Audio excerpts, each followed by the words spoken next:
自分たちの世界がそんなにも不満なのじゃろうか。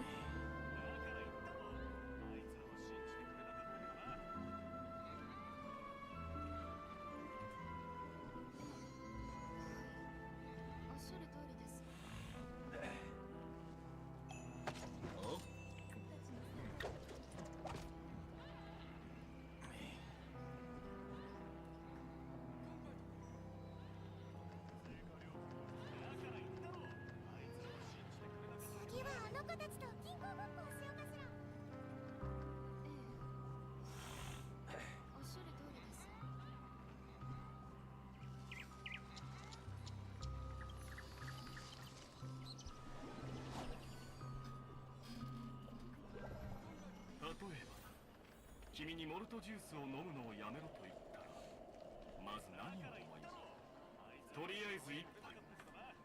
そうですよね。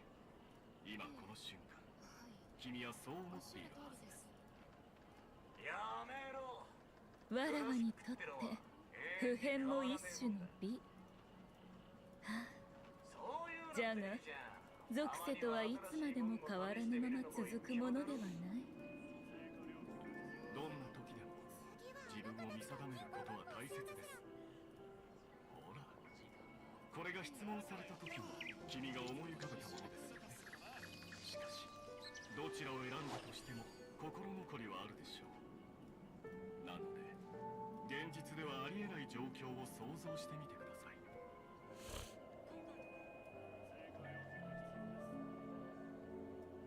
モルトジュースへの依存がなければこの質問をすることも、そこから2つの思考が生じることもありませんでした。ここで改めて質問します。これによって Alright, welcome back everybody. Good to see everybody filtering in from Twitch chat.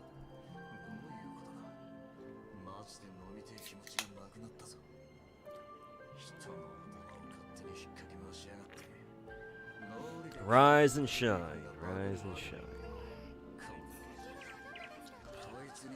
Wake up, Mr. Freeman, and smell the flowers. 次はより複雑な問題に目を向けてみましょう。例えば君の憎しみ、カンパニーに対する憎しみとか。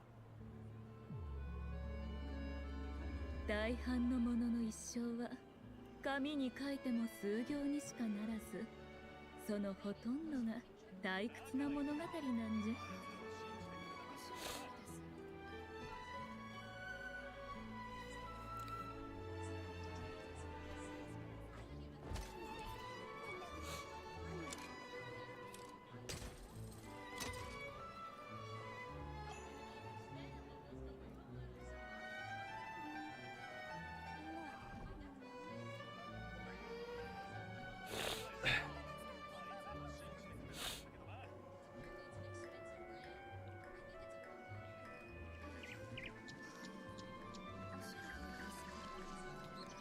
Hey, Mr. Tomb, since you came back to Genshin like 2 months ago, and since you dropped it around Hu Tao's release, are you talking about Hu Tao's original release?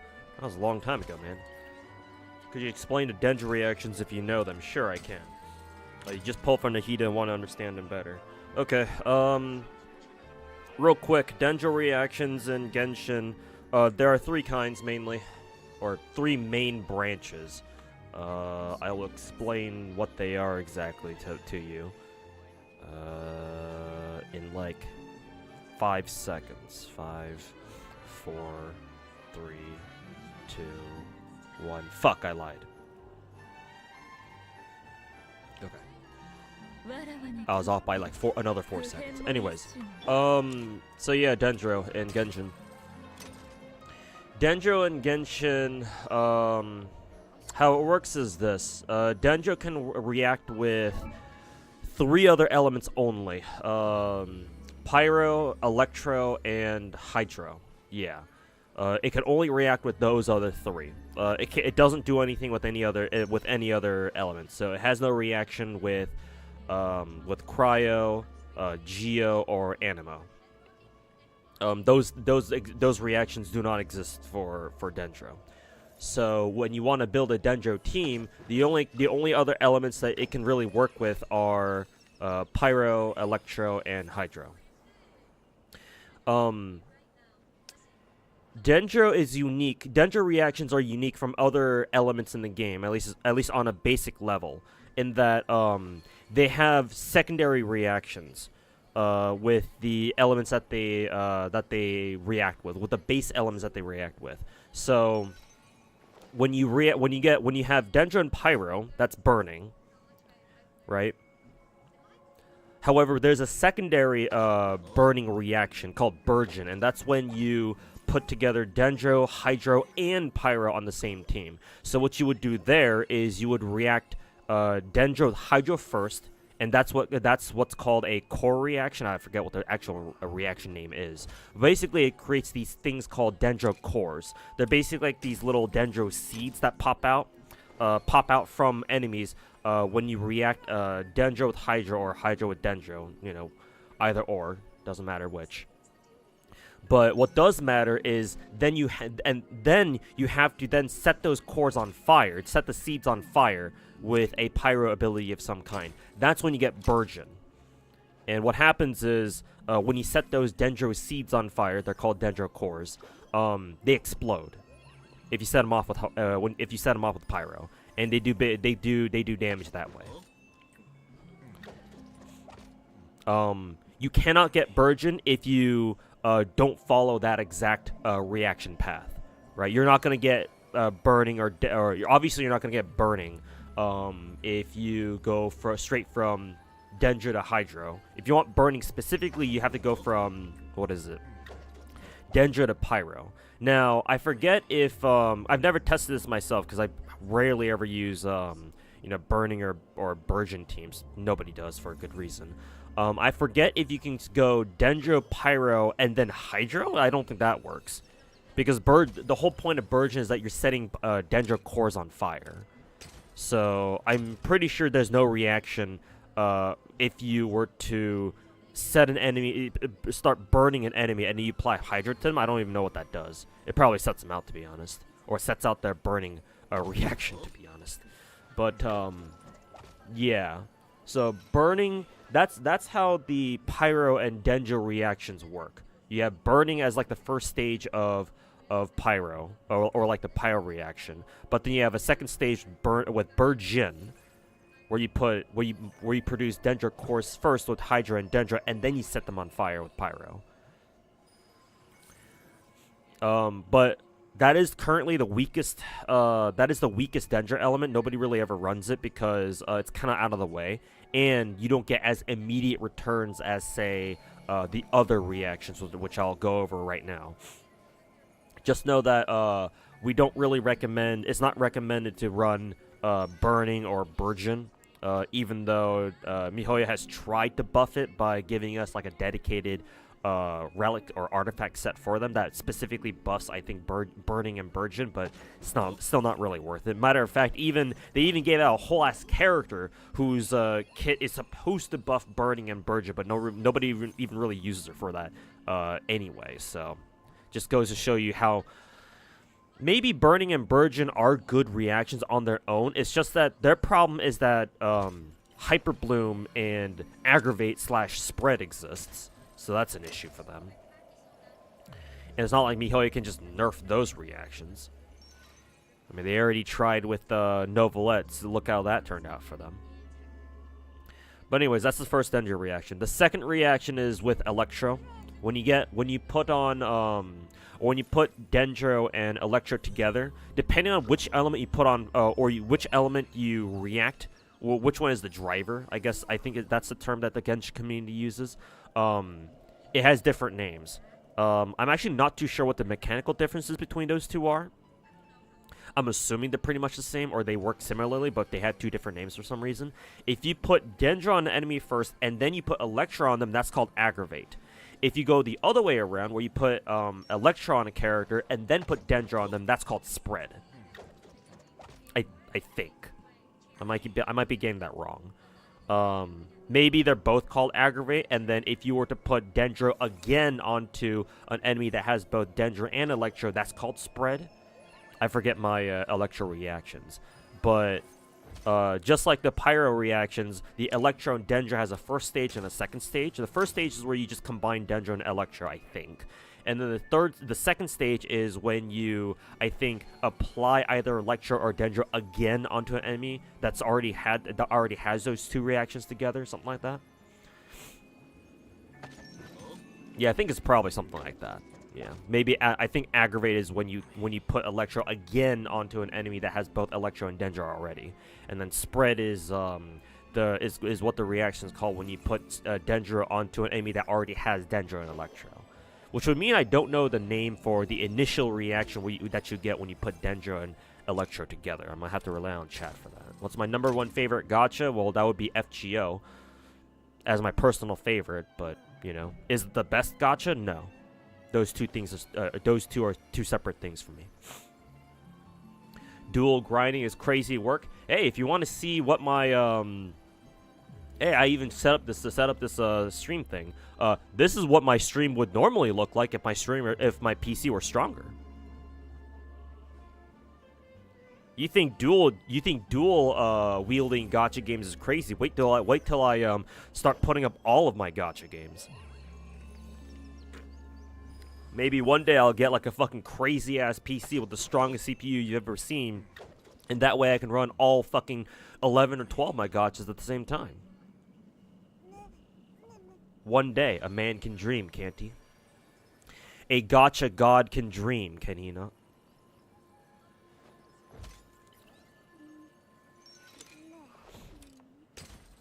Also, Jade Alter, how's it going, man? Welcome back. Hey, Machi, welcome back. And lastly, the third and final reaction, Zera, is with Hydro. I mentioned this previously when I was talking about the pyro reaction, or specifically the Burgeon reaction. But when you combine Dendro and Hydro together, that's what's called Bloom. That reaction alone, by itself, is called Bloom. And again, as I said earlier, what that does is it causes a Dendro core, or it basically looks like a little seed, like a green apple almost, to pop out of the enemy that you put Bloom on. How Bloom works is pretty simple. Well, simple in quotes. After you produce it, it kind of sits there on the ground for about like 5 or so seconds. It stays there for a while actually, which is a little bit pretty inconvenient and wouldn't be that great of a reaction on its own. But we'll get to that a little bit later. On its own though, Bloom cores take a good time to go off. But you can think of them as like landmines basically, or like delayed bombs, I guess, where they kind of sit on the ground after they get produced, and then after again like 4 or 5 seconds they explode, and that causes, I believe that it counts as Dendro damage, something like that. So on its own, that wouldn't really be worth anything because it takes too long to go off. Like, you're not going to see like regular Bloom teams unless like the game forces you to do it. Yeah, Bloom on its own isn't terribly good just because of how long it takes for those cores to go off. Again, it takes them like 3, 4, 5 seconds. I forget how long exactly. However, when you put electro on those Dendro cores, sort of very, very similar to how you can put pyro on them and get the Burgeon reaction, get them to explode immediately. When you put electro on them, they also detonate. However, the way they detonate is a little bit different. With Burgeon, when you put pyro on a Dendro core, they just explode on sight, or they just explode on contact, I believe. Yeah, I think that's how they work. But when you put electro on a Dendro core, they don't explode per se. What happens is it basically what's the word I'm looking for? It triggers them, I guess. Yeah, I guess the word would be more like trigger. It triggers them, and then they turn into like this electro like missile, basically. I don't know how else to put it. They turn into homing electric missiles that go straight for the nearest target. They kind of fly up in the air a little bit and then go straight back down, kind of like a real life missile, I guess. Basically like an artillery missile, like this, kind of goes straight up and goes straight back down. and I think it's homing. They have a bit of a homing capability to them, like they track enemies a little bit. Whoever's nearest to them that they can detect. And so that Dendro core, when it gets electrified and turns into that little homing missile thing, that does a lot of damage. And that's what makes them. That's like that's like most of the reason why people run Bloom teams is to use electro on top of them and then turn them into those like electric homing missile things. And it triggers them immediately, and they go off a lot faster than what Dendro cores, how Dendro cores would normally go off. They're like almost instant, basically. And they do a lot of damage, obviously. A great single target damage specifically, because the missiles don't do AOE damage, because again they just go straight for a single enemy and hit them and do damage that way.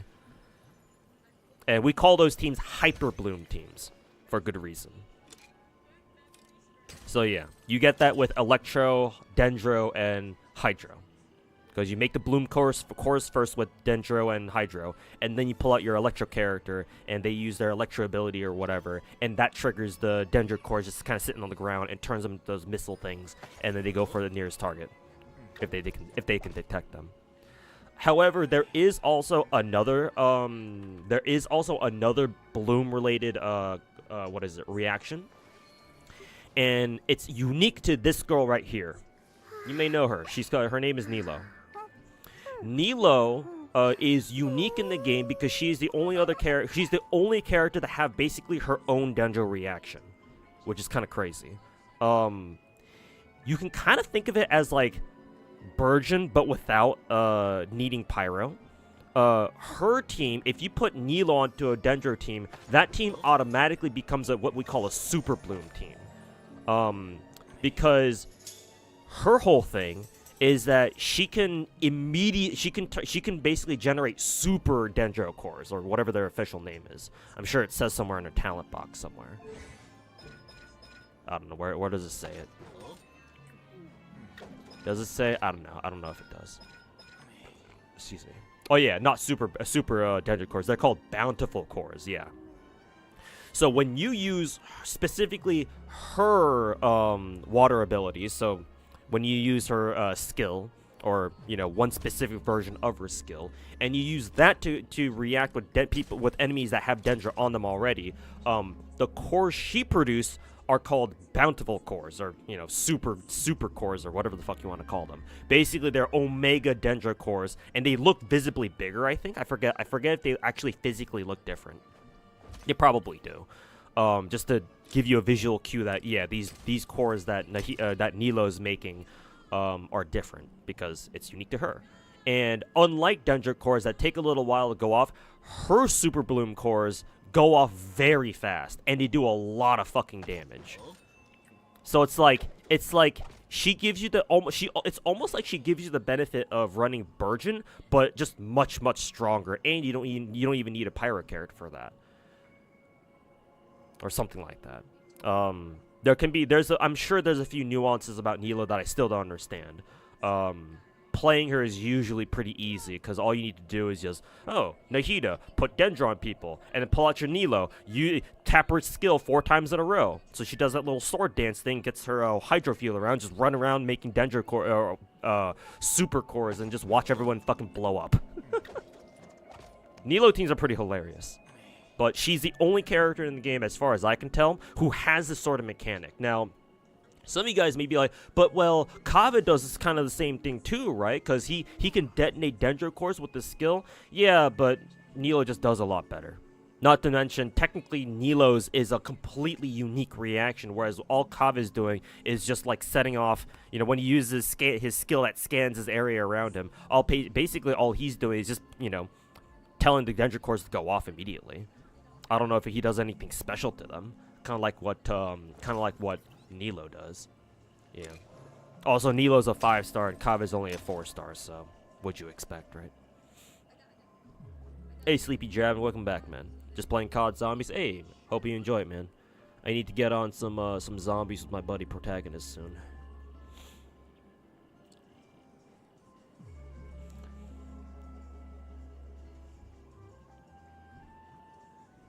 Or do the reactions not work with each other? No, Zara. So all of the reactions that I just mentioned, they are exclusive to each other. There's no cross-pollinating, unfortunately. Like, if you already put, like, for example, Electro and Dendro together, I don't think putting Hydra on them will suddenly switch that reaction to Bloom. I don't think that's how it works. Matter of fact, I'm not even sure what happens if you try to put Hydra onto a character that already has Electro and Dendro. Maybe you still make a Bloom core out of that anyway? I don't know.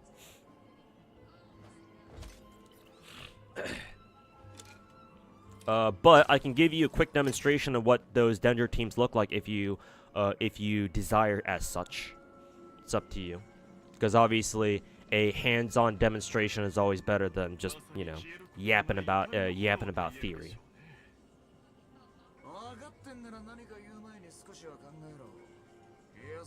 5-star privilege. Welcome to Gacha games. Rolling for Cinderella when server goes live. I'll probably save it for tomorrow. We'll probably roll for her on stream tomorrow, because I do plan on streaming tomorrow. So yeah, I will try to remember to save my rolls, and we'll watch me suffer in Nikke tomorrow. Hey Cal Alter, how's it going, man? Welcome back, man. How you doing? It's been a while, I think, but hopefully you've been doing well, man. It does lock on. Okay, good. Best use of it right now is if it would be Dendro, Hydro, to look. Yes. I will say, just be mindful of who your Electro character is, because not all just because you have all 3 elements on one team doesn't mean you'll be able to trigger or create. It doesn't mean that's going to be a good Hyperbloom team. Like there are some Electro characters are better at triggering Hyperbloom than others. Like the good ones are, you know, first choice, to nobody's surprise, is where is she? Raiden, because her skill has a very obviously with how her skill works, it's great at triggering Bloom cores. So Raiden's great. She's probably your #1 or top choice, one of your top choices to be your Electro Hyperbloom trigger.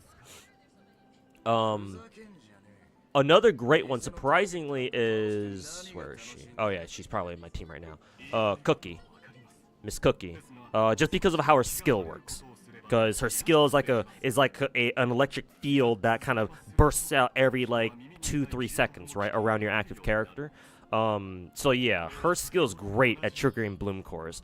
She's so good at it, in fact, that some people even build Cookie specifically as a Hyper Bloom trigger. So they just stack her with hella EM instead of like HP, which she normally should scale off of because she's a healer by default, or she's normally a healer. But her skill is so good at triggering Bloom cores that, again, some people build her with EM, and honestly, that's probably how you should build her if you want to like play into the Hyperbloom meta.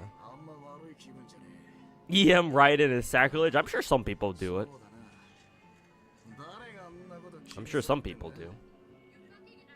EM builds will always be viable just because of how hard Genshin emphasizes reactions. So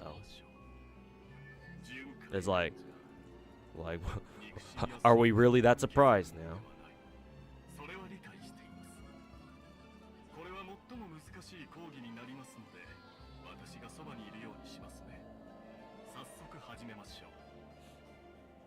If you want to do a showcase, you'd be grateful, but if it takes on, there's no need. It's fine. I don't mind showing off some stuff.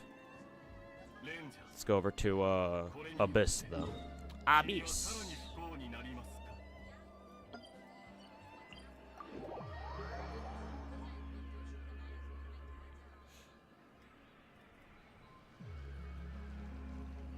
Hey, Art class, which character would be good for your free ticket on WoW?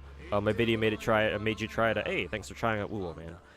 When you look online, they're suggesting the healer, but you're not too sure. Verena is definitely one of your top choices for sure. The problem, it's not really a problem. It's more of an early game thing, but a quirk about Wuthering Waves is that there's not a lot of healers in the game. Remember that Wuthering Waves, just as a game, with how the game is designed, right? Because remember, Wuthering Waves is a 3-character team game. as opposed to Star Rail or Genshin, where you have 4 characters. So naturally, the more characters you have on a team, the more utility that team can bring to the table, right? And so you can spread the roles around a lot better. And overall, the bigger a team is, naturally, the more power they have. Wuthering Waves, because it's a 3-character game instead of 4, the loss of 1 character going from Genshin to Wuwa, for instance, is noticeable, because that means each character needs to have an extremely defined role, right? Because you absolutely must get every inch of value, every ounce of value out of every single character. So just talking from game theory, if I know anything about what I'm about to talk about, Wuwa feels like a game where you really want characters to truly excel at what they're supposed to be good at.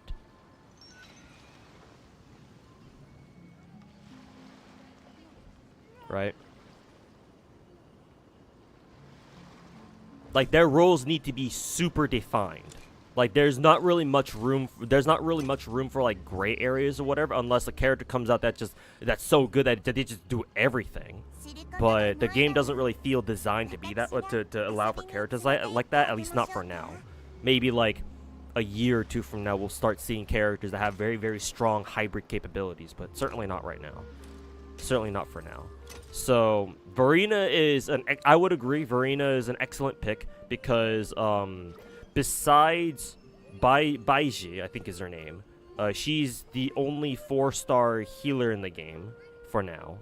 I think actually Yohu might actually be another healer too, but she's Gacha. And the game gives you Baiji for free, I think so. Unless you want to roll on Jian's banner for a shot at Yohu, you're stuck with dealing with the Baiji. And eventually you will want multiple healers, just like in any other gacha game that has some sort of end game that you're supposed to work towards. Genshin, Star Rail, Z3, whatever. I mean, Z3 doesn't really have healers per se, which is kind of weird for that game, but in WoW you still have healers. So, yeah. And let me tell you, going through something like Tower of Adversity without a healer is pretty fucking miserable. Because one mistake, gotta restart. So, yeah, would definitely recommend leveling up your healers. Or, putting them as, pretty high priority. I think you should still prioritize your strongest DPS characters first, but eventually you will have to level up your healers / supports. And back to Verena, like I said, since you want to have multiple healers, eventually, I do recommend picking up Verena in case if you don't already have your eyes on somebody else, because that means that you have access to 2 healers instead of just 1. That and Verena is, I believe, an attack buffer, and that's always nice. And we don't have a lot of straight buffers in the game, like support characters in the game. Not for now, anyway. So yeah, I would say go with Verena if you don't already have your eyes on somebody else.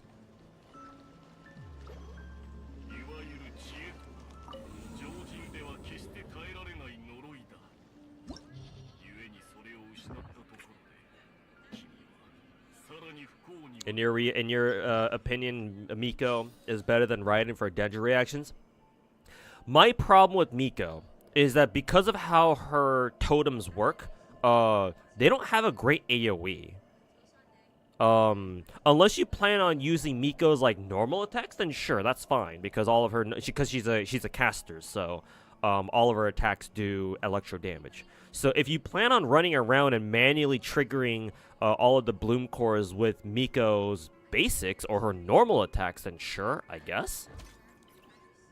It's just, I wouldn't really recommend that, because you have to go out of your way. At that point, that means you have to go out of your way to trigger the bloom cores. Like an ideal Hyperbloom team, you shouldn't even have to think about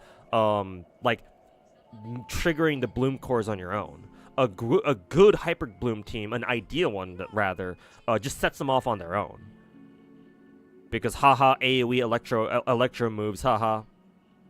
So that's why I would recommend Raiden over Miko still. Like if Miko's skill totems, like when they shoot their shots, if they had bigger AOE's, then sure, maybe. But from what I can tell, they don't have great AOE's. Like they're basically single target. They're only AOE if they're like hitting like enemies that are like super grouped up together. Like they're like literally shoulder to shoulder, but like usually that doesn't really happen. Not in Abyss anyway. Yo, who is a healer? Yeah, I think I remember as such doing a trial, and yeah, I'm unfortunately I can't get her because I don't plan on rolling for GN obviously, because I already have him.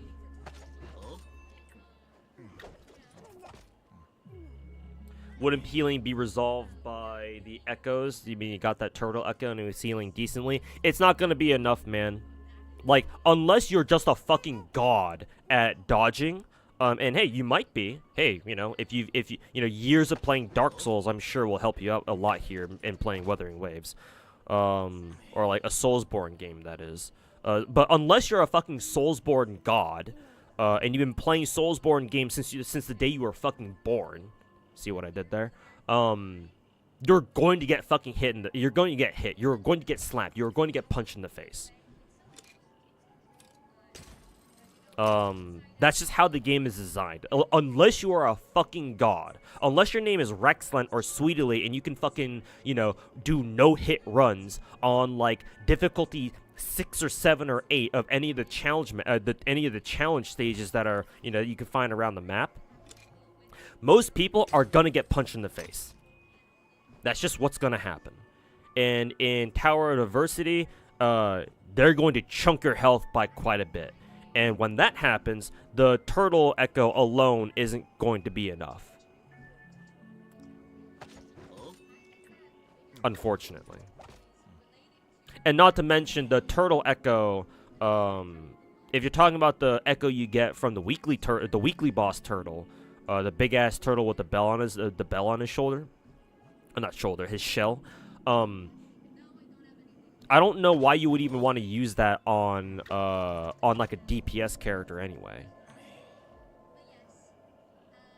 Because like the potential sets, like the echo sets that are available for that echo, aren't that great for DPSs. Matter of fact, like you're only really supposed to use them for like supports and healers or whatever, if I recall correctly. Maybe.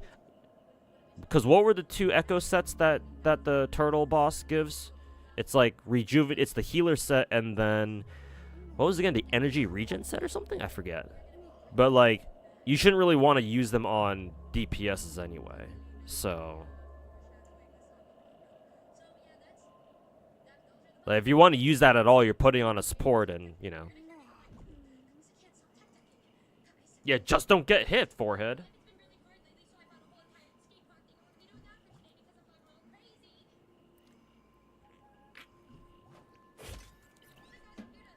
You pull 90 pity or 70, 90 ducky.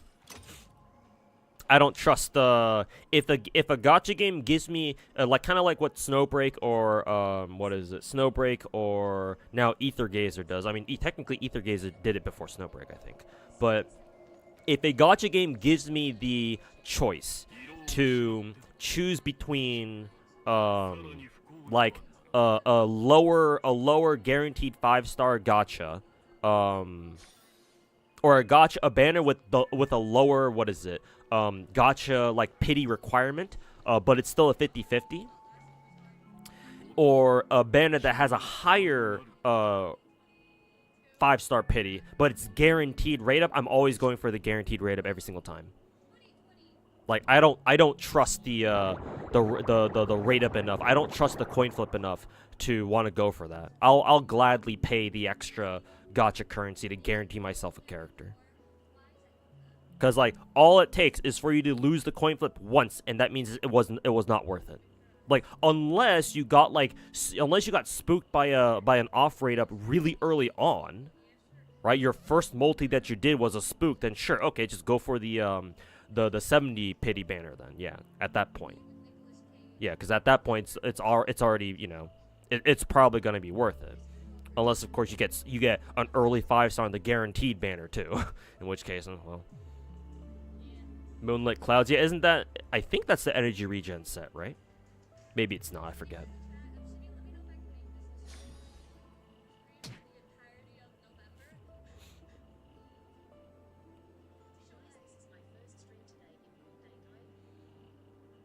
Unskippable cutscenes. Yep, welcome to MiHoYo games. How decent is Pity and Wu? You did 3 min rolls. They're basically exactly like MiHoYo games, man. Yeah, you're gonna get min rolls most of the time. If you get multiple A ranks or like 4 stars, then that's already like pretty damn lucky. But they're more or less Wuwa Gacha, like just for the individual like rolling experience, like what you should expect to get out of like each multi. It's the exact same. Now, remember, Wuwa Gacha is still superior to MiHoYo Gacha because remember their signature weapons are guaranteed. Yeah. Their signature weapons are guaranteed. Not only that, but they also separate their perma gacha into perma character banners, a perma characters banner, and a perma weapons banner. Which is so much better than what MiHoYo games do it, because it means that rolling the perma weapon banner is actually worth it, because you can the game will let you pick which permanent 5-star weapon you want to get a copy of, and it's guaranteed too.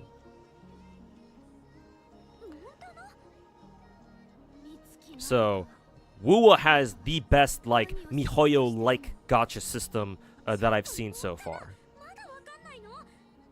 Well, perhaps minus smaller gachas like Ether Gazer and Snowbreak, where they just straight up give you a guaranteed rate up banner. Like, shy of that, yeah.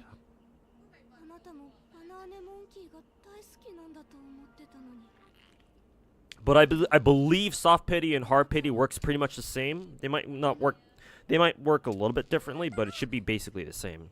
Still the same 75 Soft Pity and 90 Hard Pity for characters, and then 65 soft and 80 hard for weapons. Light cones aren't guaranteed. No, they are not. Light cones in Star Rail and the engines in Z3 now, they have never been guaranteed. They have been 75-25 odds. So to be fair, you should get the weapons, but you know, if you get unlucky and you hit the 25, you can get an off rate up engine, which is unfortunate. No, Wuwa is the only well, I shouldn't say only, but Wuwa Gacha is superior to MiHoYo Gacha because they actually provide, or they guarantee a signature weapon.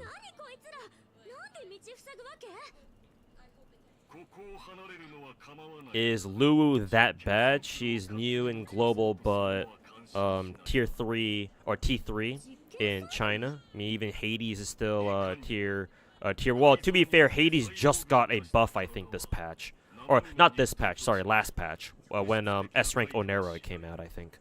So that I'm sure that helps her out a lot. Who was Nilou again? Is Nilou the recent light damage girl we got? The Chinese girl with the crop top and the spear? Was that her? I thought she was pretty good. I thought she was pretty fun to play. That'd be really strange for a Chinese character to be low tier. I'm going to assume you're talking about somebody else that I'm not aware of. Oh, you are talking about her. Oh, well, that's surprising. Yeah, I thought Nilou was pretty good. I guess not, huh?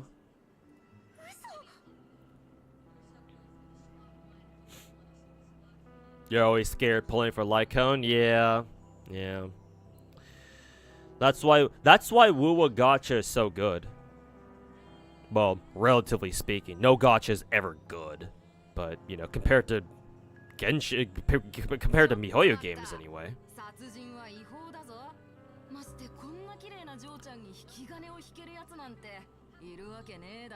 Their 4 stars are dog shit, so you might be hard pressed to roll for their signature weapons anyway. God damn, we almost get a shirtless boot hill scene. What is this? Hoya are greedy bastards. I mean, all gacha companies are greedy bastards. Some gacha games are just greedier than others. 悪くねえ銃だが、こいつで人の命を奪うのはごめんだ。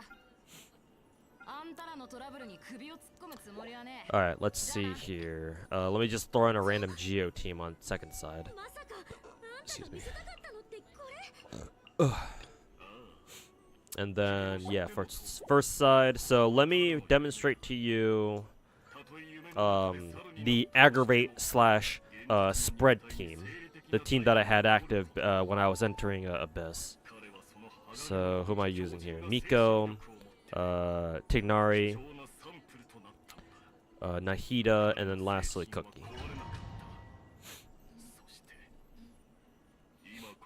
Out of the ones you play, which ones have the best gacha, fair slash best gacha odds? Well, Azure Lane, strictly speaking, yeah. I've never seen a gacha game with 7% SSR rates. And, like, remember, Azure Lane came out back in 2018. Like, 6 fucking years ago. Azure Lane is 6 years old now. And it always had, it started with a fucking 7% SSR rate. Like, I don't know of another gacha that has better rate, technically, like, just straight up better gacha rates than that. I'm sure there's one that exists somewhere out there that has, like, as generous, if not better, gacha rates, but I have yet to see it personally. All the gacha games I've ever tried, and all the gacha games I've ever even heard about, do not come close to a 7%. The closest just raw SSR rate, or like the highest unit rarity rate in a gacha that I've seen besides Azure Lane, is actually Nikke at 4% for the premium banners.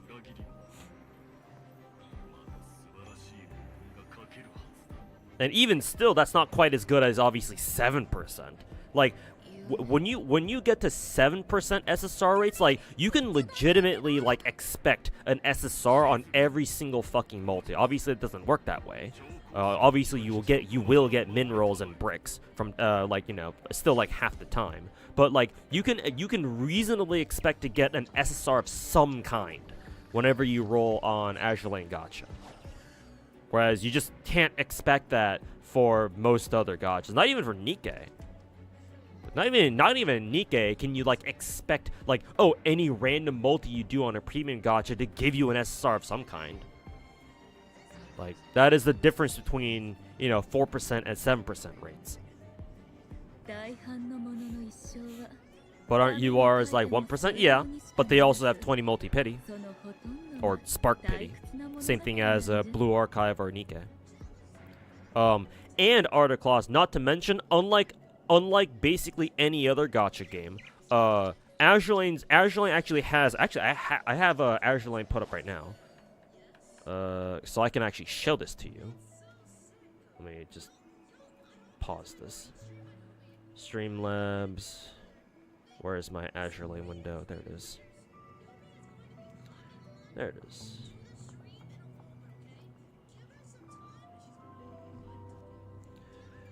Enjoy that Musashi ass real quick. So, let me go to the gacha. So, let's see here. Do you see this tab, the UR exchange? So, Azure Lane, because ultra rare characters have been a thing for like years now. Unlike any other gacha that I've seen, obviously the ultra rare characters in Azure Lane are the highest rarity now, and it has been for, again, a couple years now at this point. What they've done, however, if I go to like a random ass other banner here, let's see, view choice. So these are some of our older ultra rare characters in the game in Azure Lane. You've got New Jersey, you've got Shinano, you've got Shimakaze, and you've got Ulrich. And these characters are now permanent. And the value you see here, I believe, if I'm not mistaken, this value right here, these permanent characters have a 400 roll pity. So you have to do 400 rolls to be eligible to just pick one of these characters just straight up. You can also just try to roll for them if you're feeling lucky on either heavy or special banner. I believe they all show up here too. Yeah, whichever you want, either heavy or special. Yeah, and if you get lucky on your 1%, then you can roll any of them just straight up without having to rely on pity. But the point is that you have 4 of your highest rarity characters in this game, and they're just available permanently, and they get a pity, a permanent pity, if that makes any sense. And I want to say that any roll you do, at least on either light, heavy, or special, any rolls you do counts towards that 400 pity. I don't know if the event one counts. I mean, I could do a test run real quick. We can just do like a random multi-roll here. So blah blah blah. I believe I was like what, 151. Another copy of nice double SSR.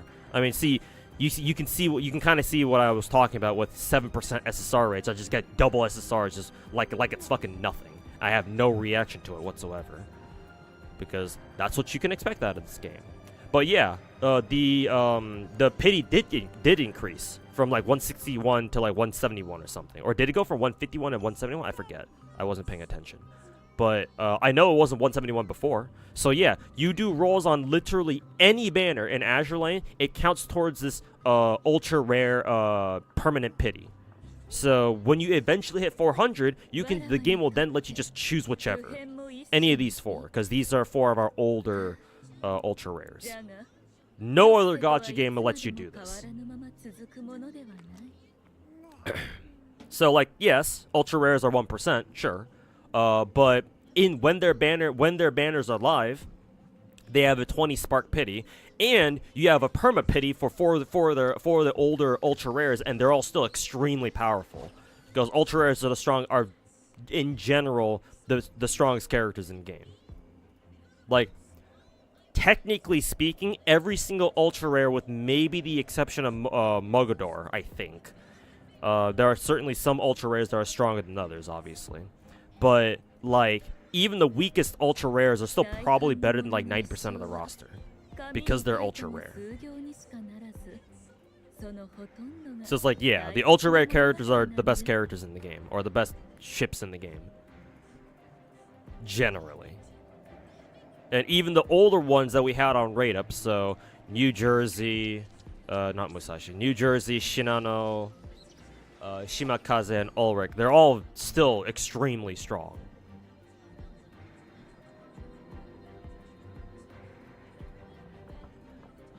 And they're just available for you to roll, either straight from Gacha or, you know, as a pity. Anyways.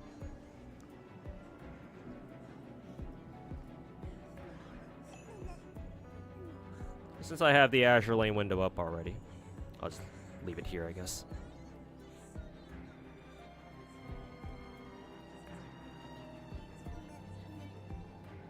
+1 per pity per cube spent. Okay, so it's actually, that's why it went from 151 to 171. Okay, so honestly, it's almost like the perma URs have a 20 multi pity anyway. I guess it's if you start doing like rolls on the light banner, I guess, the light construction gacha is when you would actually have to do what, technically 40 multis, but yeah, they're half price, so.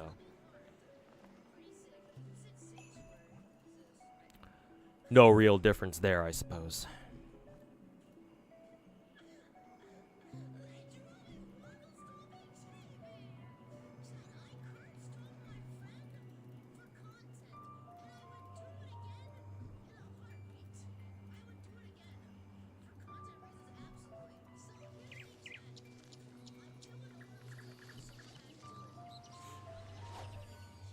Anyone know a good place to look for builds in Genshin? Yeah, Zara, I got you. I'll give you the spreadsheet that I use as a reference to build my teams. There you go. Oh, whoops. I think I just copy-pasted my own fucking YouTube description, so ignore that. KEKW. Yeah, there's the Google spreadsheet. It's called the Genshin Impact Helper Team Guide, or the Helper Guide. So, yeah, people update that spreadsheet regularly, so you can expect to rely on it for a long time.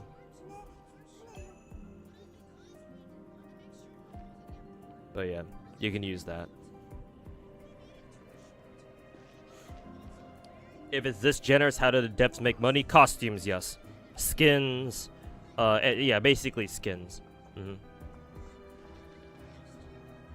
Skins, and they do heavy merchandise promos outside of the game.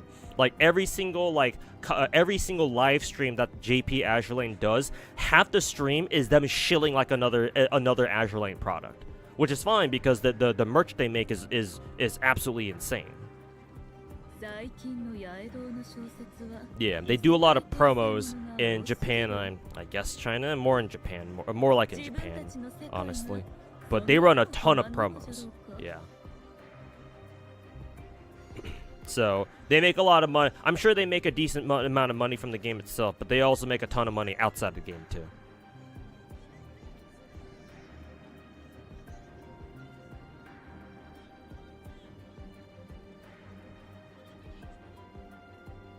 Okay, let's demonstrate these Dendro teams for you, Zara. So this is my favorite spread/aggravate team, because in my opinion, this is probably the strongest spread/aggravate team. A single target spread aggravate team, and I am about to show you why.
And that second enemy has, I believe the second enemy, the scorpion enemy that I just killed, specifically has electro resistance too. And yet, aggravate and spread still shreds through him like he's a fucking stick of butter or something. Like, if I were to use him in a room where they don't have electro resistance, ooh boy, it's a fucking wrap. Actually, let me try playing through and see if I can demonstrate that team in the other rooms too on floor 12.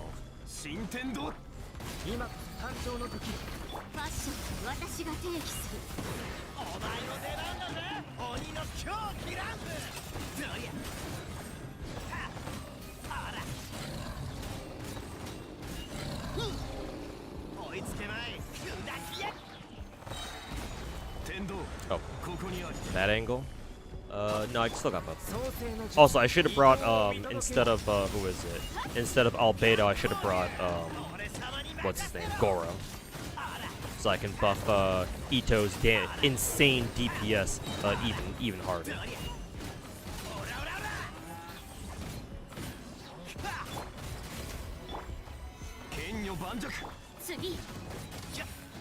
Oh, it's not the end.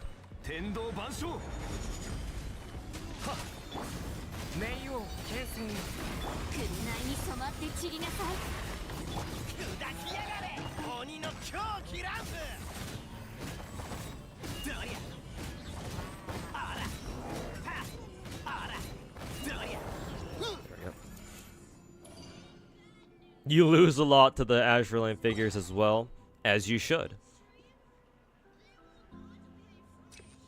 Tignari, your goat. Yep, Tignari is definitely one of the best perma characters you can get in Genshin.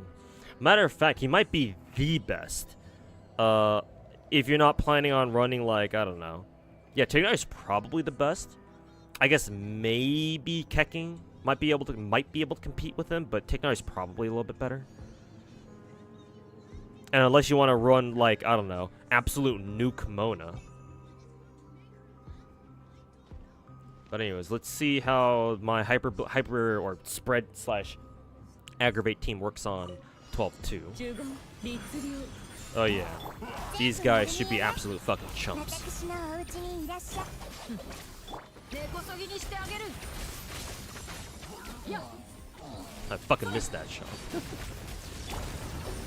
手をつなぎましょう。邪魔をするな。直呪言律令試練満員だよ。一応目を覆えば。やっよっそれ。振動の権限 No. 直律令痛くしちゃうかも。せ呪言律令直 So yeah, that room, yeah, that team just kind of murdered everything because none of the enemies in that room had any sort of like electric resist or like any sort of like elemental resist at all. So they just all kind of melt. You got this motherfucker. 手伝って。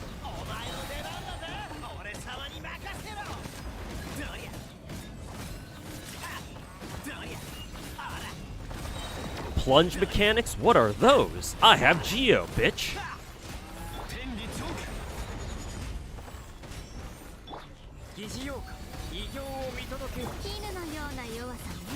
Plunge mechanics? Never heard of them.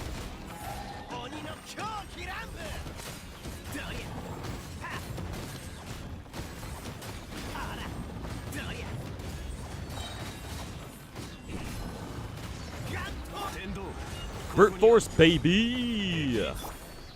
紅に染まって散りなさい。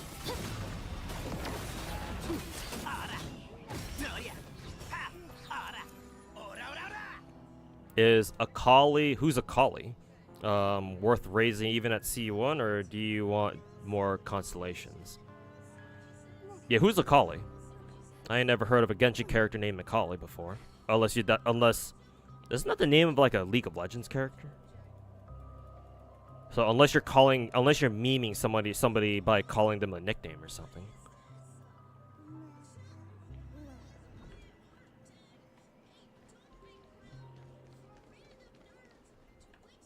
The ninja.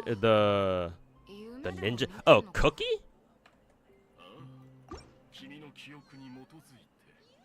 And your question was, is she worth raising even at C1? I would have to check what her C1 is actually. I mean, Cookie in general is, leave for now. Cookie in general is worth raising, yes. But I have to check what her C1 is, because Cookie's a 4-star and a 4-star character, and Genshin, just like the other MiHoYo games, except for Z3, I guess. But even then, 4-star characters in Genshin like really rely on their constellations a lot more so than a lot more so than 5 stars anyway. Her C1 is the Right's AoE is increased by 50%. What was that again? Her ult? Yeah, her ult. The AoE expansion is not. I mean, it's good. I mean, if the AoE is being increased by 50%, that's still good. More coverage and all that. So it's not nothing. But I believe the what is it? The constellation you really want, in my opinion anyway, is Cookie C2. If you can get another copy of her, then you are fucking golden. And the reason why is her C2 extends the duration of her skill by 3 seconds. And if you'll notice, if you go to her skill and take a look at its attributes, it has a 12-second duration with a 15-second cooldown. So in other words, her C2 means that she can have her skill up indefinitely. Or she can have it last forever, as long as your rotations are good. So her C2 is what you really want. Obviously, her C1 is good too, but her C2 is where it's really at least in my opinion.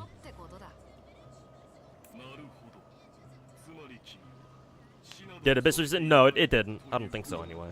I'm just doing some Abyss too because I had somebody in my Twitch chat ask me how Dendro reactions, or to give him a demonstration of how Dendro reactions work, because they've been away from Genshin for a long time, like pre-Dendro apparently, and he just wanted a quick like demonstration of what like Dendro teams look like.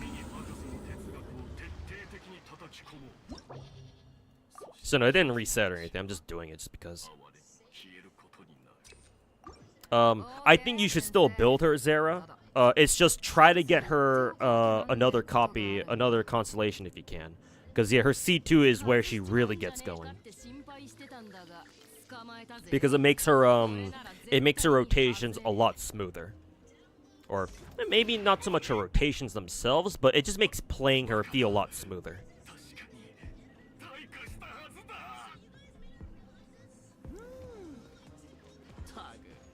You lost a 50-50 in ether for thought to Yingzhou. Did you not? Why did you not roll? Did you not know about the anchored scan, Drunken? Or did you know about it? You just tried your luck in the regular banner.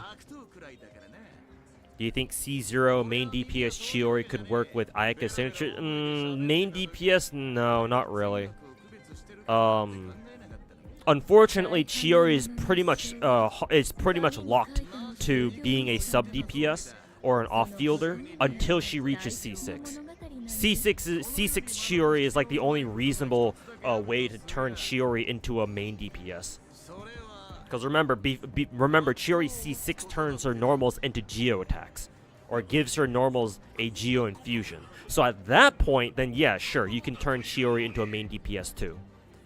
But anything before that, like, I don't really see like turning Chiori into a main DPS to be like a good use of your resources. Because like remember, Chiori is gonna be doing physical damage like the entire time she's out on the field. And like, I'm pretty sure you didn't build her for physical now, did you?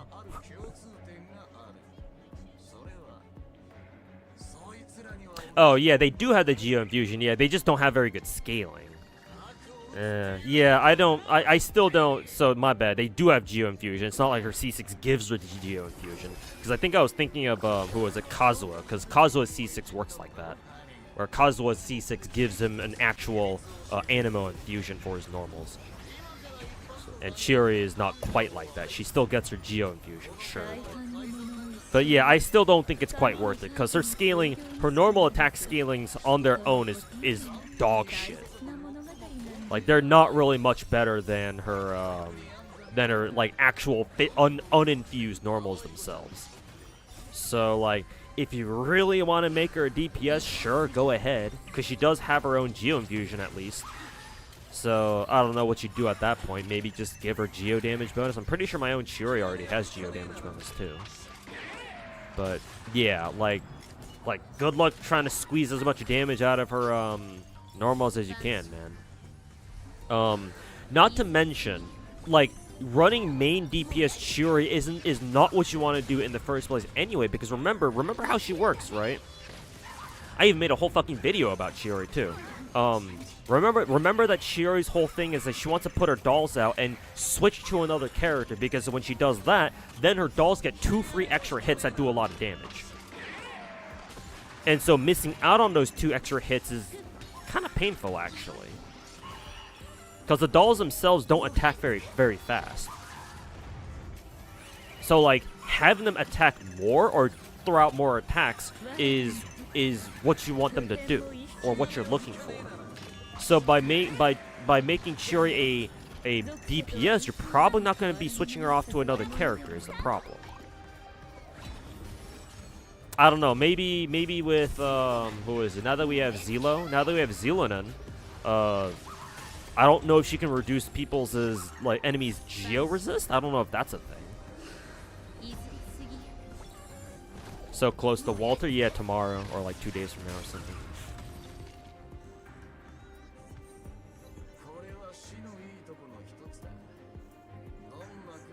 Her C6 also slashes the cooldown. Yeah, that too. Yeah, her C6 is crazy. Her in making her an actual main DPS. Like, when you have C6 Chiori, then sure. If you want to run main DPS Chiori, then by all means, because she actually gets buffed enough to the point where, yeah, it makes up for you not switching her off to another character to get the extra doll attacks. But before then, like, I don't know, man. It's kind of a hard sell, at least for me. You have to double down on those videos. They're doing well. I mean, I guess so, man. I mean, it's looking like I should become another drama tuber myself. Oh, the irony of me bitching about how, you know, gacha content creators are nothing but drama tubers these days, but look at me fucking going down the same path. Hey man, if that's what pays the bills, then sure man, I guess I'm gonna have to do more of it. Maybe I should double down on the whole critiquing other gacha content creators thing. Oh boy, I did say that I did say in my Gacha God video that y'all are gonna have to fucking deal with my annoying ass. So I don't know, man. Maybe that's what I should keep doing now. Hey Ivan, how's it going, man? Did your rolls on Genshin manage to get Hu Tao C1? Hey, congrats, man. And Nahida's weapon too, plus Wolf's gravestone. Hey, a bonus gravestone somewhere for somebody to use. All your gems gone, reduced to atoms. Oh no. I mean, hey, think of it this way. At least the Pyro Archon Mavuika isn't coming out until like what, at least 5.3 or something. At least she's not coming out next patch. So you got some time to regenerate. Did you pull for Thoth? Yes, I did. I built her a little. I've leveled her up, but I also want to rule for her signature weapon. I'm actually not sure if I want to go like roll even more, because I know that Ether Gazer right now has the whole like, oh, if you roll more on our gachas, we'll give you free stuff. Like I think if you get to like what, 320 rolls done on any of the gachas, they give you another like 30 intel files on Thoth, so I can get her to double S rank, and a copy of a bonus copy of what is it? An unmorphed unique functor. That's meant for Thoth, obviously. So I'm considering doing that. No, I'm not sure right now. We'll see. Do I not like Star Rail story? No, I don't. I don't care for it really. There are some parts about it that are good, obviously. I think that I do legit, for as much as I hate Star Rail story, well, hate is a strong word, I just don't care for it really. As much as I don't care for Star Rail story, I will admit, I will concede that the ending of Pinakini specifically was fucking amazing. They did an incredible job with the ending of Pinakini specifically. But other than that, I don't really have any other good things to say about Star Rail story now. Personally, it's not very interesting to me. Like, if you enjoy Star Rail story, then I ain't trying to shame you or anything. It's just my own personal opinion. I personally don't think Star Rail story is all that, so I just skip through most of it or just put it on autoplay while I do something else. But if you enjoy it, then sure, all power to you. It's not for me. How often are Genshin characters rerun? We have no idea, man. Honestly, the way MiHoYo selects who they're gonna rerun next is probably by like setting up a fucking dartboard with all the characters in the game on it, and just having, you know, Dawei, the CEO, just put on a blindfold and just start throwing darts at the dartboard blind. And it's like whatever his darts land on, if they even can hit the dartboard, yeah, those are the characters that are gonna get rerun. It's gonna hit something. Or eventually, it's gonna eventually hit Shenhe one day. Shenhe or Ganyu or whatever. You can make like drama videos every like 5 minutes. Yeah, maybe not too often. Like maybe once every, yeah, like you say, maybe like once every handful. Yeah, not a bad idea. I'll consider it. Do I look at? I don't. No, I absolutely do look at leaks, Arrow.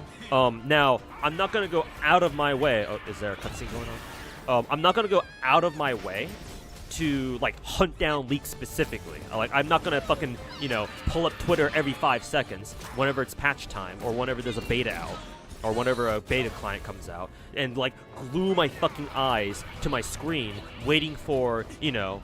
I was about to give some examples of like MiHoYo leakers out there, but I'm forgetting. Like Dim Breath. I'm not gonna. I'm Matrixing. I'm not gonna fucking glue my eyes to Dim Breath's Twitter account, right? Waiting for the latest and greatest leaks. But if you guys want to talk about them, or if like I happen to see it just pop up my timeline while I'm just scrolling through it, then sure, I'll take a look at it. We'll talk about it, sure. Like, if it just kind of shows up, then I don't have a problem talking about it. But I'm not going to personally go out of my way to go hunt down leaks. That's not what I do. I don't care enough for, like, the meta of MiHoYo games to really warrant that. Like, I don't give a shit. Like, this ain't FGO where I'm looking at characters 2 years in advance. So no. I don't like, I will look at leaks, I don't go out of my way for them. There are no ideal perfect builds to start with. There are. It's just kind of hard to get them. Oh yeah, thanks Hannah for sharing the Star Rail helper spreadsheet. I mean, you were the one who sent me that to me too in the first place. Meanwhile, Eula and Shenna didn't get their picture. Eula did, because remember, we got that weird ass permanent banner that had her and Albedo on it for some reason. No idea what Mihoyo was cooking with that. But Eula did. Shenhe, not yet. Maybe one day. Maybe one day. Last time Shenhe had a rerun, Star Rail didn't even exist. Well, it did exist, but it wasn't even fully released yet. That's actually hilarious to think about. Shenhe as a character is literally older than Star Rail. That's hilarious.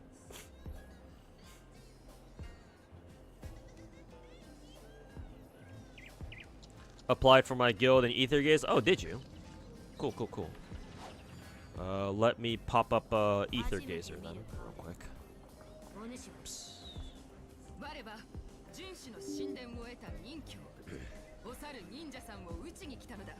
Well, yeah. I'll add you to the guild then.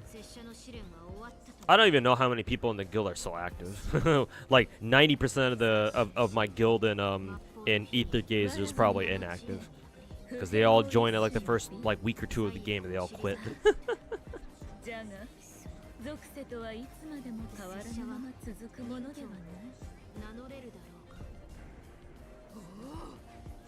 Let's see, manage guild. Yep, there's the request list. Approved.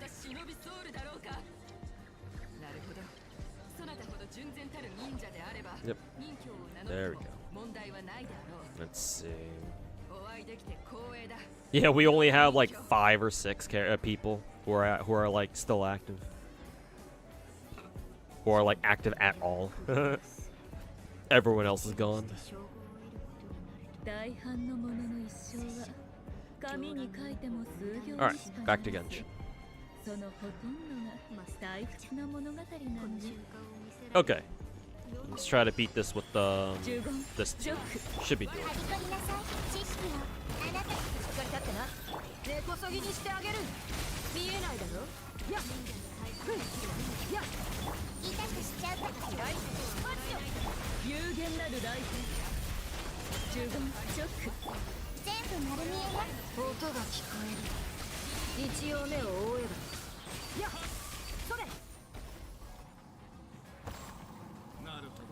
So yeah, those guys absolutely fucking melted.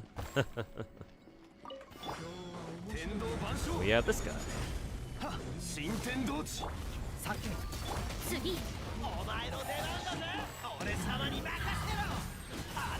Ether Gazer PC client is nice seeing the waifus on the big screen. Yep, it's quite nice. And at a beautiful 120 frames per second too. Shit.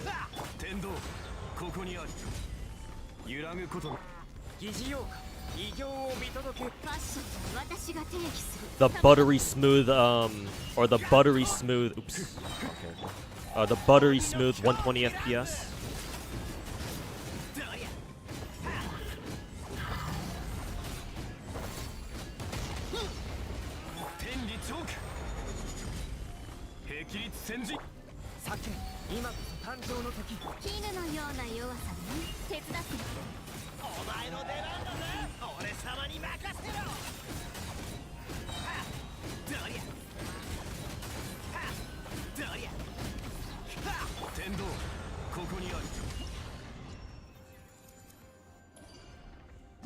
But yeah, hopefully that demonstrates to you the power of Dendro teams, Zara. At least for spread / aggravate. Now I will try it again, but this time with a different team. Or a different Dendro team, I should say. So previously, I used my spread slash aggravate team with Miko and Tignari. Miko, Tignari, Nahida, and Cookie. So a Hyperbloom team would look something like this. The Hyperbloom team that I actually like using, this is an unconventional Hyperbloom team that Naruto from Twitch chat actually, surprisingly, he was the one who gave this to me.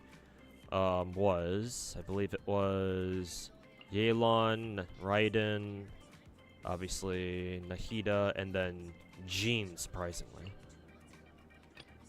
In the second half, we can run Geo again, as per usual. But we'll grab Goro this time.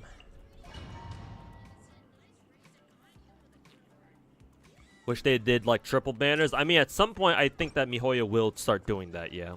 At some point. It's just a matter of time, in my opinion.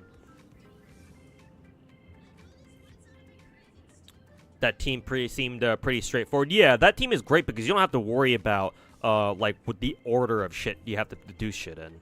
But, I mean, that's what you want to eventually reach. Or those are the kind of teams that you eventually want to build. Dendro teams where you don't really give a shit about how you're doing the reactions. They kind of cause themselves in a way, right? So like this team would probably be one of them. It still takes a little bit of like not like a little bit of like cognizance. You still need to be cognizant of what you're doing, but this team's kind of like that too, kind of.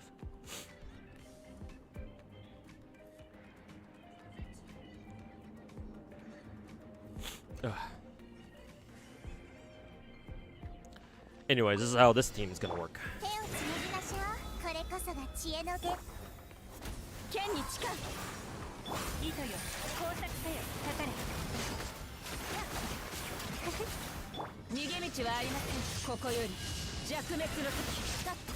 ストップ。よっ。せい。ストップ。 So you see all the Dendro missiles going off, I'm assuming. 知識はあなたにも。いざ勝負。風よ。終わりね。撤収。捕まえた。痛がっちゃいない。ほっ。よっ。覚えたわよ。Shit. I missed my Nahida skill. So that kind of messed up my rotation there, unfortunately.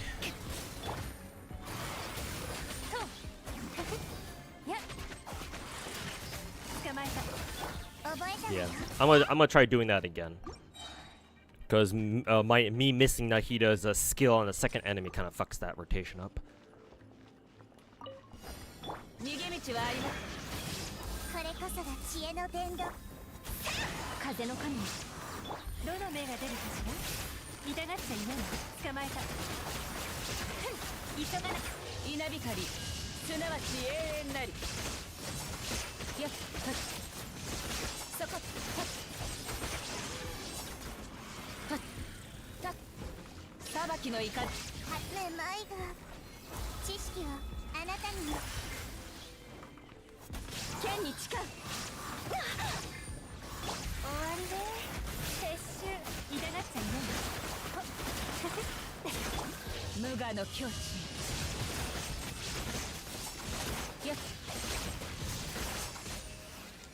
So yeah, that team, Hyperbloom kind of works like that. But that's, admittedly, that team is a very unconventional team. Most people are not going to run Hyperbloom quite like that. Are there any replacements for that team? Xingqiu for Yelan. That's an easy one. Obviously Cabbage. If you don't have Raiden, who's a good 4-star or like easily accessible 5-star Electro character who could be like the Hyperbloom trigger? I think you said you had Cookie, right? So you'd bring Cookie there. So your team would probably, your Hyperbloom team would probably look something like Xingqiu, Cabbage, Cookie, and then one last character. Because you already have Hydro, Electro, and Dendro right there. So your last character can be just whatever that team, whatever you feel like that team that team needs in addition. Whatever that team needs help with, you throw in a 4th character that can help with that. Why do Jalter and Jean have their animation updates already? They sometimes give us some early stuff. They're just animation updates. They don't like affect the gameplay of the they're not like gameplay updates. So yeah, occasionally FGO gives us animation updates early. Is there something weird about the way they did it this time? Because like we've gotten early animation updates before in FGO or for NA. Okay, then there you go. Yeah. Well, then again, he's already using Cookie, so he doesn't really need Fischl, but I guess maybe double Electro could be good, just so that his team can get energy faster, I suppose. By COD, do I mean Call of Duty? Yes, because I'm enjoying Black Ops 6. Though my Black Ops 6 grind last night was kind of painful though. But I'm still enjoying it for what it is.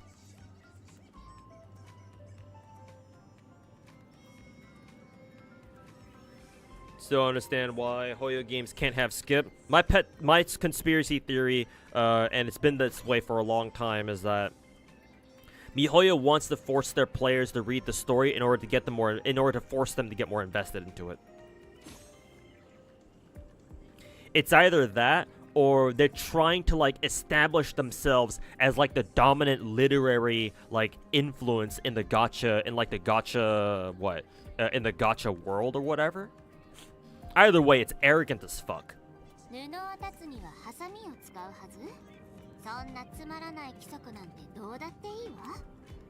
JP just got them earlier this year, so they're pretty recent ones. I guess, yeah, the time between when JP got them, when NA got them, yeah, that's probably really, really, like, we got them super quick, when you put it that way, yeah. But they're still just animation updates. And remember, Kanayoshiki really loves the NA server for some reason, so hey, we'll take whatever we can get.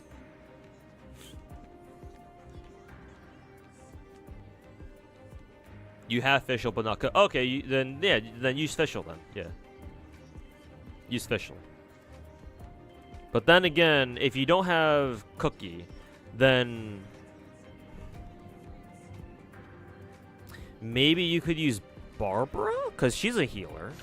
And I don't know how many healers you have I don't know how many healers you have, or like what kinds of healers you have.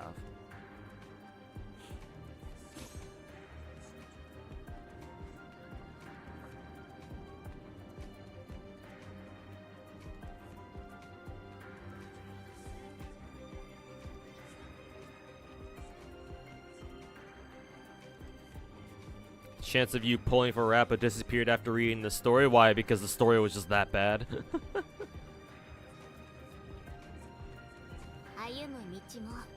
Can't forgive Lozango for ignoring Tamacaster. No story, no costume. At least she got a buff.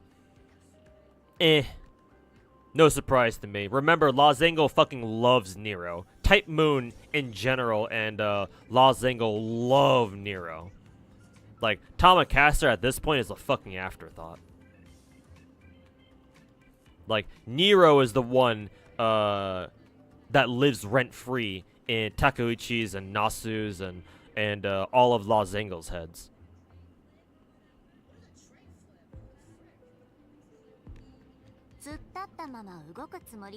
Honestly, I'll probably go so far as to say that even the Japanese players probably prefer Nero over Tamacaster, if I'm being honest. So, you know. Unfortunately, not really a surprise.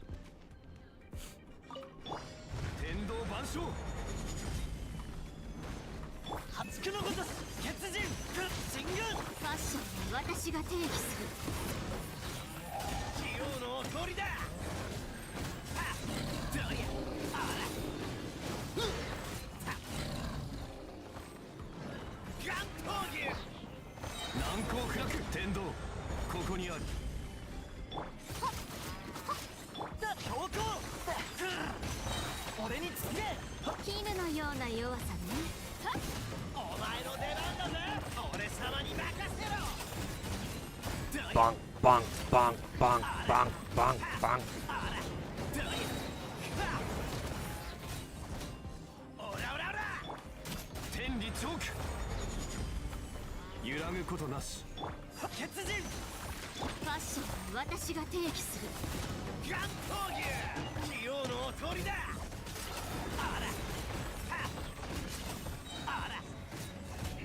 I forgot this. The 12-1 has 3 waves at least instead of just 2.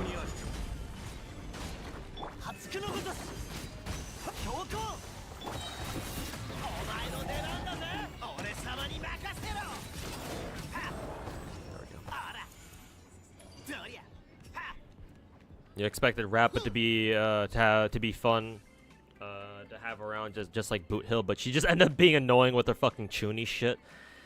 Yeah, she's pretty polarizing that way. At least for us Western weebs. I don't know how Japanese players have received Rappa.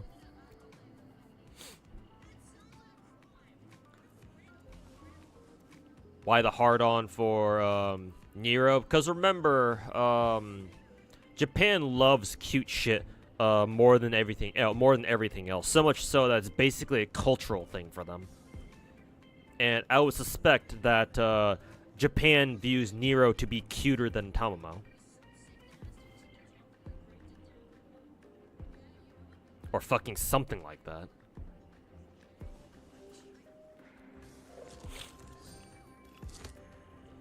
There's an OG Tamacaster, one of the strongest beings. If she's in her fucking god form, then sure, yeah. But that's just one story. That's just one sub storyline out of, you know, God knows how many they could use.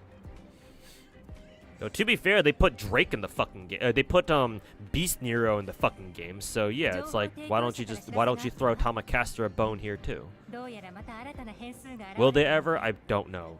Probably not. Will I stream Nikke pulls? Yeah, tomorrow. Yes, I will probably do my Nikke rolls tomorrow once the patch is out. Hey, Full Auto Alchemist, how's it going, man? Welcome back.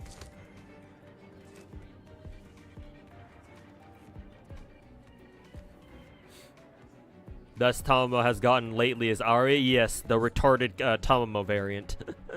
the little Tamamo who probably sniffs and perhaps even eats glue on a regular basis. Unfortunate.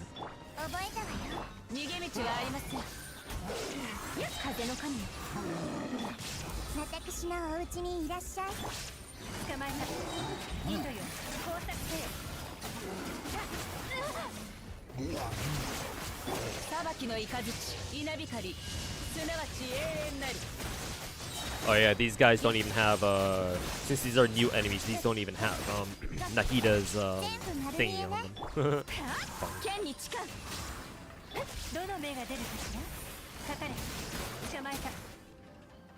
Probably didn't even need to use Yelan's ult there. But as it were.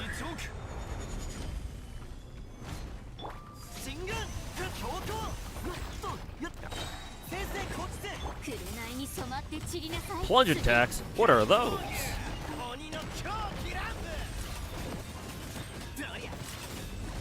Plunge attacks? Do I look like a fucking bitch to you?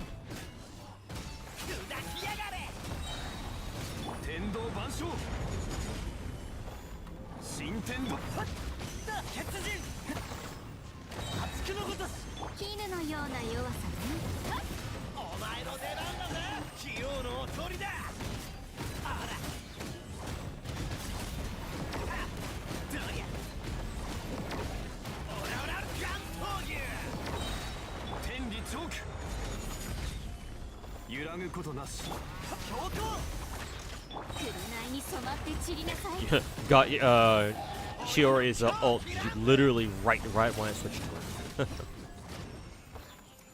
I thought Arya just only had one brain cell. She probably does, yeah. She probably lost all her other brain cells sniffing glue. Autism appears in many different forms.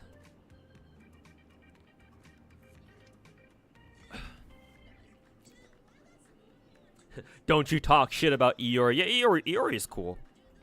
Iori from Samurai Remnant, right? Iori is the name of the main protag, right? The dude. Yeah, he's cool. I like the fact. I like how apparently in FGO, now that he's a servant, he just wants to run around. He just wants to go around fucking challenge every servant he sees to a fucking duel.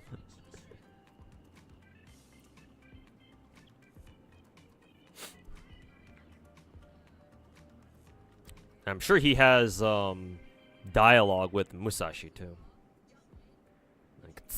Considering they should be related somehow. Iori is one of the most cracked welfares for no reason. Well, yeah, the fucking directors of Samurai Remnant play FGO, so of course they would make him his ass fucking busted. Of course. Was anybody here really surprised?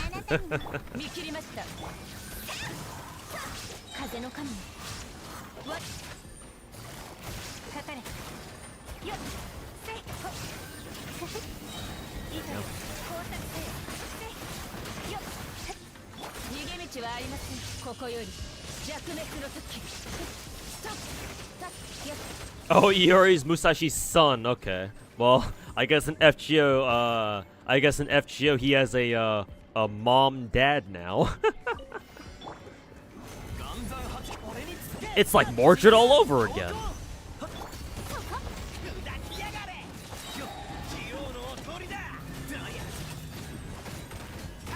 Did JP collab with Remnant? Yes, they did earlier this year. Matter of fact, the Remnant characters were their New Year.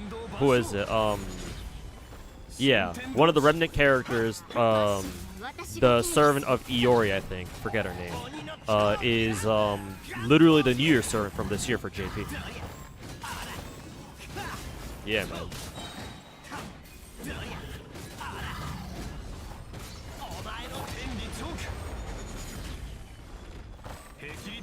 But yeah, FGO is hella biased.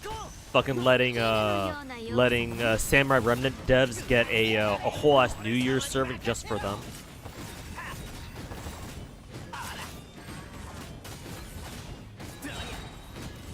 Because no other collab has ever gotten that treatment, right? Because all of the New Year's servants we've ever gotten were like, you know, like they were all story related for the most part. And then along comes this year, the new girl from Samurai Remnant, or girl, guy, androgynous being.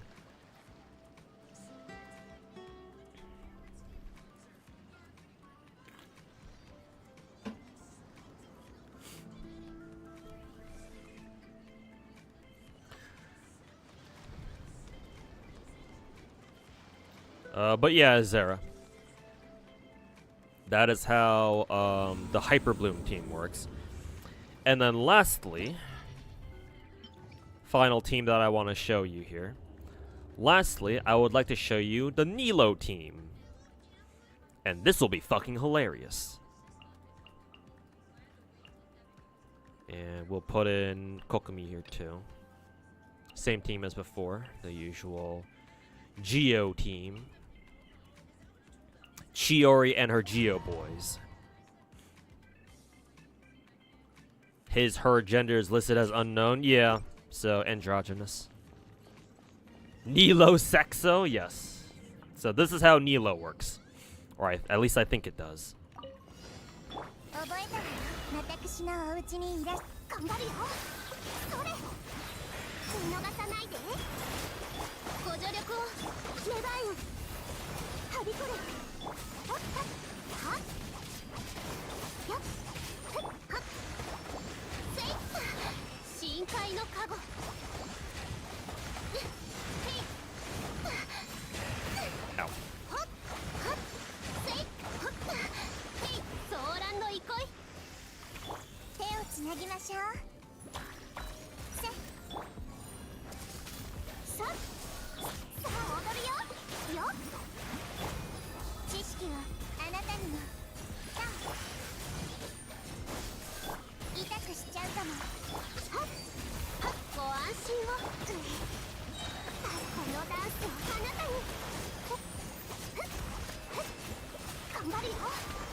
So yeah, Just have Nilou do her skill 4 times in a row until you get the hydro aura around her. Make sure to put Dendro on people beforehand, and watch as they blow themselves up, basically, or something like that. 俺につけ進軍決人ファッションは私が定義する手伝鬼の狂気乱舞 Nilou on screen.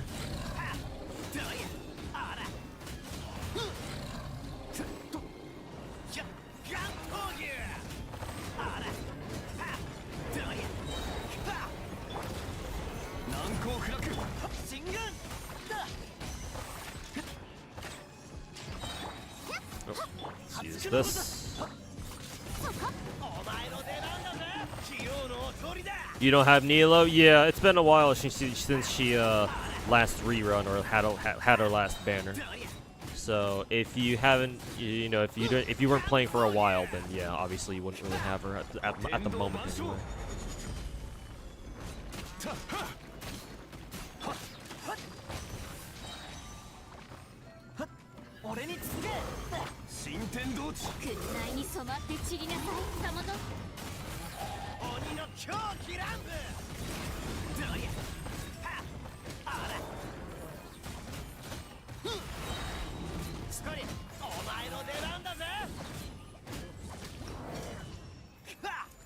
Does Star Rail only do one rerun for characters? No, I believe there are several characters in Star Rail that have gotten multiple reruns already, like Kafka, for example.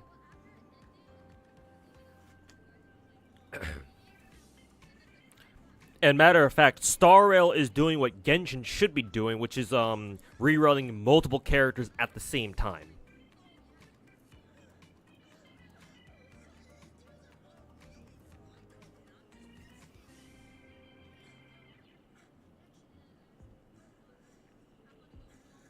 Just your Nikke server is melting. I can check by trying to pull up my own Nikke account real quick.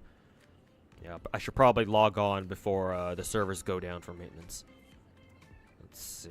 They have. I am getting a like a launcher update, so that could be why. Let's see. Yeah, they updated the launcher now. Now they're shilling Cinderella.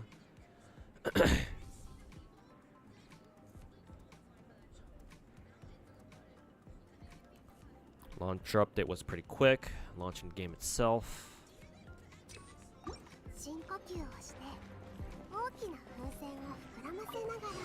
Let's see. This.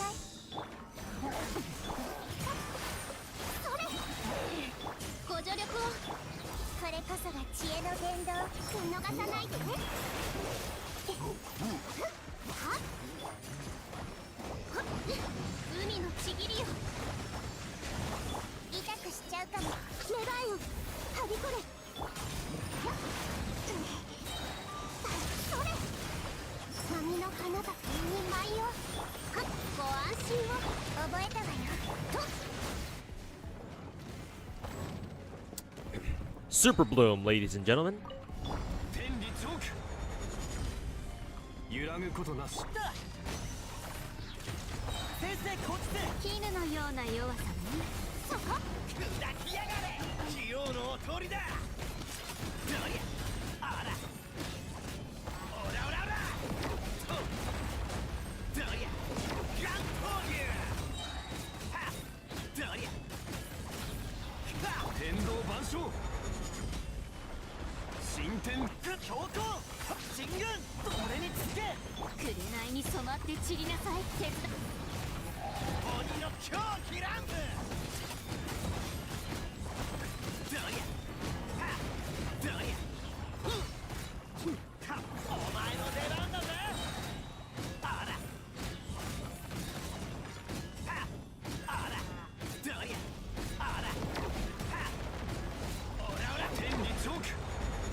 Doria, Doria. Pretty soon, Mihoyo is gonna collab with Bandai Namco and put Ito into Tekken 8 as a guest character. With how much he says Doria. I'm not gonna sugarcoat it. Doria.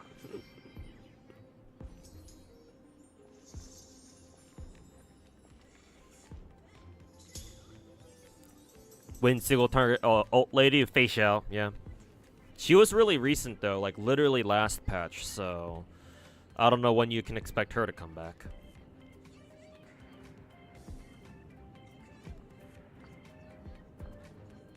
Remain strong, but right now only quote unquote needed in super break teams. Yeah, she's still a solid support all around. Honestly, if we do get a another dedicated super break support, then yeah, honestly that'll free up Ruin Mei so we can start using her in other teams too. Excuse me, because she's just an all-around great support. I mean, honestly, personally, I think Ruin Mei is like tailor-made for super break teams, to be honest. Just because of how much super break teams rely on enemies being broken for like half the fucking time. All right, downloading the new Nikke update now.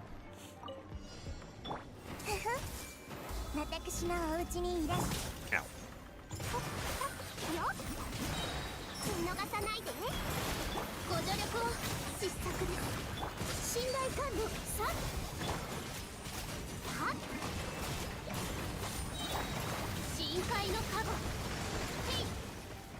Damn, that was fast. How long did that take? Not even 30 seconds.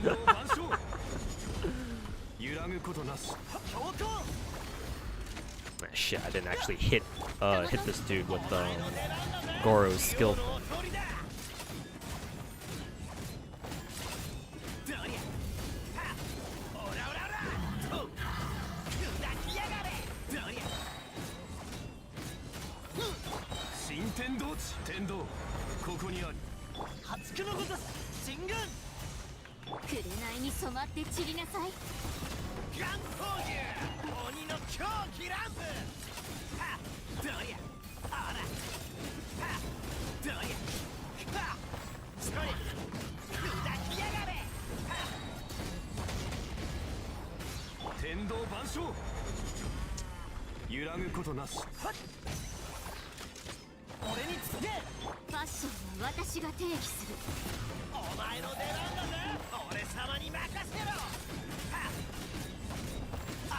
There we go. It's up now? What, the Nikke patch? Like the entire patch is available now? I thought it was going to be here tomorrow, not today. But then again, they did say 31st. And I'm assuming when they said 31st, they meant the Asian servers. So yeah, that would mean that it would be the 30th for us. Because it should be the 31st in Asia right now.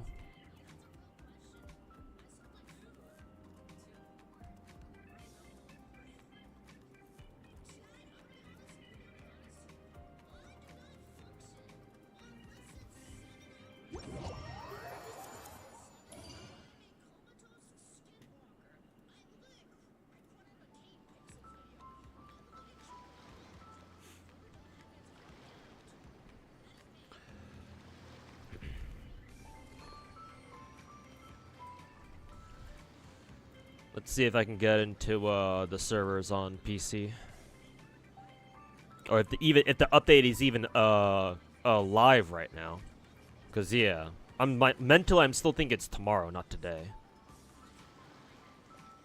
Oh no, the patch is live today. There you go. Or it is live right now.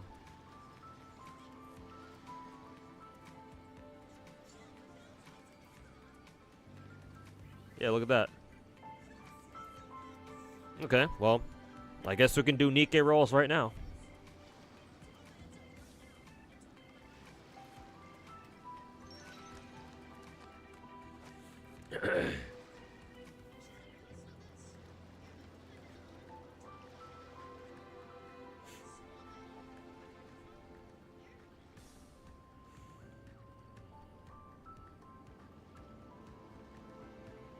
she isn't tailor-made. Her skill doesn't half her skill doesn't really doesn't really do anything. Maybe not, but her re-break mechanic is hella fucking clutch for super break teams, if you ask me.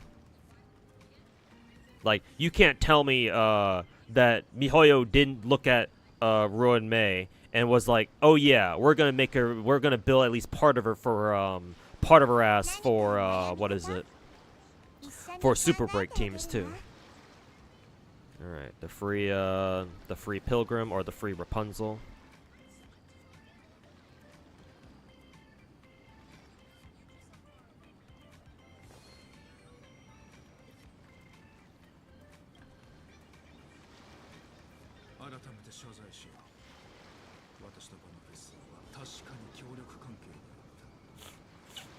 How do you get HMC? Play through the story. Yeah. Unfortunately, you have to beat, I think, all of Pinakini. Is it all of Pinakini? I think you just need to... I think the moment you get HMC is after you meet the Watchmaker, or whatever his name was. Because that's kind of the whole lore, right? Because HMC has his hat now. So you gotta finish talking to him, I think. Or talk to him. He's fucking dead, so...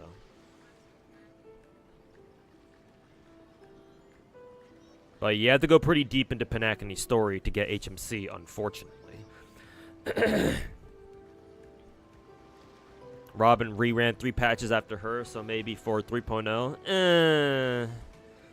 I would say Robin's more of an exception, just given how much people love Pinakini characters. But we'll see.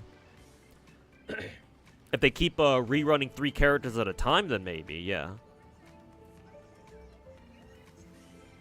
Also, these ads in Nikke are getting pretty aggressive. They always were, though, is the thing. I mean, remember, it's still a Korean game at the end of the day. Gotta chase that bag, after all, you know what I'm saying?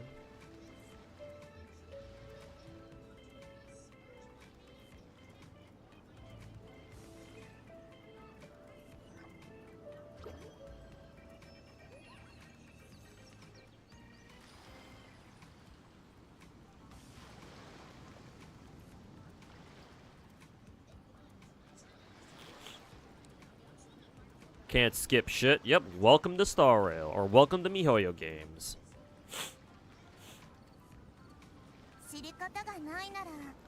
They changed now so it's possible to get HMC early? Oh, okay. Then, that's a good change. Credit to MiHoYo. Thank God.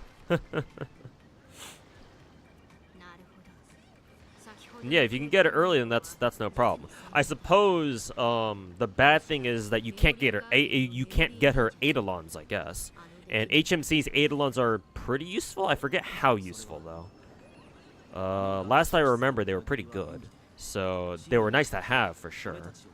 But yeah, I guess if you get base HMC, then that's great. Or you get it early, a lot earlier than you're supposed to, then yeah, that's great.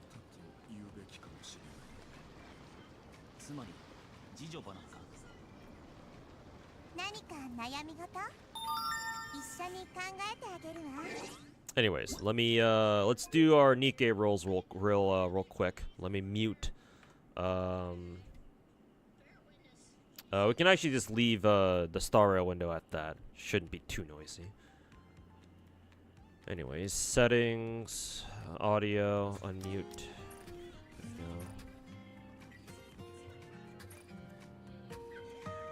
Crank up the music at least a little bit.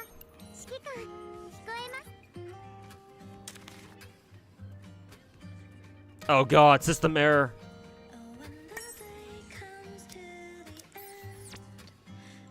God, look at all these known issues.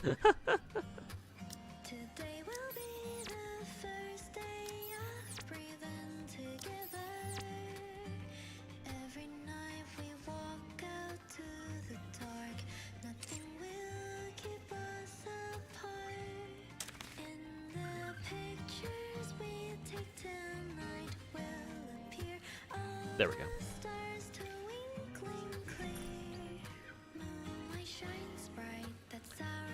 Yeah, I'm assuming the servers are struggling. Yep, system error. Servers are struggling right now. Everybody's on Nikke. Actually, out of curiosity, let me also check the Nikke Twitch directory. Because I expect everyone to be, or not everyone, but a lot of people to be on Twitch right now, or to be on Nikke right now. Yep, Nikke is popping off a little bit harder than usual these days, or right now than it usually does. Yeah, No Pants is streaming, SkyJLV streaming it. I think I recognize Cherry Moo. Artemis is streaming it. Yeah, a lot of the dedicated Nikke heads.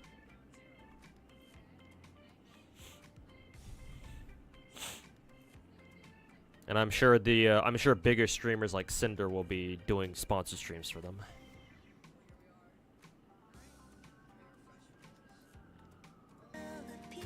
Failed to what did that say? Failed to authorize user information or authenticate user information? What the fuck was that?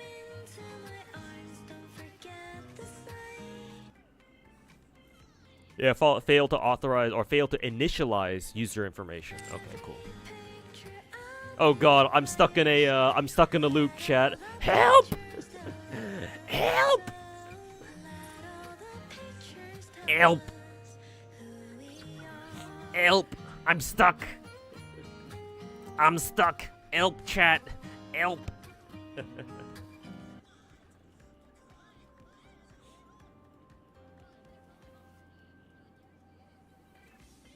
Same thing you're getting? Yeah. Servers must be fucking dying right now. I don't blame them. Close the game open? Yeah, I'll probably have to restart the game, yeah. We'll try it. But if it's a server issue, then obviously like closing and relaunching the game, it shouldn't really do much, but we'll see. Help!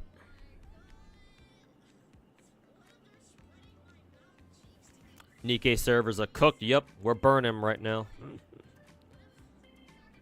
we're literally DDoSing them right now. Legal DDoSing. Tried that, but it doesn't work. Yeah, it shouldn't, because again, server issue.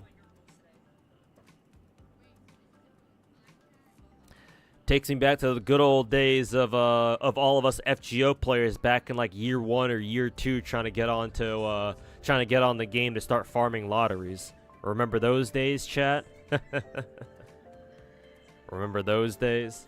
Back when you know Jalter first came out, and some other characters like that. Yeah,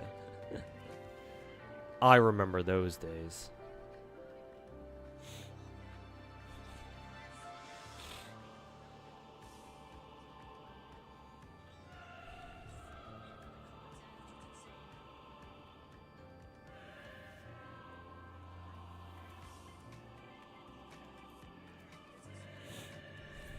At least you're still able to update. Yeah, updating the game shouldn't be the hard part. It's just trying to get onto the game that should be.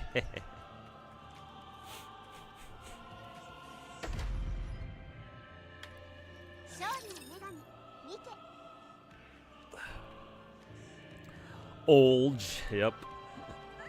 We're all old men in here, or a lot of us are at least.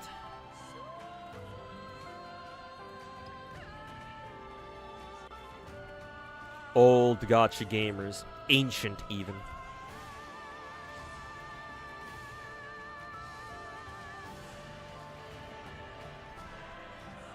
Oh yeah, even just trying to log onto the game is fucking struggling right now. God, how long did that take just to open up the lobby menu?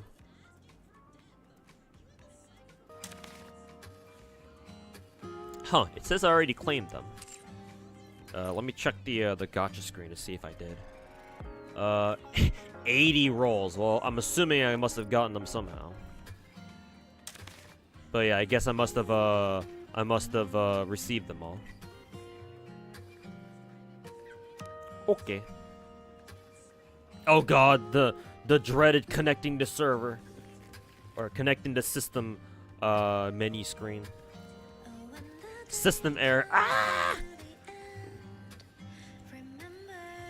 The dreaded system error. Oh no! Curious, is FGO on its death spiral? Not, I wouldn't say death spiral. It's probably more like a death slope. And the slope is not that deep. Like it's, you know, it's a gently rolling hill, right? FGO will still stick around for a long time. But it's not like it's not gonna die tomorrow. It's not gonna die next year. It's not gonna die the year after that. No. If it will die a long, slow, painful death. That being said, I don't disagree. Like personally, I also think that, like, I also don't think FGO is like it's not getting bigger either. Right? It's not gaining popularity, at least not here in the West. Maybe in JP it still is, sure. But like what I can say for sure is that I'm not looking forward to a future FGO content. Like not even new characters are going to be able to make me excited for FGO, for like future FGO updates. Cuz like we already have Archetype Earth. Matter of fact, NA even has her too now at this point. Right? They already revealed CL, right? Who else can FGO really put in that would like generate enough hype to get players to come back? Maybe Toko? Where am I going now? But it can't be because of characters anymore. Fail to sync user information. Cool. All right, we're just in this loop of constantly getting desynced and shit. So I'll probably come back later in Nikke, see if the servers are behaving as they should.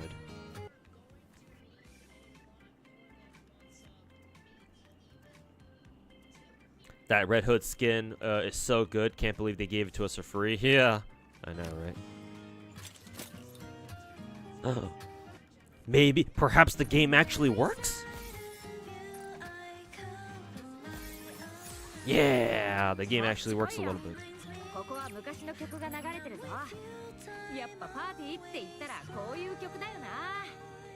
Yeah, they already used the Summer Erish card. That's no longer a meme, or she's no longer a meme. They use CL. They use both their cards in the same fucking event. Which I can't say is very smart, but, you know, here we are.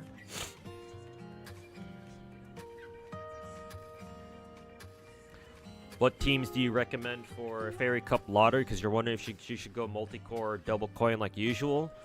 I believe Farmville already posted our teams for Morganfest.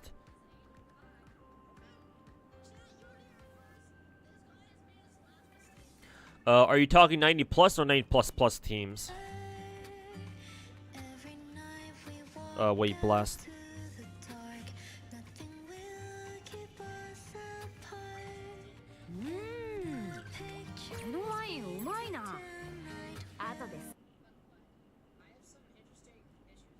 Still never got Jalter. I mean, hey, if you still want her, she's on rate up on NA right now, I think. Regular 90 plus. Let me see. The recommended team we have written in Farmville is Support Castoria, Kama, and Summer Ibuki. That being said, this assumes that both Kama and Ibuki Doji are both MP5. But that should be the most efficient team for this node, I think. So it's looking like you're going to be multi-coring. It looks like you're going to be multi-coring this. Maybe you could reload this. I mean, the enemies don't really have that much HP. Yeah, they don't look like they have that much HP here. in 90 plus. Like maybe you could God Juna everything. You could God Juna reload. If you have God Juna. I forget. Do we have a an assassin reloader? I mean, funnily enough, you can use Tama assassin or Koyan Light KOL to reload herself, which is hilarious. Because most of the enemies here are riders, with the exception of Fergus, who is Saber.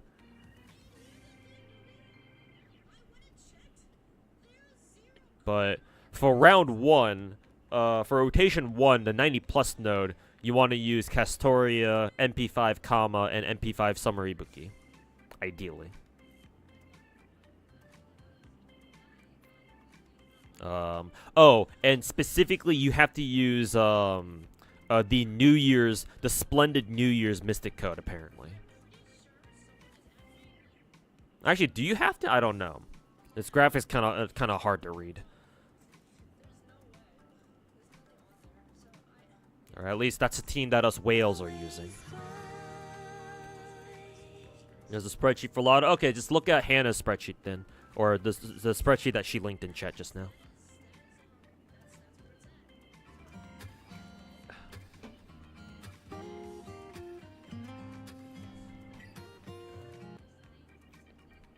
I'll also grab the link for myself just in case other people ask for it later on down the line. I assume this must be Kadroth's guide. Made by Avalon. Yeah, isn't Avalon one of Kadroth's mods? Or am I confusing them with somebody else?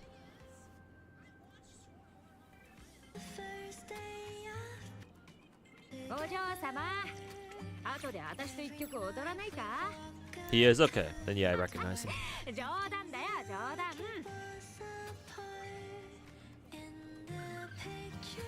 You don't have God Juno, just a level 100 Morgan? Hopefully she can still work. I hope she's MP5 though. Actually, isn't regular Maeve? Let me look her up actually. Does regular Maeve? I mean, there's no Maeve alternative except for Summer. Does Maeve count as Fae? No, she does not. Okay, well, that's unfortunate then. Because if she had the Fae trait, then I believe Morgan does extra damage to her. Maybe she has a secret trait or something like that. I don't know. I don't remember.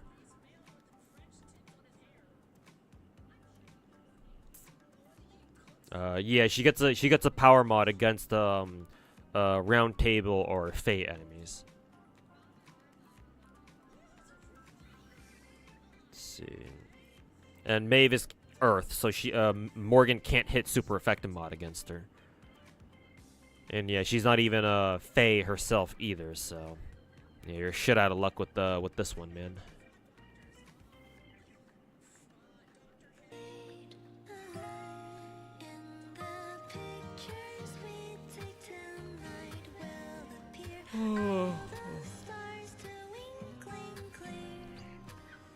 Foreigner Maeve is a Fae? There's a foreigner Maeve? Let's see. Oh, they actually added Fae Maeve into the game as a 4-star. Why do I not remember her? I think I vaguely remember seeing her art. It looks like she's a welfare, considering she only has one ascension stage. When did she come out? I don't even know when she came out. Summer 2023, so our summer next year, I guess. Oh, with all the Lost Belt 6 summer sermons. Oh, right. Forgot about them. But doesn't matter because this rotation doesn't have fairy. It doesn't have Fae Maeve.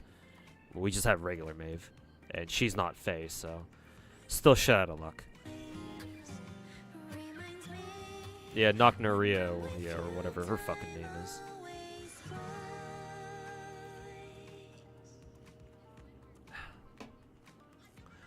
Well, the game's not crashing yet. So let's do our Nikke rolls, I guess. I hope hopefully Nikke servers can stay intact long enough for me to hopefully pull one of these characters. I guess Grave isn't out right now. She'll be out next week, so I guess we can try going for a copy of Cinderella first. Do the date-free daily roll. Whee! As per usual, or as expected.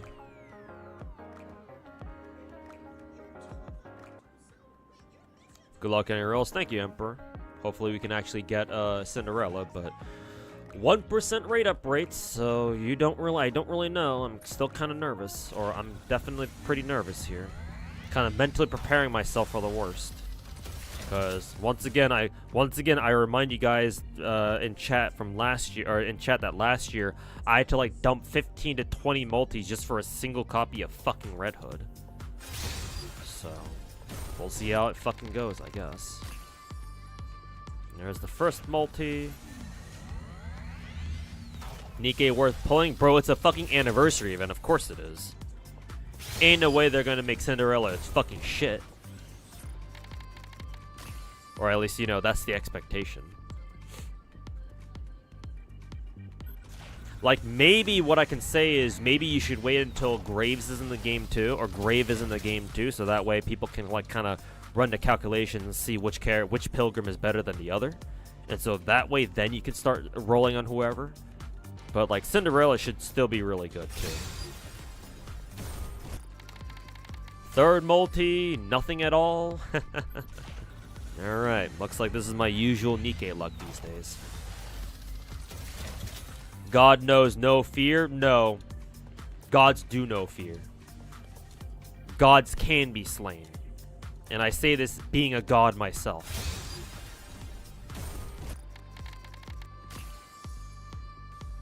Having slain gods and being a god myself, no, gods still must know fear. Gods who do not know fear are the ones who die. Alright, our first fucking SSR in like, what, 4 or 5 multis? It's probably not even going to be Cinderella 2. Can you get spook? Yeah, absolutely. This one's probably going to be a spook right here. 1, 2, 3. Well, it's a pilgrim. Could be Cinderella, but could be any other pilgrim too. Yep. As you can see. Like a fake out? Yes. Nikke has a fake out animation. By Noah most of the time. Yeah, I even got a Noah. Like literally yesterday, I got a Noah from a pilgrim mold. So, I mean, hey, at least it was a pilgrim, but still, Noah. Yes, this Nikke Gacha has a fake out animation. So when you see here, you're supposed to like raise this thing like that, and yeah, so at first it showed up purple and then it turned gold towards the end. I think this game has multiple fake out reactions actually, or animations actually, because that's the first time I've actually seen something like that. Because normally I don't really care about like scrolling up really slowly. So yeah, I think there are 3 different summoning animations in Nikke.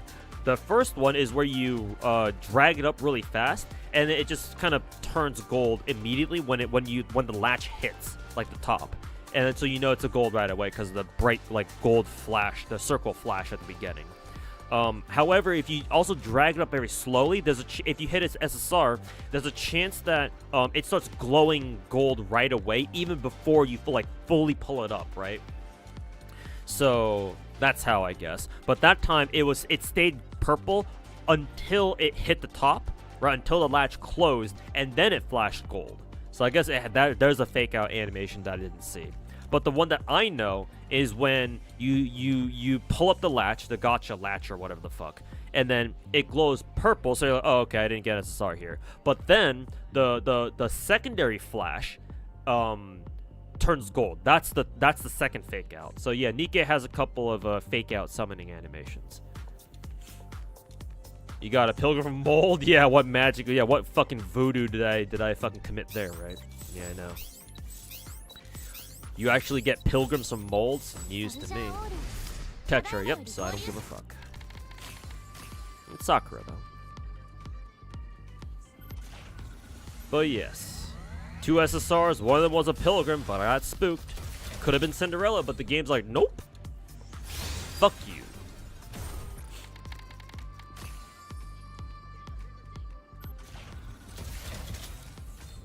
Three SSRs, no Cinderella? Mm-hmm. That's what it's looking like. This is usually why I don't really like rolling in Nikke, especially not on Pilgrim banners, because this shit can happen. Alright, gem time. And I think I only have like 11 multis, so. Cinderella is voiced by Aoyuki, though. Yes, that is true. That is in fact true.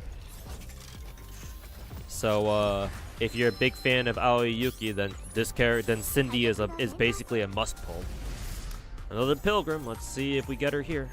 Or if it's just another fucking Pilgrim spook. Yep, here's Noah. Gotta get all the fucking Pilgrim spooks now. Don't we?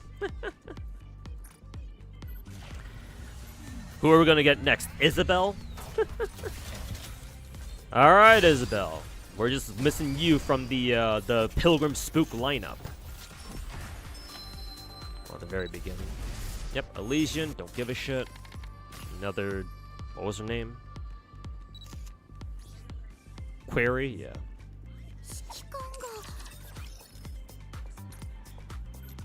As it were. Another gold. Another gold, another spook. Rate ups are a lot. I mean, to be fair, Pilgrims only have a 25% rate up. Or a 1%, technically a 1% rate up. So only a quarter of the actual SSR roll, like, you're gonna get who you're looking for. Can't wait to see people suffer for Walter tomorrow. Oh, there's Modernia. I'll take a Modernia. At least it's not fucking Isabel.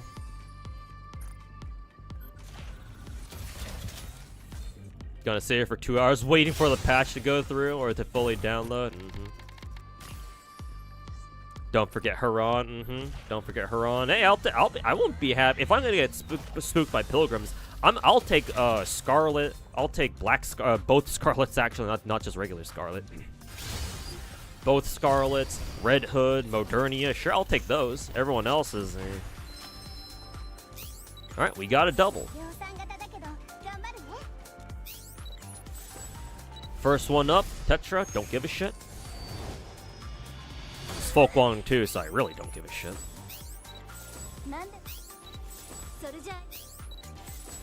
And the second one, another Tetra. Don't give a shit either. Fuck you. And it's Viper. See, I really don't give a shit.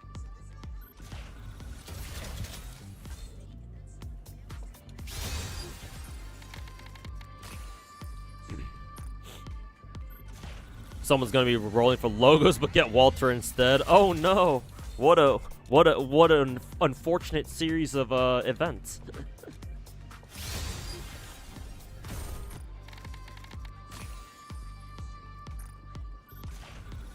Oh, the nose.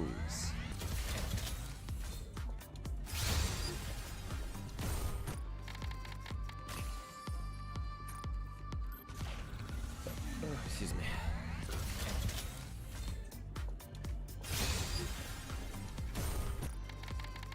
Purple, purple, purple, purple, purple, purple, purple, purple. Purple, purple, purple, purple, purple. Oh, there's a gold. First up, Pilgrim. Who's it gonna be this time? Is it Isabel? Another Haran? Hey, finally we actually got Cinderella. I wasn't expecting that at all. I thought we were gonna fucking suffer for the entire time. Oh, she's using... Aoyuki's using her... Which voice is she using again? She's not... She doesn't usually do high-pitched voices. Ow, actually, I know which voice she's using. She's using her Lumen voice. Yeah, because Aoyuki voices Lumen in Genshin. Little known fact, by the way, because Traveler hardly ever fucking talks. But I believe Aoyuki also uses her high-pitched voice for Lumen. So I was like, where have I heard this? I was like, oh, okay, yeah, Traveler. Hey, look, chat. It's Traveler from Genshin Impact and Nikke Goddess of Victory. Cinderella has all the voice lines that Traveler never got.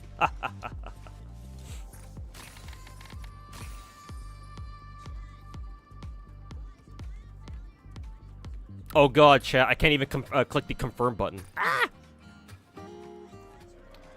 Ah! Hey, look, chat. I blew everything for Cinderella, and I don't even have 2 more multis left for Grave. How many gems do y'all think I can save up for Grave next week? I'm gonna probably have to fucking pity for her ass, to be honest.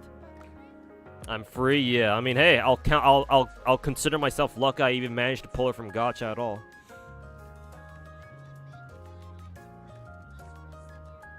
You personally like fake outs happen during summons like Gold Spark and FGO? Yeah. Like in FGO, like the fake outs are very obvious. So and they're really hyped to watch too. That and FGO is one of those kind of old school gacha games where you don't know what you're gonna get unless you watch the entire animation or just skip through it, I guess, right? Because every new gacha game these days, right? They just show you, they tell you right away, like, oh, you got an SSR here, right? So if you didn't get an SSR, you'll know, and most people just fucking skip through it all, right? So I feel like fake out animations, summoning animations, and gacha, like new school gachas these days, don't have the same impact because most people are gonna be like, oh yeah, I already know what's gonna show up, so skip, right? Not saying that that's like an innately superior way of doing gacha, but certainly a different way of doing it. Congrats to you're free. Yes, I'm free. Kinda sounds like Shuten Doji, and maybe she doesn't have the Kansai accent though, or she doesn't have the Kansai dialect though. And Cindy doesn't sound like seductive or anything, because that's definitely Shuten Doji. Cindy sounds more innocent, if that's even the right word to use here.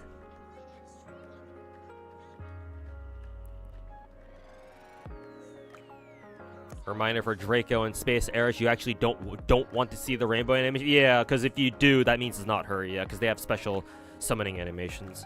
Because they like fuck with the entire gacha screen or something. From what I remember.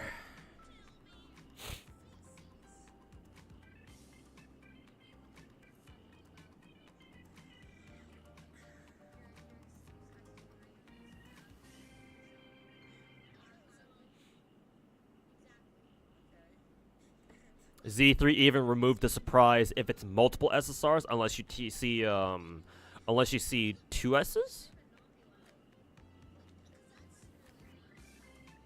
If you're saying that like Genshin and Star Rail can tell you if you got multi SSRs or not.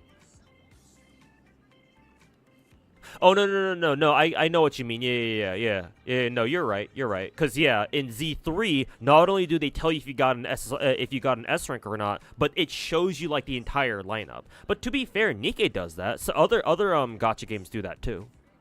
Z3 does that, where when it shows you if you got any S ranks at all, it shows you multiple SSRs or S ranks if you got multiple. But it's hardly the only game that, the only gacha that does that. Blue Archive does that. Arknights does that, technically.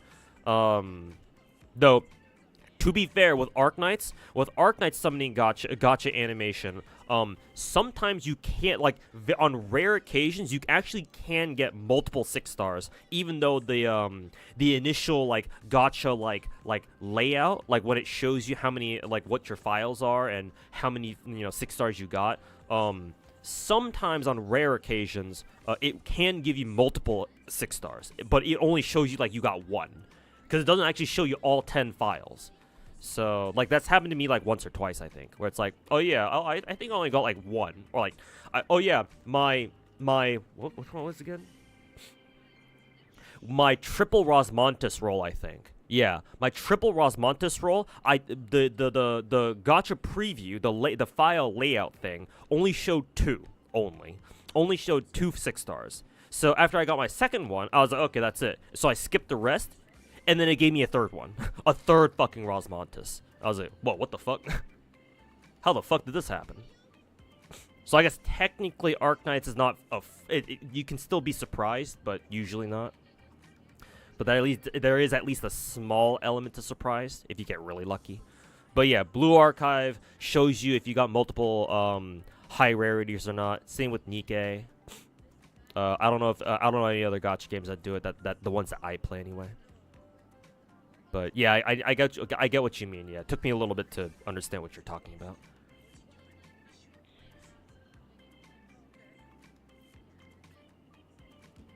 It shows everything at once, but when you click on one of the chains, it can turn it. Yeah, so it shows you everything, but then there's a chance that it can still fake you out. Yeah, I get you. There's always a small bit. Yeah, exactly. And honestly, I think that's how gacha summoning animation should be. Yeah, to make roles more exciting. Yeah. Like, yeah, the way it sounds like what Limbus is doing, I think that's probably the best of both worlds. It's like it shows you everything, right? If you get lucky right away, it shows you that you got a top rarity. So, oh, okay, cool. But then even on the rarity, even on multis that you don't see a high rarity, right? You still, some people might still want to click through each individual role just in case, right? Because, you never know. You never know.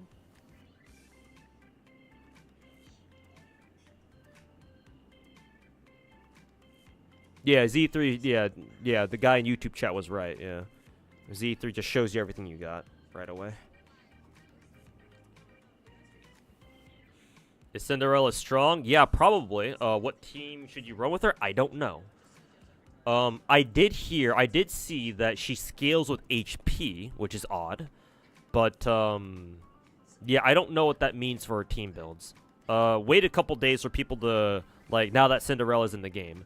Wait a couple days for people, like, on Pridwin or other tier list makers to, like, play around with her. And then see what they say. Because, yeah, at the moment, I have no idea what kind of teams she wants. I believe Cinderella even is a unique weapon type, no? Let me see.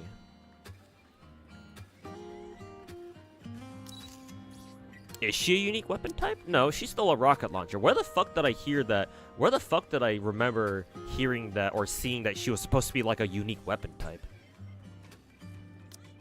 Because she's still a regular old rocket launcher, so I don't know what people were saying that she was a unique weapon type or whatever the fuck.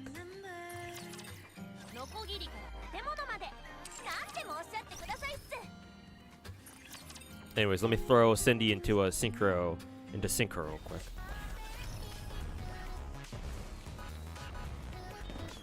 Back when Drogalia was still around, they also showed you everything, but it also had a fake out animation too. Okay, yeah, that's good. Yeah.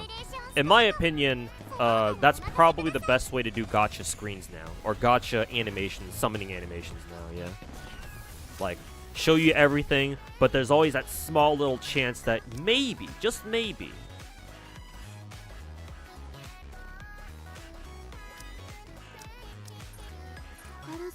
I guess I can put Proto Rapunzel on there too. Hey, look, chat. My synchro level is 420.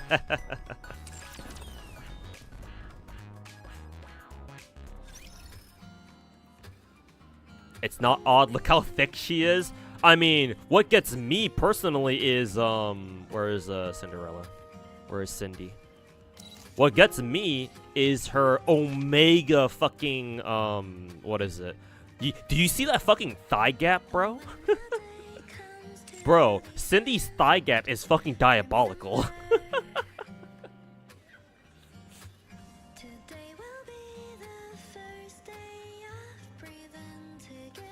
Like, forget, like, the whole Zettai Ryoiki tier list. Bro, we gotta make a thigh gap tier list. Like, this is honestly one of the bigger thigh gaps I've ever seen in anime in general. Like, what the fuck is this? You can, like, fit both your fucking hands through that fucking thigh gap, bro. Absolutely diabolical. She auto fires when you hold down, so that's what you assume when they meant. That's what you assume when they meant like unique weapon. Oh, if that's the case, I guess. But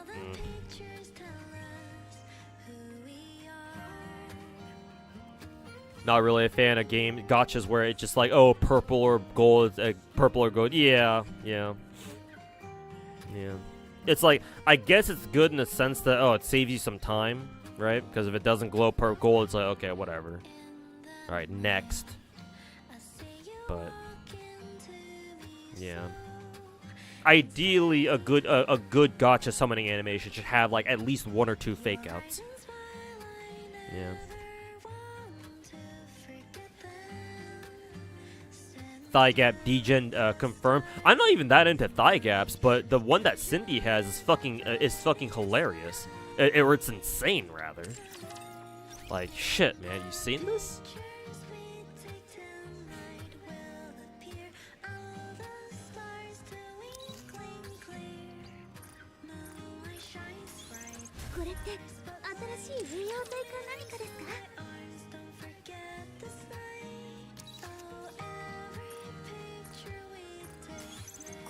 Okay. Query is now fully or max limit broken. So that's good. Ooh, so is Snow White. Very good. Though I don't really ever use Snow White these days. Core 2 Viper. Where's Noah? Core 3 fucking Noah. Fuck you, Noah. Smug piece of shit. Those could have been more Red Hood rolls. Or more Red Hood copies. But hey, Core 4 Modernia. I'm happy with that. But I just can't wait until I get another Core for Red Hood. Maybe my grave rolls next week will get me a Red Hood spook. You never know. Or hey, Black Shadow Scarlet maybe. Also, Board Player, thanks so much for the 15-month resub, man. Welcome back. How you doing? Hopefully you're enjoying your gachas today. Excuse me.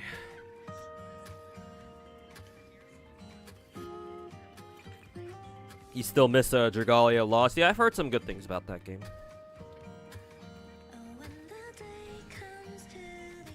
Am I doing a gacha costume for Scarlet Black Shadow? Probably. I'm not going to do it right away, though, because I'm currently broke as fuck.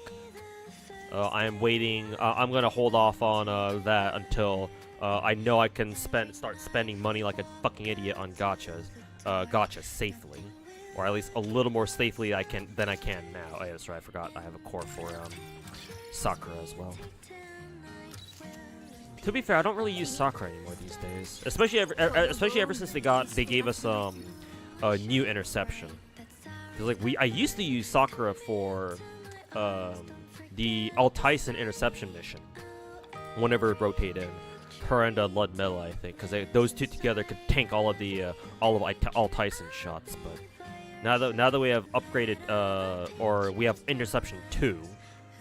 With all those like the 5 bosses that you can pick between, I just bully Kraken for a little bit, and that means I don't really need Sakura or Ludmilla anymore.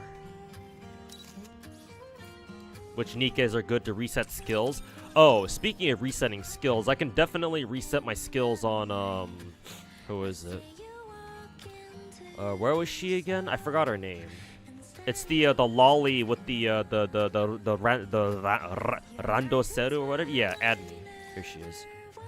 Because yeah, I gave her a decent amount of skill levels here, but I don't really use her anymore. So skill reset on her.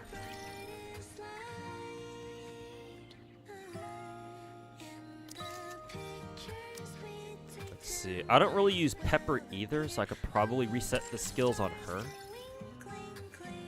I forget how good Pepper is, actually. I should probably look at the Nikke tier list real quick. Just get a sense of how good Pepper is.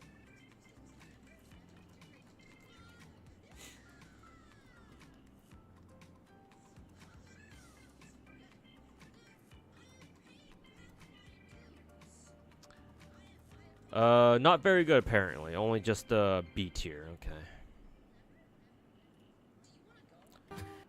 Okay. So I will reset Pepper's skills too, I guess. How many of these skill reset things do I have? Oh, 32. Okay, I've got a lot. Okay. What about Dala? How good was Dala again? I think she used to be pretty good, but ever since we got more characters, I think she's been getting slowly more and more shoved down the tier list. Where is she exactly? Is she at least S tier? see. Yeah, okay, she is at least S tier. I guess I'll keep her skills there then, just in case. Noise. I think Noise is also pretty good too. So I'll keep her there. What about Isabel? I think Isabel was burst 3. Or not Isabel, sorry, this is Haran.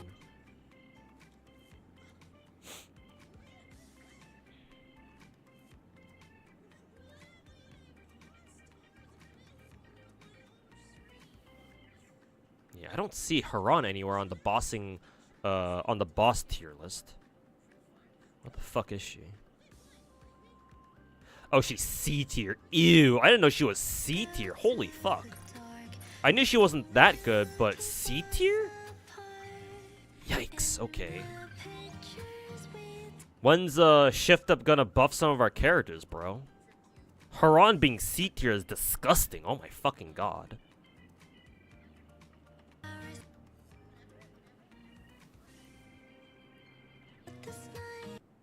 Like, that's almost a fucking war crime, putting a character that with a character design like that in fucking C tier. What the?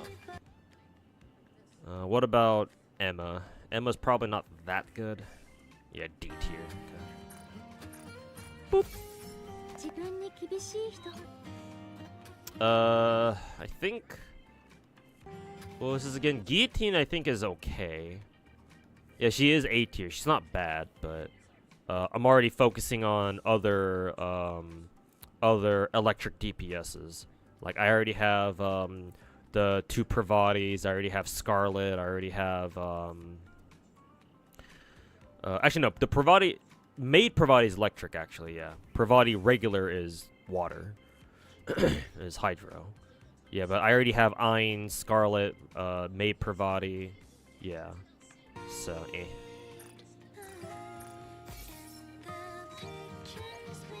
Anybody else? Isabel. How good is she again? Or how bad is she again? Yeah, C tier, just like Haran. Oof. What about Guilty? I think Guilty's okay. Actually, yeah, she's A tier. She's alright. What is she again? Wind? I forget if we have any wind burst 2s. Do we have any wind burst 2s? Oh yeah, Dala. And she's S tier at least. Oh, and Summer Rosanna. Okay. Then yeah, there's not much point in using Guilty because I already have both Dala and Summer Rosanna, so. Yeah, I think I'll reset on her. I wonder why I even gave Maiden some of these. Not really getting much back from that, but whatever. I'm not using Sakura anymore, so I'll take those back. Novel? I think Novel was okay, but is she top tier though? Probably not. Where is Novel? What burst is she even? Oh, 2. I was looking in the wrong section.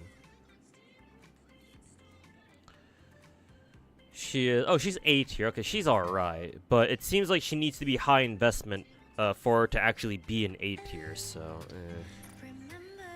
And besides, if I want to burst to Geo character, then I already have. Yeah, I already have Crown. I already have Marciana, I believe. Yeah, they're both Geo. Oh, and even Aqua, even Summer Helm is what is it? Is Geo too. So yeah. I've got plenty of other choices. I know La Plus is actually really damn good now, especially if she has her her unique items. So, in case I ever feel like leveling her ass up, I guess. Oh, there's Ludmilla. I'll take those back, thank you.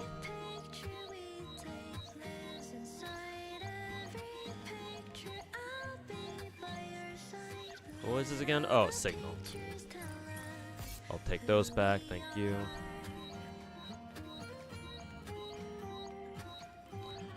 Anybody else? Anybody else that I gotta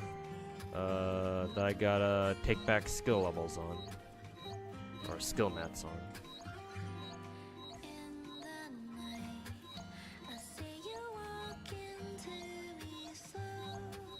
Yeah, that should be it.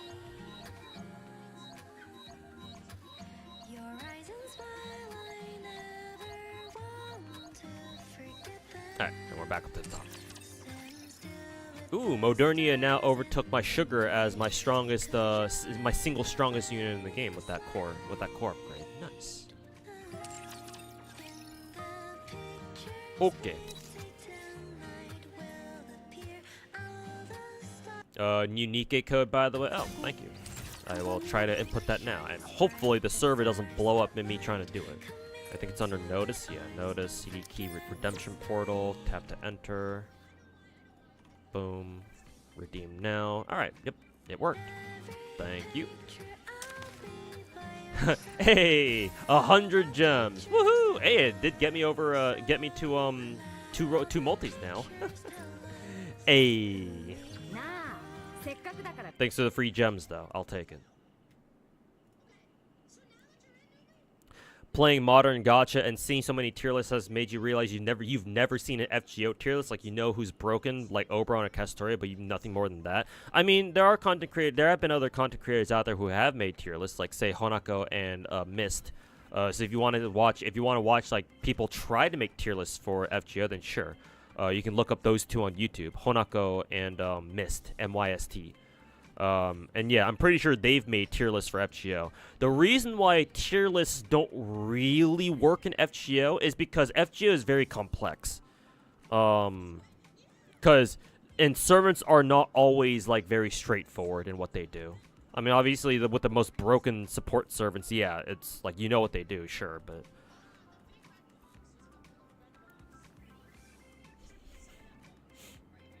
and not to mention, like, half of FGO's quote-unquote meta is literally just farming meta. Because, remember, in FGO, this game is weird because, FGO is weird because, like, 90% of what you do in FGO is just farming. You know? It's not actually, like, any endgame stuff. So it's like, okay, well how does this affect the FGO tier lists? But yeah, not only that, but FGO's character power levels are very polarizing in the sense that FGO has what is it? It has its whole counterclass system, right? Where where counterclassing is extremely powerful to the point where like 99% of your fights are going to be your DPS specifically, or at least your DPS, counterclassing whoever you're up against, right? Because you get double damage. Your DPS, that if whoever's counterclassing gets double damage for themselves, and then resists half the damage that they take from enemies. Like, most other gacha games are not that, don't quite have like a polarizing mechanic like that, or like they don't have quite a mechanic that's as strong or as meta-defining as that, right? Like, maybe Blue Archive comes close, but even then, I would say FGO's counterclassing thing is still way stronger, because in Blue Archive, it's like, well, you know, characters might have like an element or like a type advantage, but they certainly don't have a defensive advantage, right? They still take full damage from everything, pretty much. Because most enemies in Blue Archive do, like, quote, normal damage or whatever, so. There are lots of gachas actually without tier lists. Yeah, obviously. I would say Arknights does have a tier list. There are definitely some characters who are better than others. I'm assuming you just haven't been searching around for hard enough. Surely a game like Arknights has a fucking meta tier list out there somewhere. I mean, hey, with how much Arknights players love to bitch about how Chen gets power crept every other fucking patch, or like Lapland gets power crept every other fucking patch too. And now people are bitching about how, oh, Thorns is gonna get power crept too. Oh my god. So I was like, you know, Arknights has to have a meta tier list somewhere.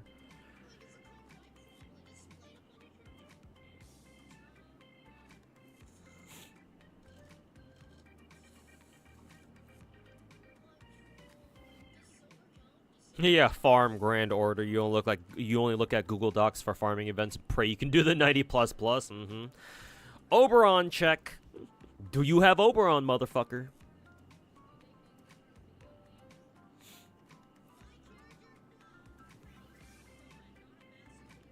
It matters more what you're weak against. Not only that, but Blue Archive also has terrain advantage as well. So I guess in that sense, Blue Archive is actually a little bit similar to FGO because depending on the terrain, you might want to take one DPS over the other.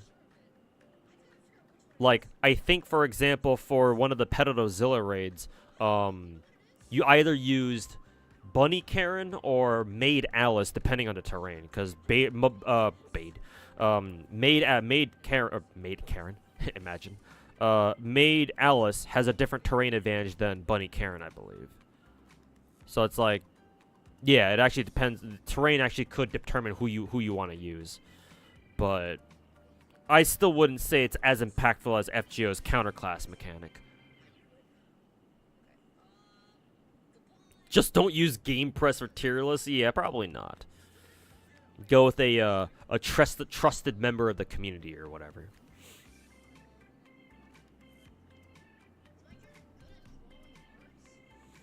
Got tower defense gacha, ended up quitting Arknights and PTN. Oh, that's unfortunate. Nice. Hopefully you enjoyed your time with them when you're still playing.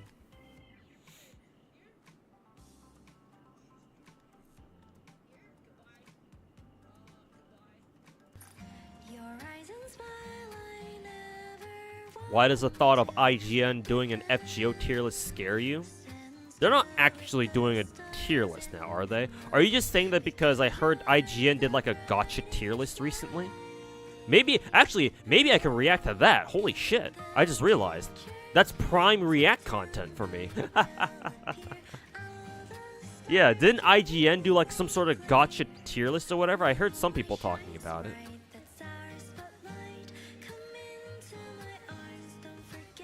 So yeah, I could probably react to that shit. We could probably do it later today, or maybe even later today, or more likely tomorrow. You wouldn't trust anything from IGN? Well, yeah, obviously. Like, I'm fully expecting that video to be a fucking train wreck. Cause like I'm out here fucking saying that most gacha content creators don't know what the fuck they're talking about when it comes to gacha. So what are the chances that some fucking corporate gaming identity or corporate gaming entity gets anything right when it comes to gacha? That's the content creator spirit right there. Yeah, I know, right? Gotta get into the groove of things, you know?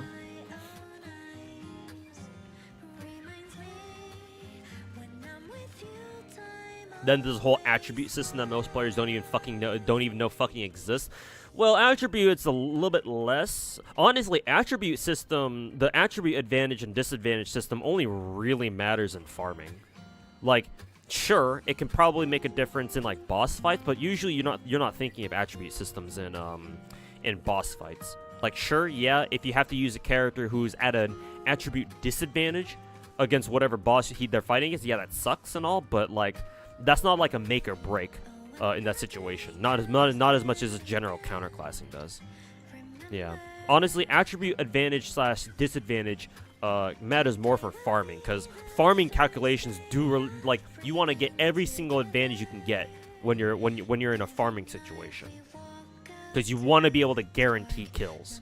And so yeah, that's when you want to use attributes, or you know, the whole attribute system there.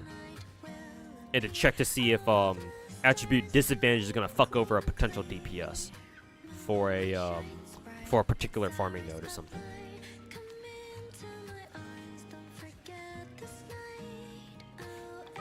Myrtle archetype, yeah, the flag bearers, yeah. Flag bearer characters exist or operators exist in Arknights, every other Vanguard type, adios. I don't feel so good, Hypergriff. Sayleech, who else? Sayleech, Elysium, and Myrtle on their way to fucking Thanos snap all the other Vanguards out of the game. Well, with the exception of Bagpipe, of course. They have spared Bagpipe if she is P5. You are useful. You can live.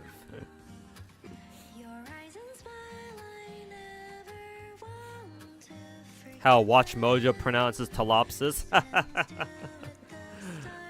Yeah, we can react to the Watch Mojo video too if they made a Gacha tier list too. Also, any tips for a newbie for Ether Gazer? Found out about PC Client like 2 weeks ago. Want to finally give it a chance. Tips for Ether Gazer.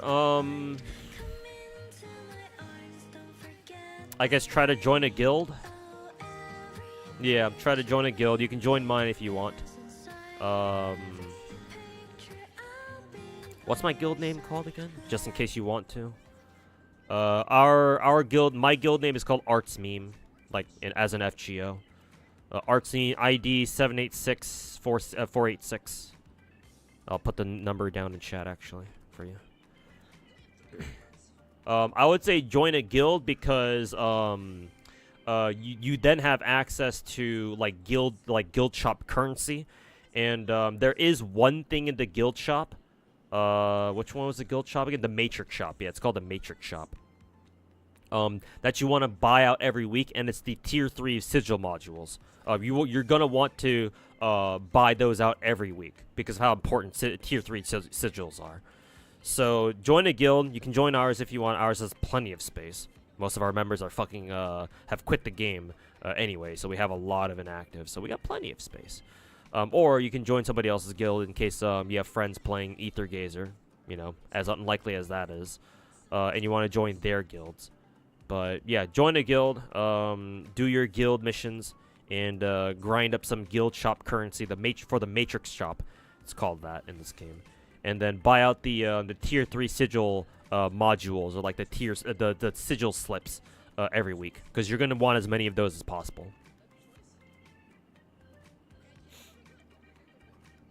It's too similar to Z3. Like, I get what you're coming from with that, but in my mind, Ether Gazer is still quite distinct from Z3. They're not quite the same game to me, which is why I play both, or which is why I still play both. Other than that, Dr. Izzy, Ether Gazer has a lot of content, almost too much content, to be honest with you. There's a whole bunch of things that you have to keep track of and make sure you complete a content for. So, for example, let me pull up my Ether Gazer screen here real quick. Where is it? Is it right here? Yeah, there we go. Okay, so, yeah. Ether Gazer has a ton of shit that you have to go through. So, when you're going through, like, the supply notes for the first time, I believe all of them have, like, first-time clear rewards. And there's the coin commission, which is like your credits, the XP missions or the XP simulations, the skill materials, the whatever this is. I think you use these to level up your characters, like technically weapons or their access keys, I think they're called. And sigils, I think? No, in order to level up sigils, sigils, you need to use these things, whatever these are called. I think these are used for something else. I think mainly for character weapons. Weapons and functors, I think. These are for ascensions. Both character and, like, I believe sigil ascensions. Yeah, I think those are what they're used for. And of course, actual character ascensions too. Actually, do you use these for character ascensions? No, I think you use these for character ascensions. These are used for sigil ascensions. And I think a couple other things.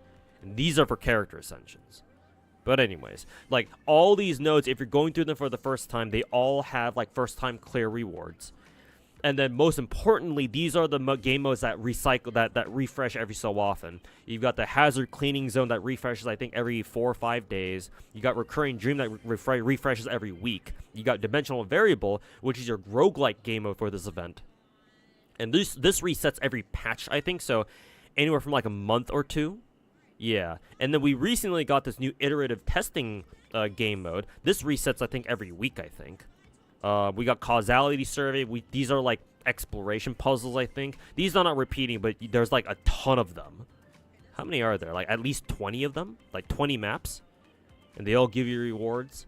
Past grudges are like high-end difficulty boss fights that you can do again for more rewards. So though you can only get them once, but you can replay them if you want.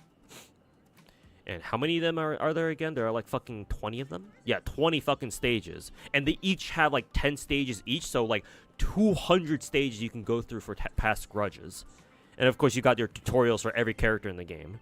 Well, all the characters you have currently. You can't do tutorials for characters you don't have. Unless they're like part of the event, I think. If they're like event characters, for example.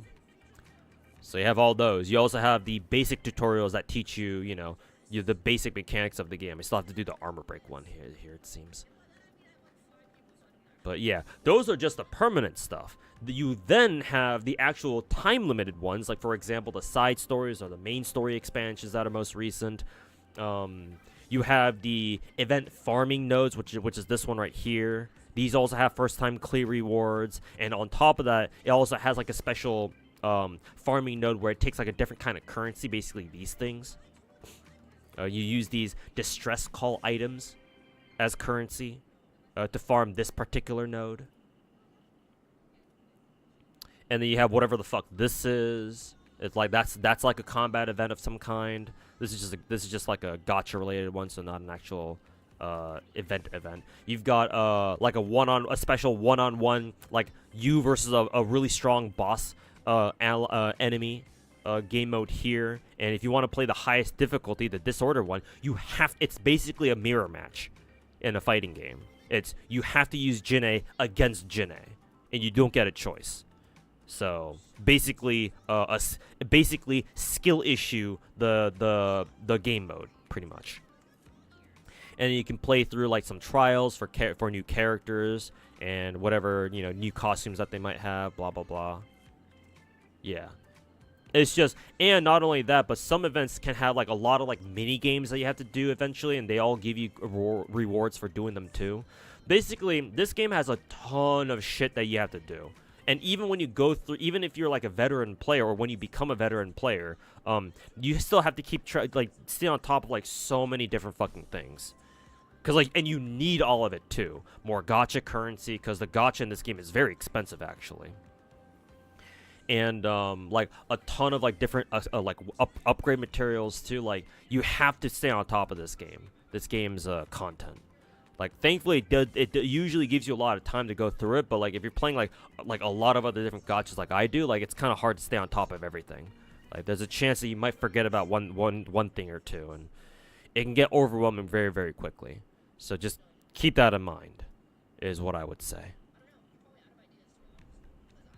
Did I ever play PGR? No, unfortunately not. I know about it, but I never played PGR myself.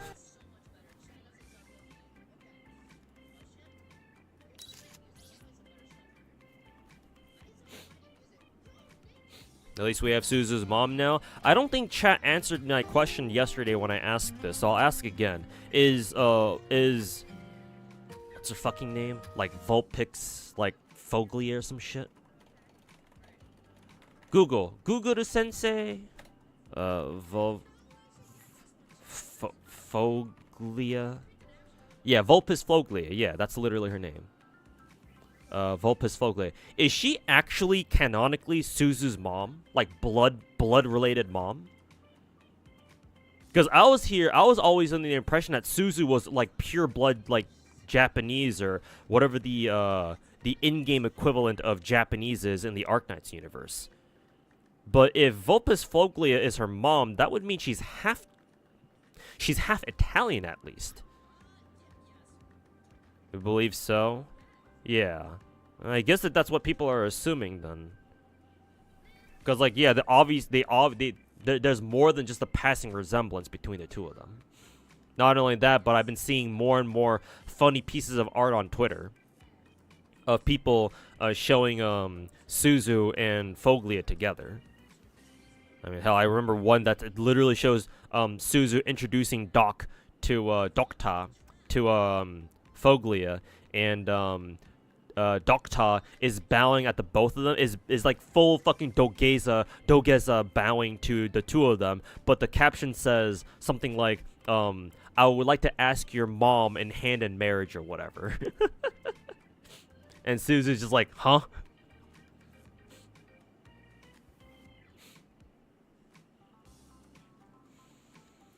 Suzu got infected because of a infected toy she got from someone who that got sent by someone from a rival mafia or something. Oof, that's her fucking lore. That's rough. Oof. Then yeah, if that's the case, then yeah, suddenly things are starting to make sense. Missed the polls. How'd it go? I managed to roll Cindy from Gacha. However, I was down to my last 2 multis basically. And I think I started with 80 tickets. A lot of those were freebies though. 80 tickets, and then like an extra like 3,600 gems.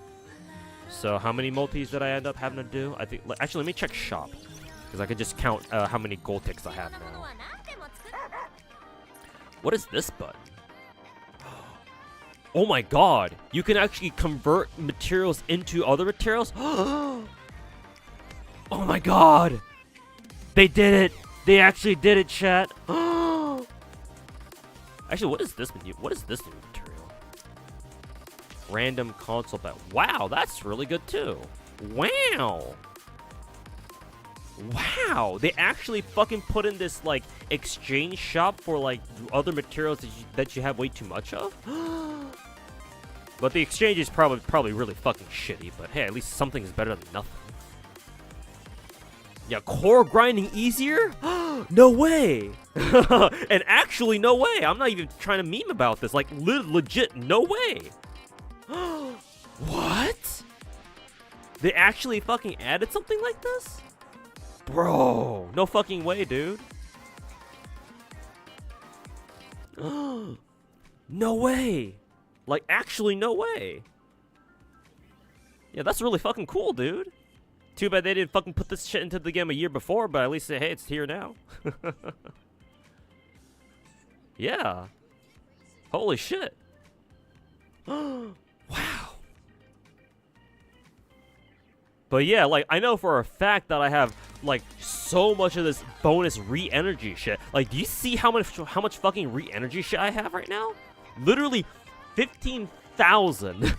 I'm not gonna be able to use all this in like a fucking lifetime. But at least now I can switch it over to any of these other ones. Though to be fair, it's only random. But hey, I'll take random shit. Yeah, I'll fucking take random shit. That's fine. Like, actually huge W, bro. Huge W update. Just off this alone, bro. Forget Cindy, forget Grave, forget fucking free Rapunzel. This shit is the MVP. How much could you get right now if I use half my battle data? You mean the re-energy thing? I don't know, let's see. 504 of them. 504 random canisters. Obviously, I'm not going to use all of it. I'll keep around a little bit at least. But the core dust, let's see. 106k. What would that mean? 106k. Let me do the math on this. 106k. So 160,000 divided by 112,000. I can upgrade. That's the equivalent of 8 levels, I think. It's not that good, but I mean, hey, something is better than nothing. But yeah. Yeah, that's like 10 or so low. Oh, remember, chat. At my synchro level, it's not 10k anymore. For additional synchro levels, you guys must not be at like 200 plus synchro level or whatever. Because remember, in synchro level, each upgrade now costs 12k core dust, not 10k. It starts off at 10k at level 200, but it increases I think to 11k at level 300 or 300 plus, and then starting at 400 plus, it increases again to 12,000. So it's not quite 10k conversions anymore, but it's still free. Like, I don't know, 8 levels, yeah. 12k, yeah, it gets more expensive, unfortunately. It doesn't stay 10k forever. Myrtle is overpowered. Yeah, she's just too useful, man. Yeah. Literally, a fucking lolly with a flag and a golden apple that she chucks at people is stronger than most 6-star vanguards, minus like Saleech and Bagpipe. Or I shouldn't say stronger, just more useful. Yeah. Hopefully, Hypergriff can like figure out another use for like other vanguards in the game. Is that Asuka? Yes, sir, it is. This game did have Evangelion collab. Yes, sir, it is. It's the one and only Asuka. We also got some of the other Evangelion girlies too. Here's Makinami or Mari. There's Amelia. Or not Amelia, sorry, wrong ReZero girl, Rem. And here's Rei. Ayanami. Evangelion is everywhere. I mean, hey, money is money. Evangelion and Yokotaro, the true businessman, the Corpa of the anime world. So how many polls did I do for Cindy in total? Oh yeah, I did say I wanted to take a look at how many tickets I got. Except I got sidetracked. How many gold tickets do I have? I started at 190. So 190, 18 multis in total for Cindy. So 180 pulls. True Nikke moment. Welcome to Nikke. I hope you enjoy your shitty ass pilgrim banner. Name a gacha that didn't collab with Evangelion yet? I'm sure there are, but yeah, it's funny. It's funnier to think that Evangelion likes to collab with everything. Is the arena result page a little bit different after the update? Is it? I mean, it could be.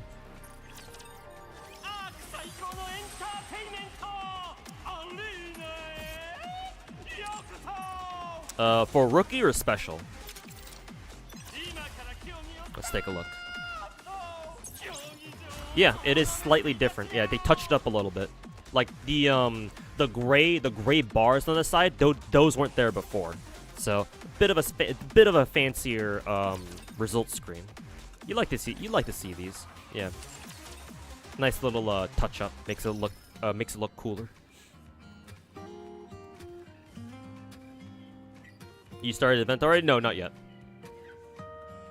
I'll probably just go through the event on my own, because I didn't mean to play Nikke today. Because I didn't realize the update would drop today, actually. I thought it'd be tomorrow, but it was today.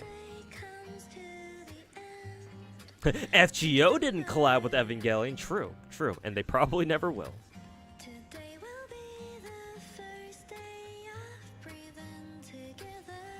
Ether Gazer is nice because you don't have to worry about swapping characters. If you feel like being lazy, you can just make your DPS an AI and get carry. Yeah, exactly. Let the game fucking blow through the game for you with them. Too bad you can't give your entire team AI control though.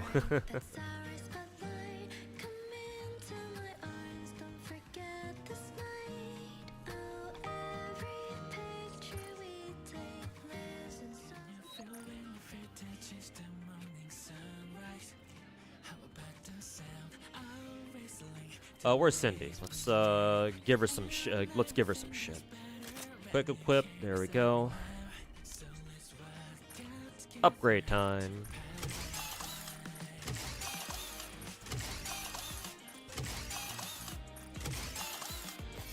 Alrighty. And then equipment modification. Boom. Ew, that's a shitty ass roll. What the fuck? Reroll that immediately. Crit rate. Better than nothing. Gonna have to see what specific overloads she wants.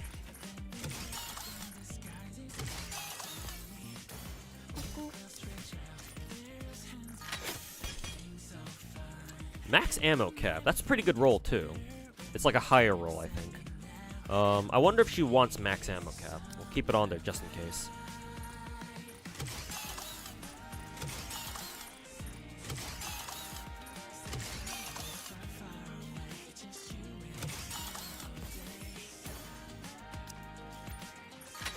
Overload that. What you got? Ooh, another. Basically, the effects on the first two gear pieces combined. More max cap or max ammo cap, and more crit rate. Nice. I think that's even a higher, or maybe that's a mid crit rate roll, or a middle average crit rate roll. Can't tell. I don't know my overload numerical values just yet.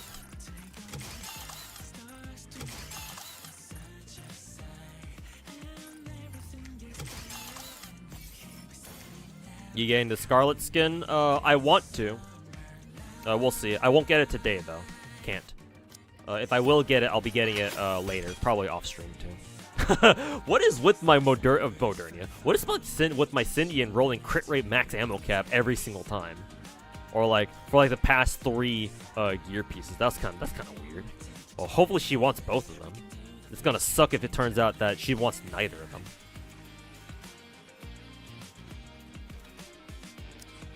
See, 68%, 68%. All her max ammo caps even roll the same fucking value too. That's hilarious. You want at least 2? Okay, good. All right. I'll consider my rolls there to be lucky then. FGO cross Mihoyo is coming, guys. Trust. I mean, technically it is with UBW, but yeah, not FGO itself.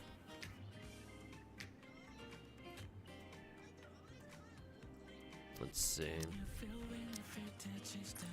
I don't know what skill priority Cindy wants. I'm just gonna get all of her skills level 6 right away, right off the bat.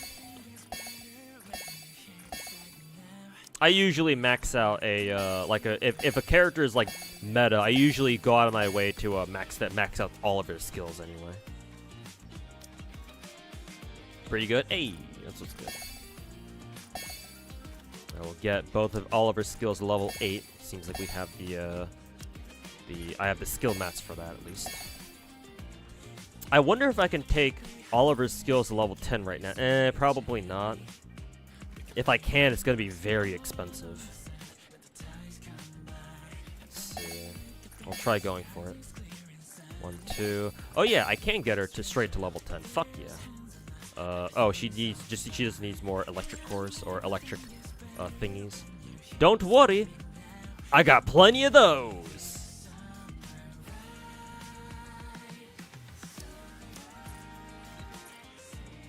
I got plenty of those, motherfucker. There we go, and we need another 251. Okay.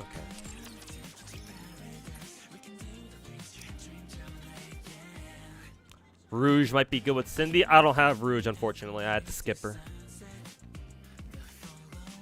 But yeah, I did hear that Rouge does buff HP. So yeah, on paper she should be good with Cindy, because Cindy scales off of HP buffs, I think, or something like that. I don't know exactly how she does it, but something like that. Sounds familiar. Heck yeah. Let's see. I'm gonna see how far I can take leveling her gear pieces. Let's see. What's the one that gives the most attack, actually? I think body gives her HP. Is the helmet the one that gives her more attack? Seems like it. It's already giving her 4K attack at overload. What about this one? Same with her gloves, I think. Gloves are okay. Okay. So, how much attack does her gloves give? Yeah. So, for attack stats, I should prioritize her helmet and her gloves. Okay.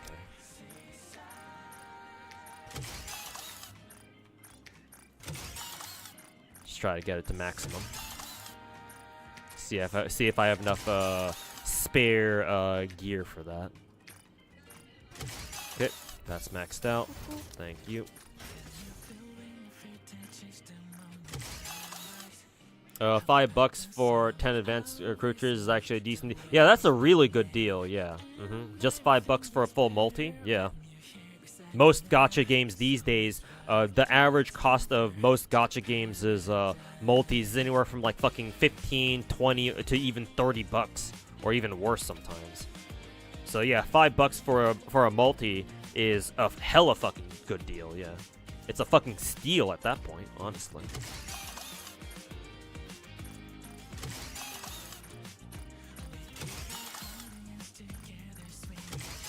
Nice, we were able to get, I was able to get these two to max level. I got some spare left over. See how far we can take with leveling up her body piece.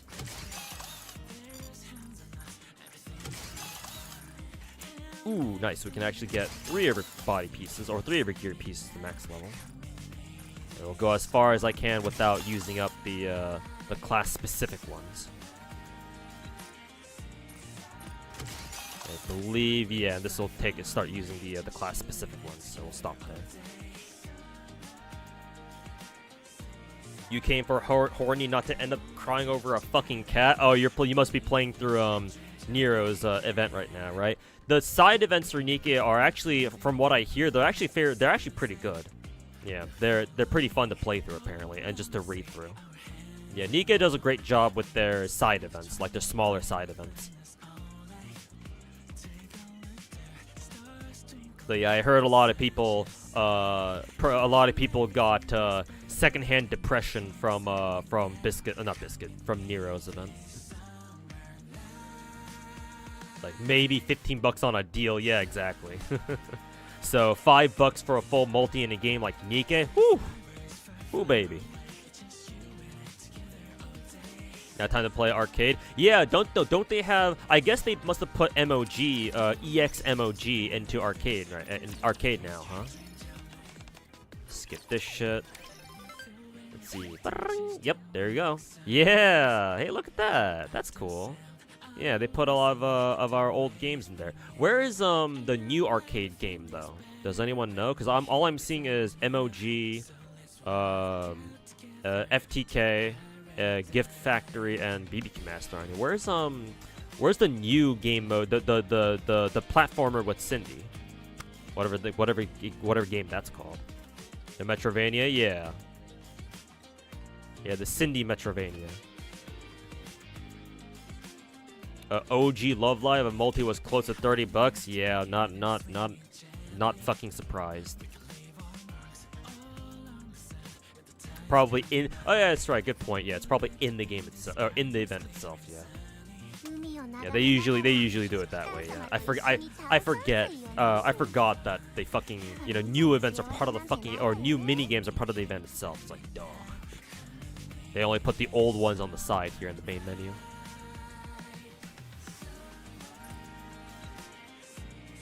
God, this summer song from last year's summer event is so fucking good. Cosmograph, the fucking goat.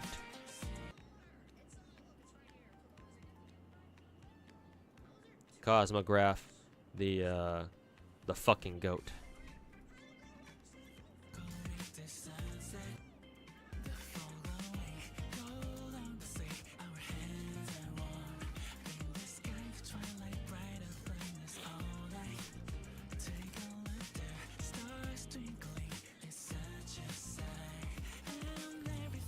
Where's my Cindy actually? Ah, there she is.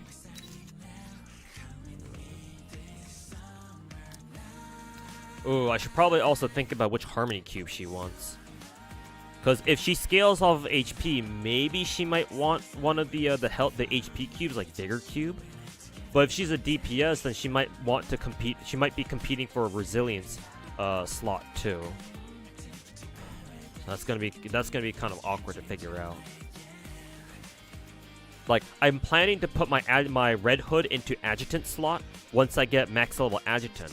But I was planning on putting Asuka in under Resilience as well. But if who is it? If Cindy ends up wanting Resilience too, then that's gonna be a hard choice I don't have to make.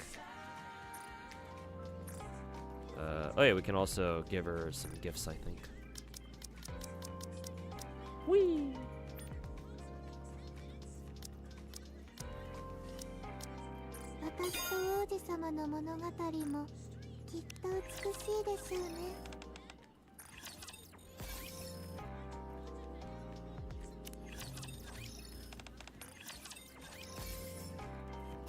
Free gems! Whee!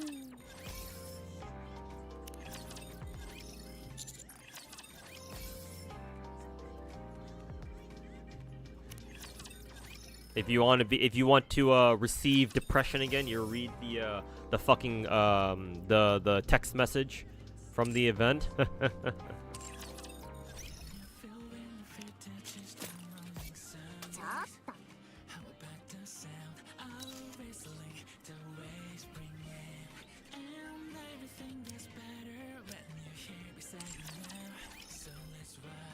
Man, my Cindy is max skill level, and she's almost got full gear set up, and yet she's still not even. She still can't even break the second row of my characters, huh?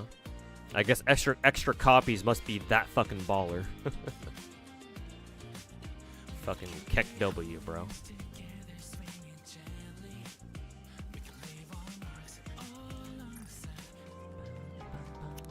That's right, Rapunzel is, she's new.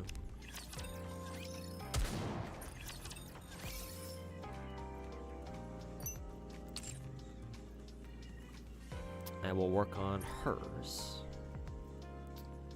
Oh, I guess regular Rapunzel also has a couple more, side stories for herself, too, now that, we have, Proto-Rapunzel.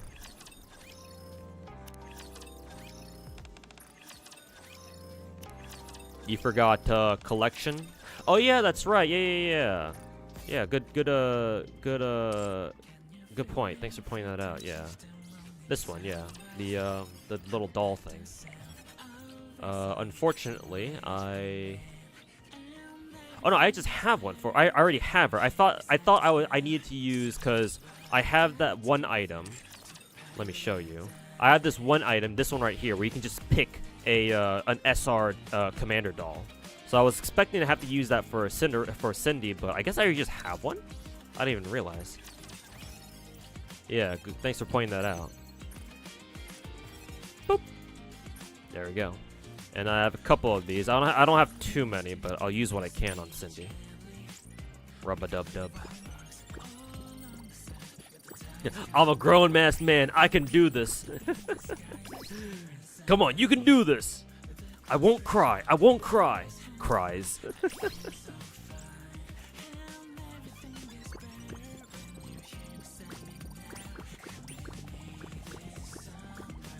Train yourself not to cry in reading an anime story. Proceed to cry, and then cry a lot. I don't have too many of these things, unfortunately, so that's the best I can do for her. But it did give her another 10,000 boost in power, though, so that's nice. Yeah, now she's up here. She's now almost in the second row of characters now. Almost. She's almost there. Really giving you the FGO servant leveling experience with the fucking dolls, yeah. But at least it's something. It's just some side thing. At least it's not like the main thing, though. But yeah, it's still kind of miserable. Wish they would give us a way to farm some more of those the doll upgrade like kits faster or something. How's anniversary going for you? Getting onto the servers was a little bit tricky because everybody was trying to log on at the same time. So the servers were kind of dying like 2 hours ago. But now it seems okay. And I did get Cindy. Cost me fucking 100 or 180 pulls for her though, so that sucked. But at least I got her. Better than not getting her at all. So I guess anniversary, technically speaking, anniversary is going okay. It's going alright. Game's having infinite loading, a loading glitch right now. Not for me at the moment. Servers seems pretty smooth at the moment for me right now.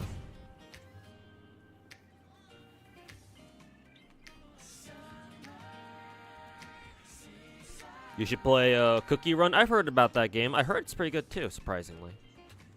And I think Cookie Run is Cookie Run a Western gacha? Because if that's the case, Cookie Run might actually be the one example of a good Western gacha that I can think of. But I forget if it's Western or not. Like if it's made by a Western developer studio. Oh, it's Korean? Okay, no wonder. Okay, if it's Korean, then okay, never mind. Yeah, I don't know too much about Cookie Run. I've heard about it, though.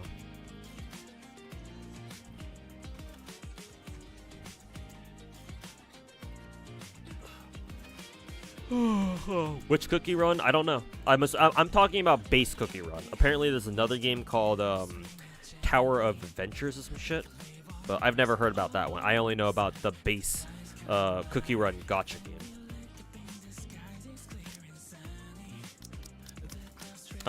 What team does Cindy want again, by the way?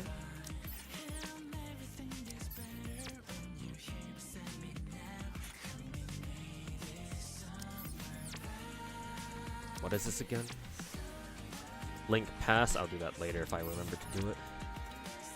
Oh yeah, and the level infinite pass stuff. I'll do those later if I remember.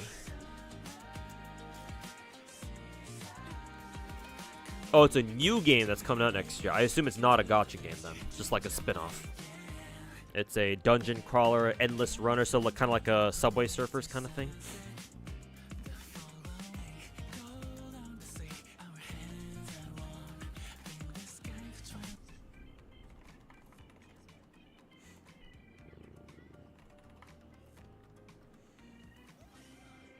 All of these are separate games? What the fuck? They're making how many Cookie Run spin-offs again? What the? What am I even looking at? What am I even reading?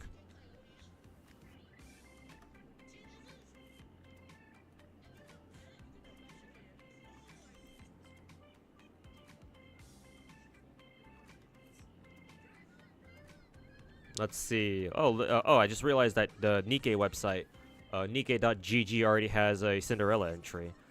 Should you pull? Abso-fucking-lutely. Being on the same level as Scarlet Black Shadow, currently the single best target, best single target bossing Nikke without parts, is already a must pull. Not only that, but Cindy's main team doesn't conflict with other meta top solo raid teams due to her attack scaling, which scales from HPs. Okay. And Cindy's also a much needed single target DPS for electric weak bosses, as the current best ones we have are currently showing their age. Alright, cool. And then, but she wants resilience or bastion cubes again. Fuck. I was hoping she would prefer like a vigor cube instead, but I guess not, huh? Fuck. Alright. Fucking resilience cube it is then. Yeah.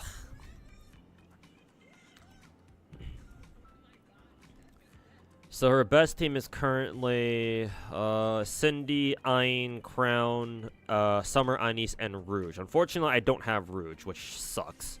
Oh, speaking of which, formation needs one character. Sure, Cindy, go in there. Speaking of which, chat, I do have a ton of regular tickets that I meant to roll, actually. Might as well roll them now. Oh, and they even have this bonus recruit thing, too. How does this shit work again? Use 100 points to exchange for a Nikke of your choice? Oh, that's cool. I wonder why the selection is only between the three of them. But to be fair, these are three of the most top-tier fucking characters in the game, so I guess it's not that bad. I do wish the selection here was a little bit more expanded, but hey, I mean, I guess this is a good start considering these are three of the best non-pilgrims in the game. Alright. Well, shit, I guess it's not too bad, then.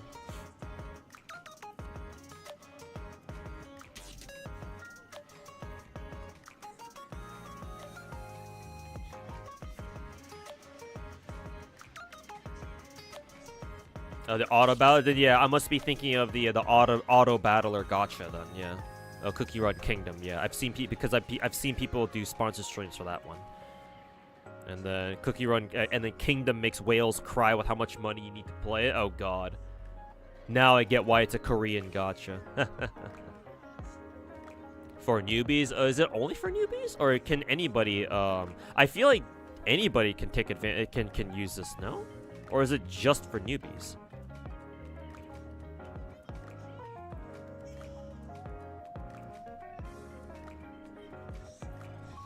Yeah, anybody can use it, right? Yeah. It's not just for newbies. Yeah. But I mean, hey, that's really cool, though. It's a good thing I saved up all... I was saving a lot of my recruit tickets for this, though. Anyways, let me revise my wish list. Rouge is Tetra, right? So, let's see. Fuck Biscuit for now. No, not like that. We also can throw in Rumani, because she was our last permabanner. Who do I want to give up, though, between the bunny girls?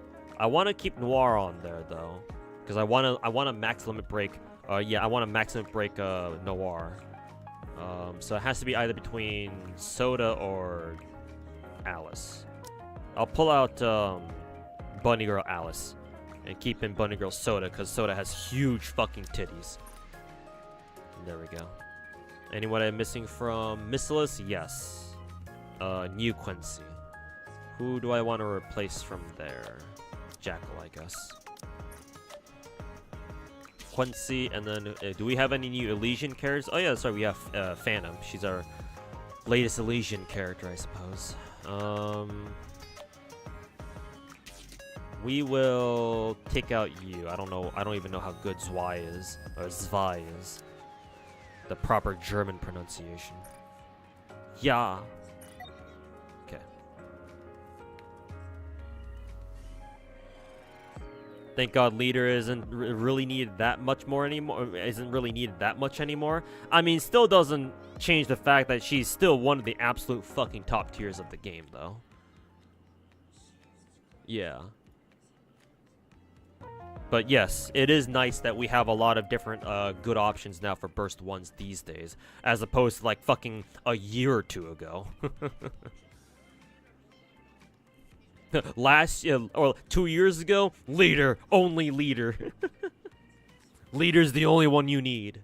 And then maybe like volume and noise every once in a while. And maybe Exia too. But yeah, nowadays we've got a lot more newcomers. A lot of better burst 1s. So yeah, thank God she's no longer alone at the top now. Or she's no longer lonely at the top. She's got some friends now. For the love of God, make a good Elysian unit. Yeah, I know, right? What the fuck is Ingrid doing? She calls herself a fucking CEO?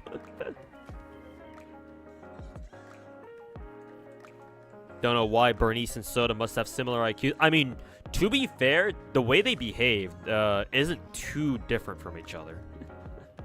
To be fair. Which character do you get from the Ether Selector? Ooh, that's a good question, actually. I don't... If I hadn't used mine already, I would actually be... I think I would actually be able to pull it up and show you. Yeah, because I think now I can't show you it anymore because I already used it. Because, like, you claimed it from the game and it went into your warehouse, right? It was like a ticket or something. So yeah, I don't remember who you could pick from.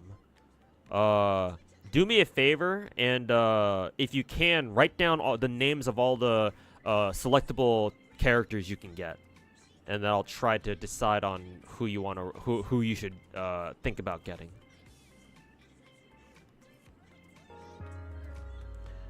In which case, yeah, revised or updated wish list. All right, let's waste our tickets then. Whee!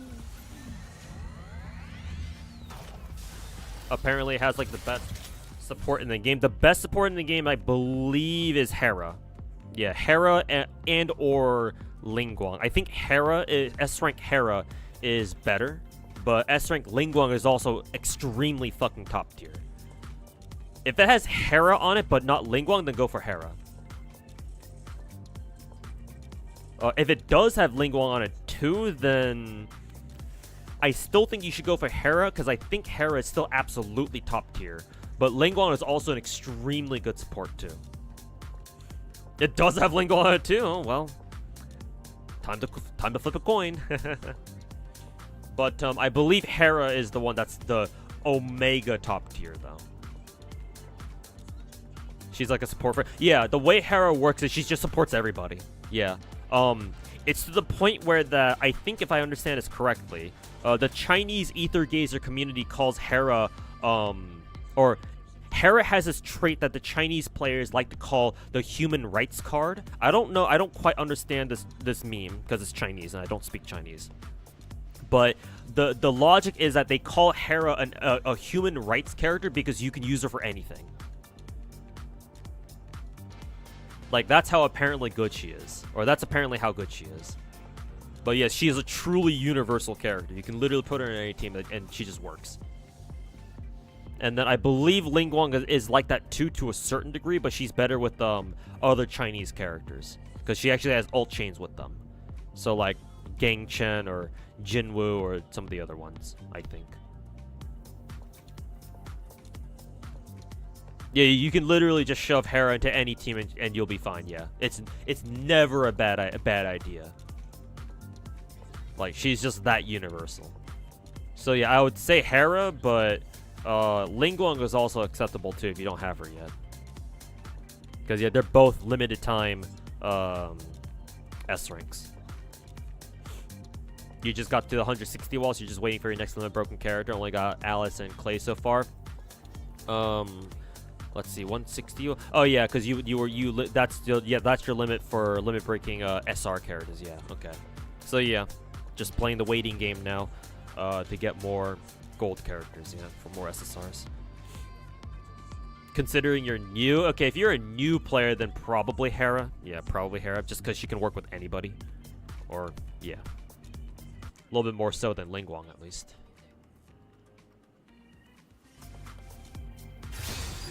Purple.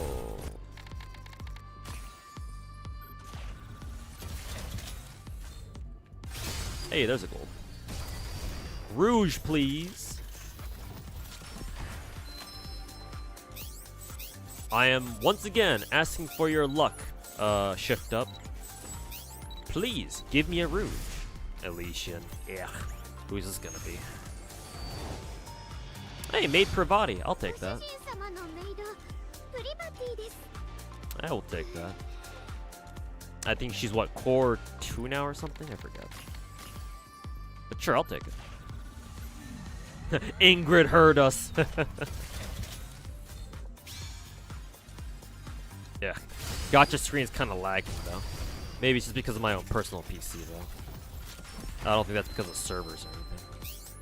1, 2, 3, 4. This one. Elysian again. Who is this gonna be?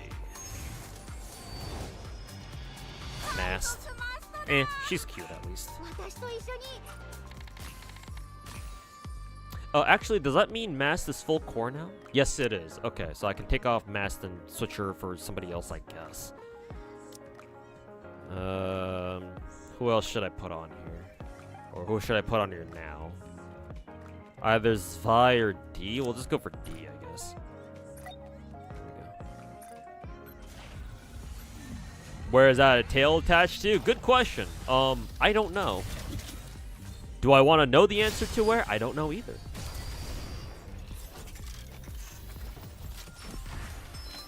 Just one. 1, 2, 3, and 4. Tetra, Rouge, please. We got a chance. Oh, it's actually Bae. We finally got her. I don't know how good she is. But it wasn't Rouge, though.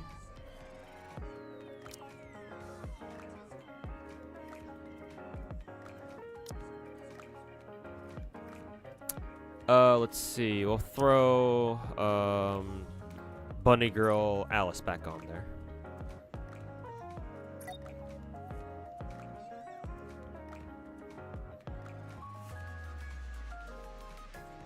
Alright.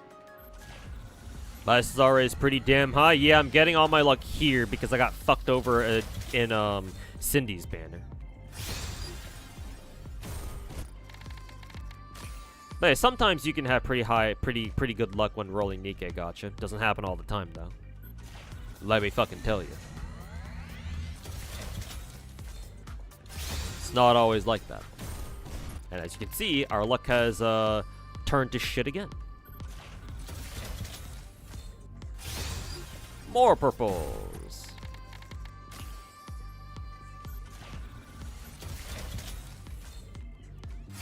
You do? The banner's out? Yes, sir. Yeah, the update's live now, Astiniacs. Here you go. Yeah, I thought the update was going to be tomorrow, too. Yeah, I didn't expect it to be today.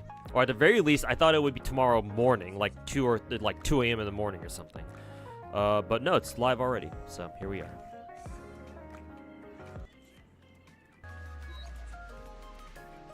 Alright, 2 more multis, I think. Bah! Some of the gold.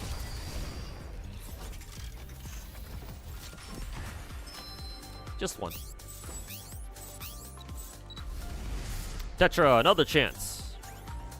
Rouge, please. Ah, fuck. At least it's soda, though.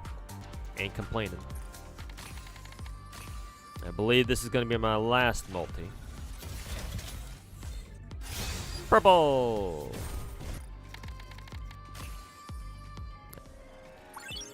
And now we can exchange for one of these girls. I believe both my leader and my Alice are both multi-cored up. I think Naga is still not yet anyway. So I'll probably just go with Naga.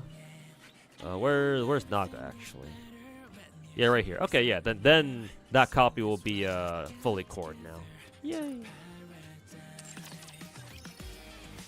Yeah, because leader's already core 4. Alice is core 4 as well.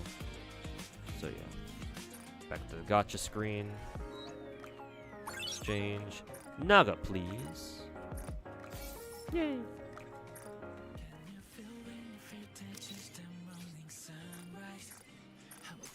Hey, now she's fully cored, or she's max limit. Yay!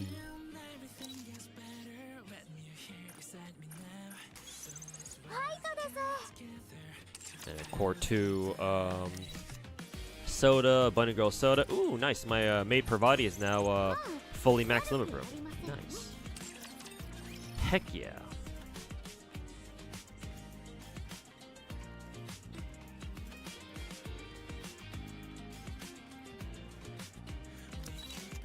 Oops.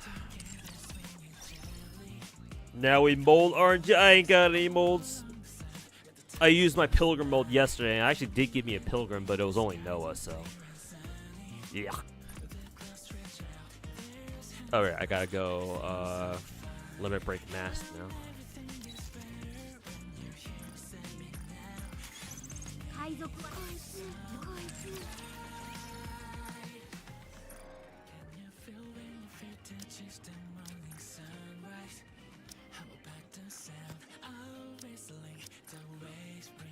What is this?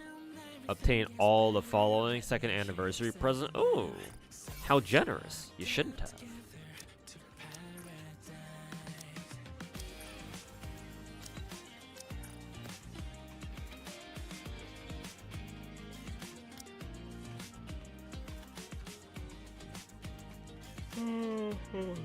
Pull the fuckload after all.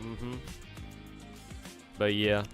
I'm gonna really aim for a Rouge copy, considering it seems like Cinderella really benefits from her. So, gonna try going for a Rouge copy at some point. Maybe I should have pulled on Rouge's banner or something, but obviously too late for regrets now.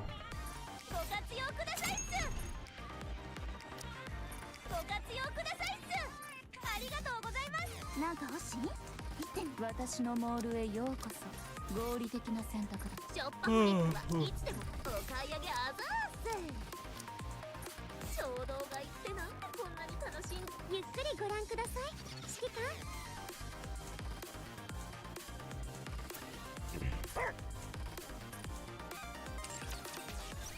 Get molds from shop? Hell no, that ain't fucking worth it, my dude. Like, that's some fucking whale shit. How could you get molds again? Oh, right here? Yeah, how many molds can I even get? 52? How many do you need for a full mold again? Just 10 or something?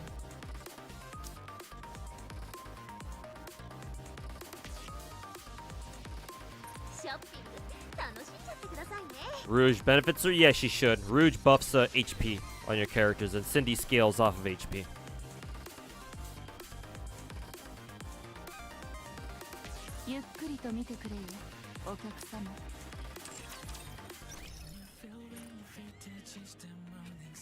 $50? Yeah, I can't even get one then. Like, maybe one, but yeah, no, fuck that.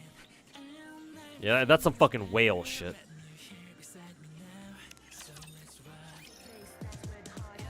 Hey, Roxy, how's it going, man?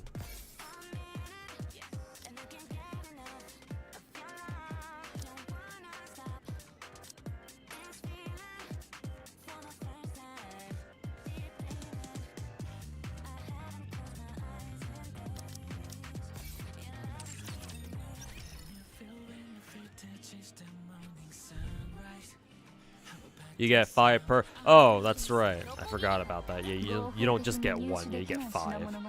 So yeah, that would give me 250. Even still, that's only 5 rolls, man.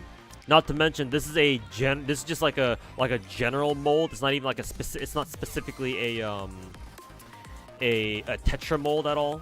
So like, who the fuck knows, man? I don't think I'm gonna get it through molds, my dude. You love the shop music? Mold isn't really well, but it is though, because the currency you use to buy more molds or anything in that particular shop, you get from rolling gacha characters or rolling gacha, because that's like the currency you get, but from any single pull, right? And considering you know how much molds need in terms of like the gold molds, right? Like, ugh.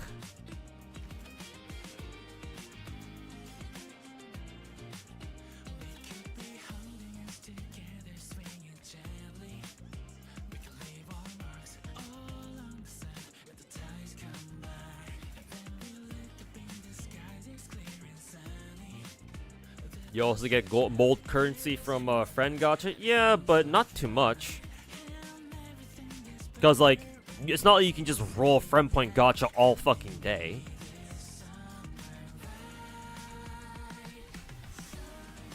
Whales usually go for consoles, like the console upgrade materials. Yeah, probably. Are the current FGO event Cs good, worth limit breaking? After the event, I don't know. I've never heard of any of them, so I'm going to assume no. They're just okay. They're either okay or just trash.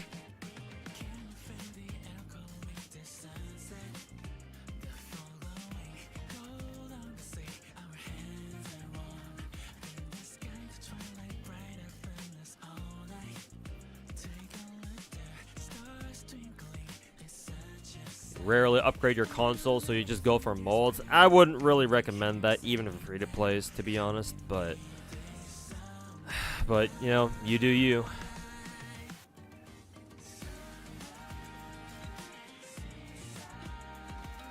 Only Cs you need are at this point are Black Grail and K-Scope. Rest of them are just useless.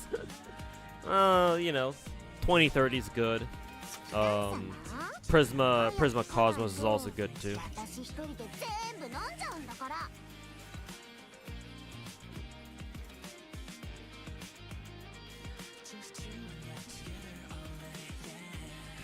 Give me 1 second, chat. I'm gonna go grab a donut.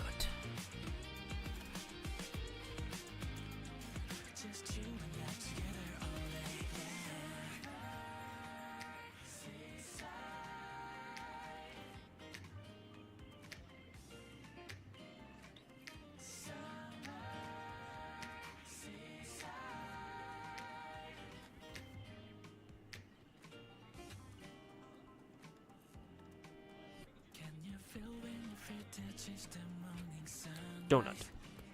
Did you use the codes? I think so, yeah.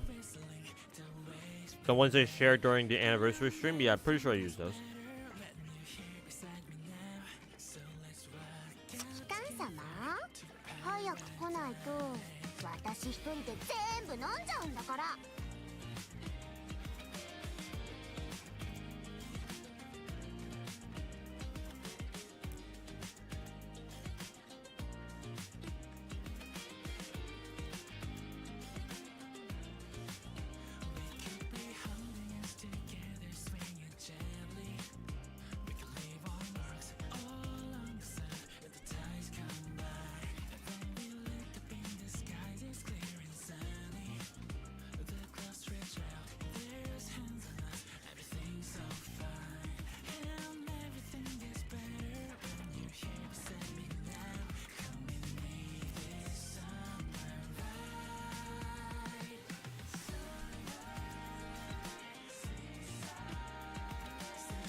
Also, this is kind of awkward. I don't know if Von Sarah is still here in chat, but I must have not heard this. But who is it? Von Saru, thanks so much for the 10 buck donation, man. Sorry that I didn't realize that you had sent that. I was pretty good about catching donations so far in the subathon / donathon, but I must have missed that, so I feel bad. I don't know if Von Saru is still in chat. Either from oh yeah, in YouTube chat. He's a YouTube chat viewer. But yeah. Thanks, Vaughn, if you're still out there. If not, then sorry for missing your donut from earlier, from like 2 hours ago. Shit. I haven't been able to watch most of the subathon, but you have seen your videos explaining the situation, man, a fan since you started doing FGO videos, and appreciate how appreciate my blunt but real takes. I hope everything goes well. Thanks, Vaughn. And yeah, any bit of support that I can get is gonna go a long way. So appreciate everything, man. Appreciate you watching the videos and everything. And sorry I didn't get your to your donor earlier. I don't even know if he's still in YouTube chat at all or not. But yeah. Hopefully he knows that I saw his donation. Fucking 2 hours late. Great streamer I am. But yeah. Once again, thanks for the $10 donation, Vaughn. Greatly appreciated. Oh yeah, Rex Nemesis. Yeah, somebody in Twitch chat came by earlier and dropped a code for us. Yeah, to give us like an extra 100 gems. Just need SSR Roppy. I mean, hey, wait for New Year's, man. They might have something in store for us for New Year's. Cause didn't they last year? Didn't they drop us Red Hood and Shadow Scarlet, like for anniversary, for first Annie, and then New Year's or some shit like that? So wait for New Year's, see what they've got, or see what they've got for us. Oh god, I kind of already know what SSR Roppy looks like. Yeah, with her fucking blood red hair or some shit, or like her flaming hair or whatever.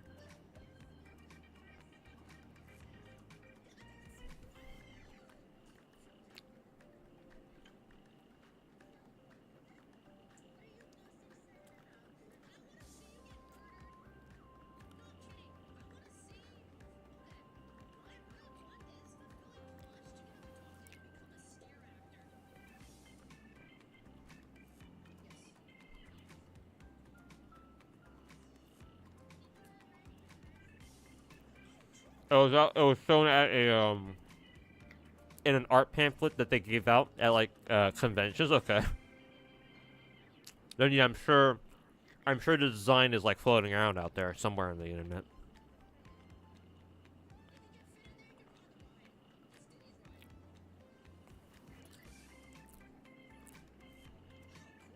Last year was Modernity a rerun? Oh, was it?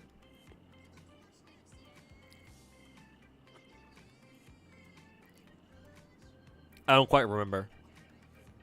If they reran Modernia last year specifically for New Year's, then hopefully they rerun Black Shadow then. That'd be cool if they did that.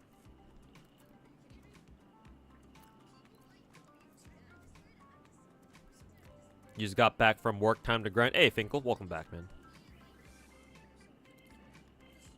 You're hoping Grave isn't good so you don't have to feel bad not getting her? Praying for her downfall, I see.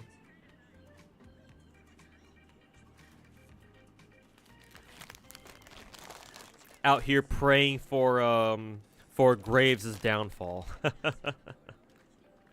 Anyways, that'll do it for Nikke for tonight. Boom.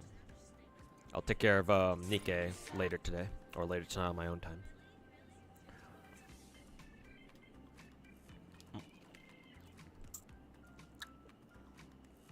Audio, boom. And back to tab back to Star Rail.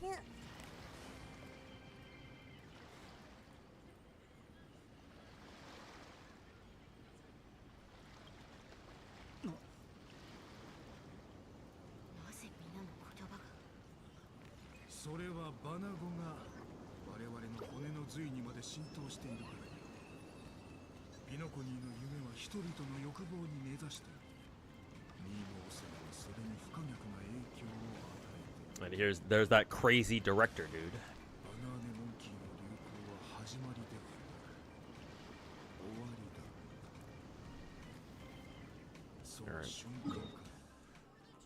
Now I have to go do the major event in Genshin right now.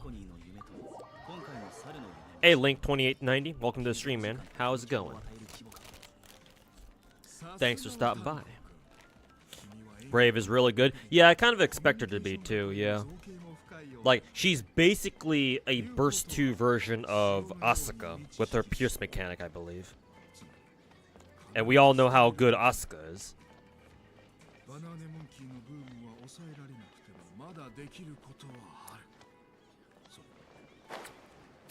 Almost running Nahida off a fucking cliff right now.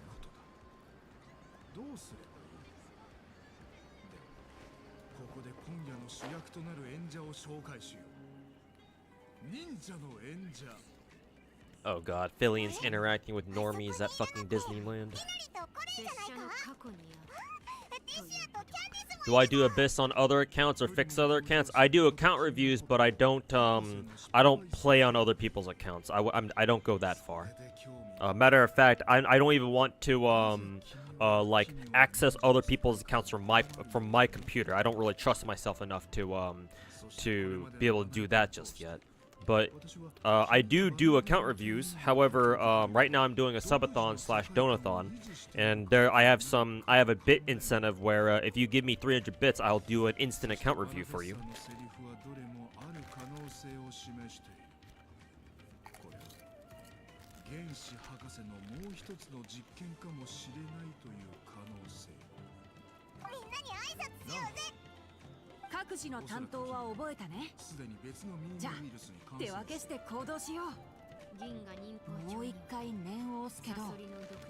Gonna run and grab some food. All right, bruh. Have fun with dinner, and yeah, we'll see you in a bit.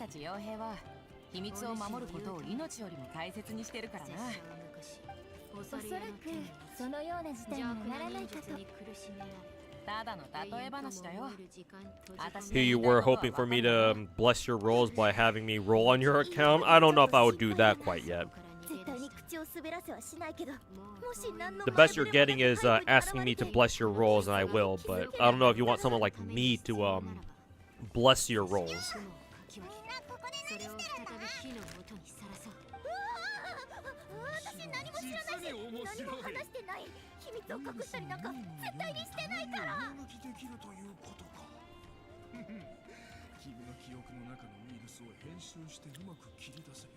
Have a great day. You too, man. And take care.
What am I snacking on? I had a chocolate donut, or a chocolate cake donut, and now I'm having some sweet and spicy honey flavored Lays. I really like these Lays. I just really like hot honey in general, I think. Oh, I'm actually skipping the story.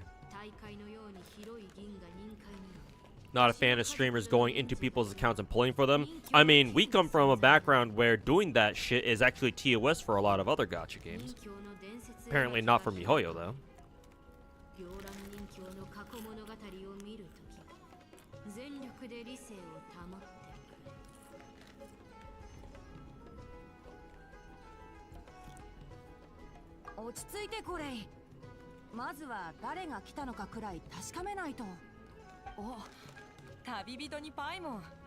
ここで会えるなんてな。 These lays don't exist where you are. Yeah, surprising considering America isn't usually known for having exclusive flavors. どうということはない。 But for some reason, we do have this one. ラオハの声。過去のラオハ。リン、ピョウ、トウ。 Hey, 8-bit warriors, welcome back, man. How you doing? You should skip 2.6 story. It's so good, Kappa. お猿屋の封印。 Aye. こうなって Real good, is it? たとえ邪術によって感覚が遮断されていたとしても、ここで繰り広げられている悪事は手に取るようにわかる。実に憎らしく。 Hey, Karu. Kairu, if that's how I say your name over YouTube chat. How can my PC handle too heavy, bloated software Hoyo games? Bloated software? 想像と全然違う。 If you're only talking about how much space they take up, that's not really. That has nothing to do with how well a computer runs it. You're talking about optimization at that point. And let me tell you, MiHoYo games are quite well optimized. Star Rail especially, at least on my PC. I know some streamers don't have a lot of trouble running Star Rail for some reason. Like, for example, I think Fobmaster can't run in Star Rail without it crashing like every other fucking hour, I think. Which is really strange. But Star Rail is very well optimized, from what I can tell. I think Genshin might need some more optimizations, but in general, Genshin is a very stable game. Takes a lot for it to just crash normally. Sometimes it still can, but those are, for me anyway, those only happen like extremely rarely. It has happened though, but.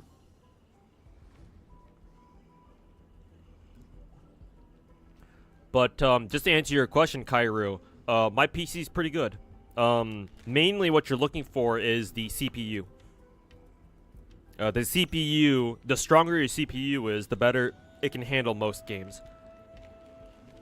Like, I can have all 4 MiHoYo games running at the same time if I want to. I can just tab in back and forth, and I don't suffer any frame drops or my PC fucking lagging the fuck out or anything.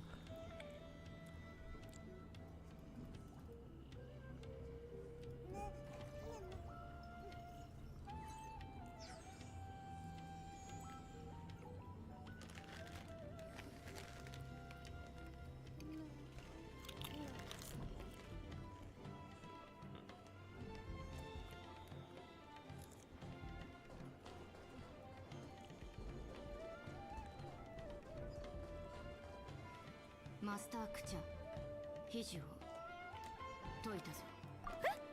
なんだ、お前たちだったのか。 Hey, said Baba, how's it going? 授業 Eat something good today? I'm just having some 一 chips. 緒に師匠が立ってた時よりも焦ったよ。ニートと言えるだろう。家臣探査に参加するため、スネイルに戻ってきたのですか？お祭りの間は盛り上がるだろうし、せっかくなら友達と一緒に過ごしたいなって。教練員でもいろんな準備を進めてるって先生から聞いたよ。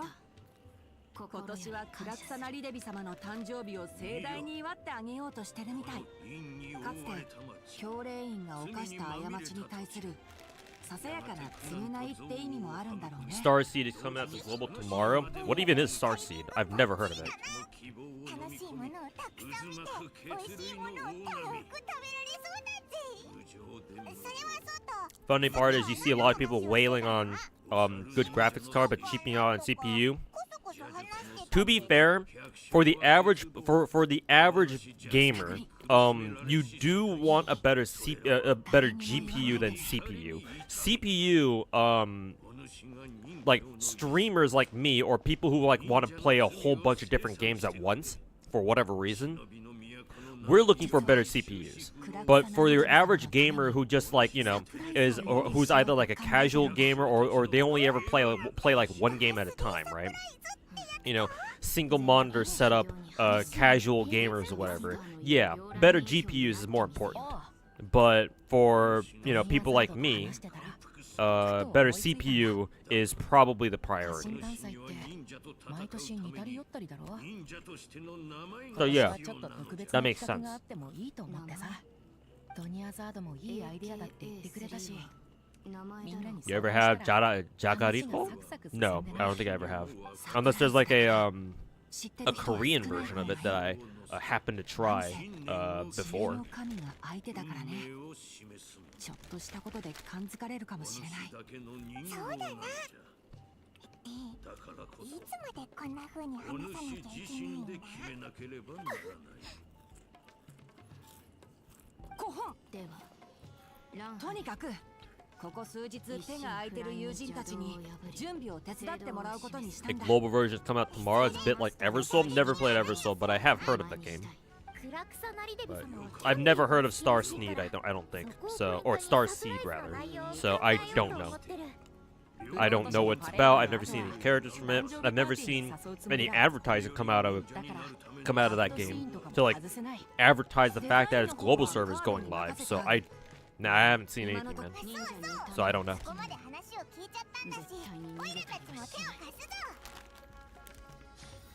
だったらキャンディス、さっき買い出しを手伝ってほしいって言ってたよな。ほら、渡りに船ってやつだぜ。ええ、最近はあまり砂漠から出ていませんから、この辺の相場や品を見極められる自信がなくて。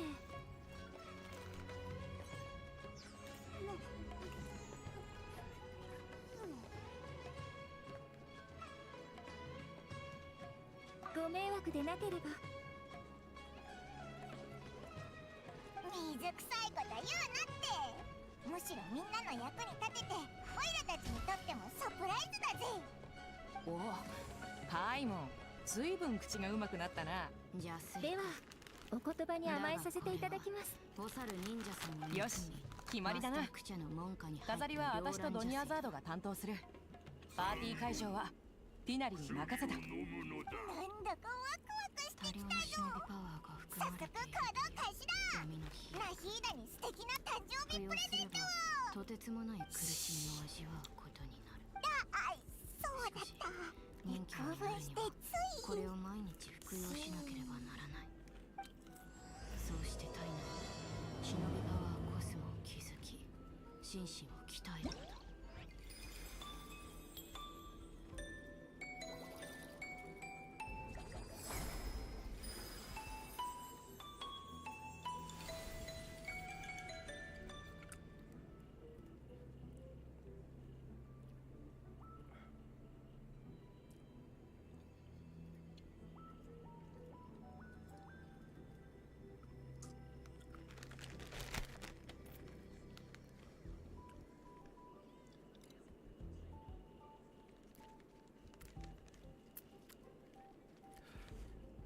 Is it worth trying to pull on the weapon banner in Genshin right now? Maybe for Hutao. I forget if Nahida really wants her own signature. She probably does. But like if you can give her another main stat EM catalyst, I think that should be good enough.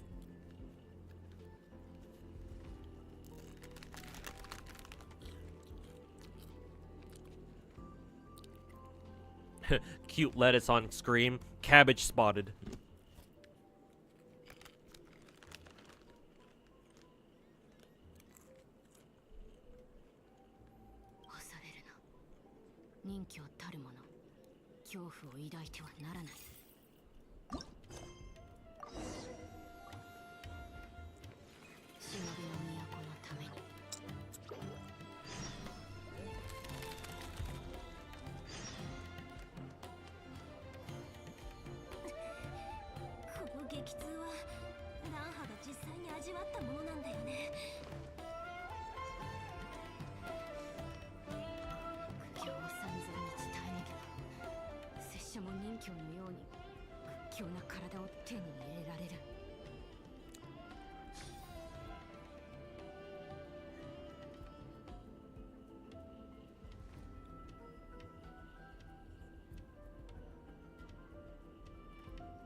媒体看守同感の主である我ら両乱衆の後ろ盾でもある。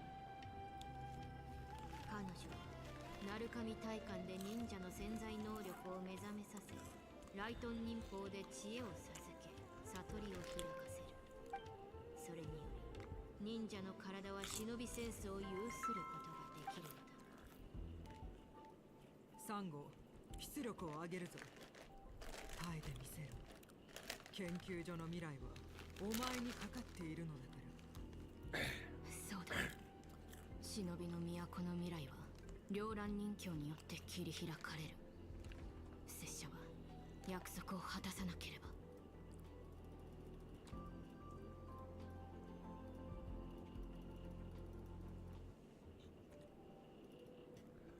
逃げてはならない。人教になるために。こ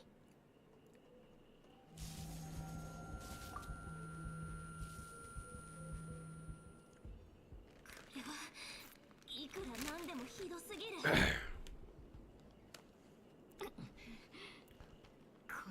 She can still clear, but Arlecchino power crept her? Yeah, but he doesn't have Arlecchino, so why the fuck are you even mentioning Arlecchino?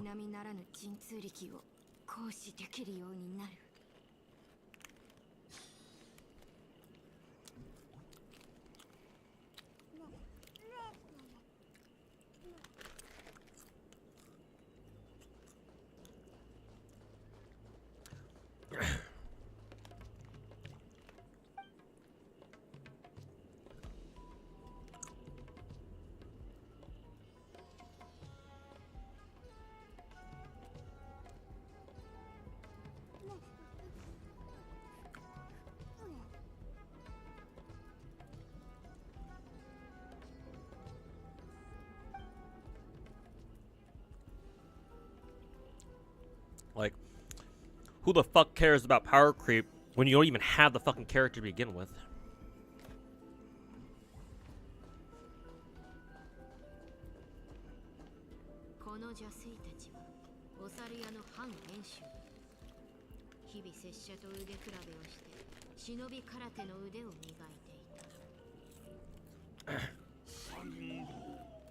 Like, at the very least, wait for Mihoyo to announce an Arlecchino raid up, and then we can start talking about, oh, don't roll for Hu Tao because Arlecchino is going to be on raid up soon or some shit like that.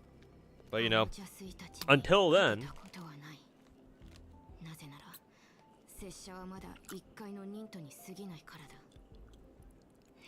kind of hard to power creep with a character you don't even fucking have.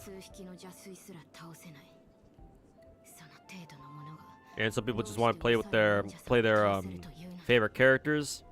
You know, Genshin meta whores who don't really quite understand that concept.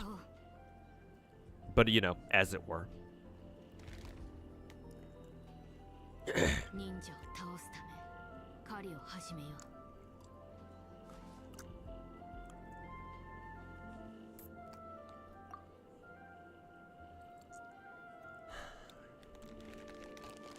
That's where Kuro got their combo system for Elusive Realm from. It's from Ether Gazer. I don't think it's specifically from Ether, but Ether Gazer did come out before Wuo, so maybe.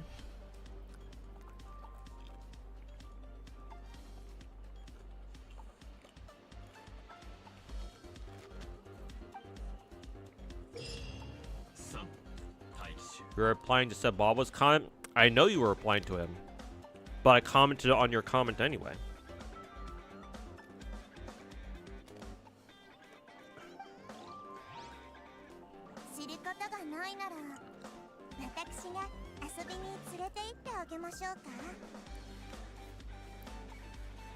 Because I don't know about you, Grim, but the first thing that comes out of my mouth when somebody asks me, oh, should I roll on, you know, Hu Tao's banner's weapon, or Hu Tao's banner or her weapon banner or something, the first thing out of my mouth is not going to be to tell him that, oh, Arlecchino power creeps her.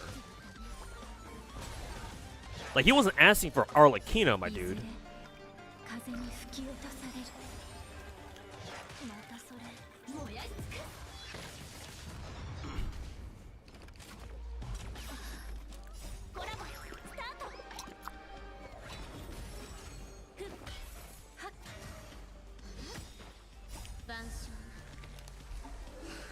いずれ過ぎ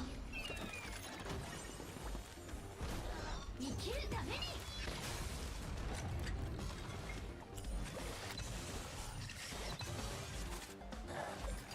離れなさい。ドリームカムトゥルーコラボスタート。燃やし尽く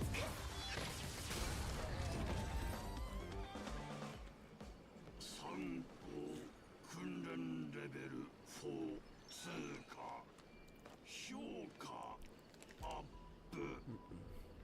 銀河忍法帳には任道は長い故に苦難をスケートボードにして進むことと書かれている。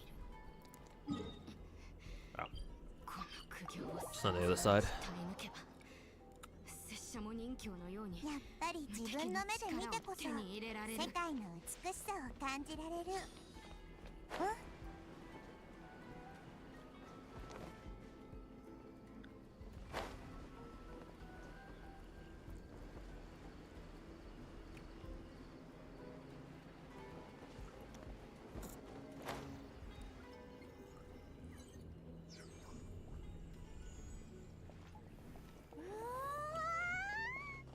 今日のオルモスコはいい匂いに包まれてるな。あれは潮の香りを全部かき消す勢いだぞ。会いたいか。 What was Ayaka's last rerun? I don't know. Good question. 前もって屋台を出しているところがたくさんあるので、いつもより賑やかなのでしょう。パール村からも Hey, 多くの KDMC, 商人 welcome が back. 来ていますよ。みんな家臣探査を楽しみにしているようです。なら買い物は心配いらないな。握りはオイラたちに任せろ。 You're thinking 4.3, so maybe at some point earlier this year. 回りくどいことを。 Oh, is somebody screwing with is somebody screwing with Candace or something? 彼女が今後の実験に耐えられるとは限らん。だがミームウイルスによる認知干渉を行えばご心配をおかけしてすみません。安定させられる。まずはあそこのお店に行ってみましょう。順調に進むじゃろう。わかった。いらっしゃい。個人的な感情は捨てた方がいい。 You like this Choco lady? Yeah. Candace has a fantastic character design. Too bad she's not really that good in the game, though. 事前に用意しておいていただけますか？ She's very sexo, yeah. Unfortunately, I don't think she even has that much R34 of her either. A lot of other characters are just way more popular in terms of the prawns, the Genshin prawns over her. But there is still some. それにしてもかなりの量だね。ええ、これだけの量ですし、少し負けていただけませんか？ああ、もちろん。全部で29,000モラだが、26,000モラでどうだい？2万モラにしていただけませんか？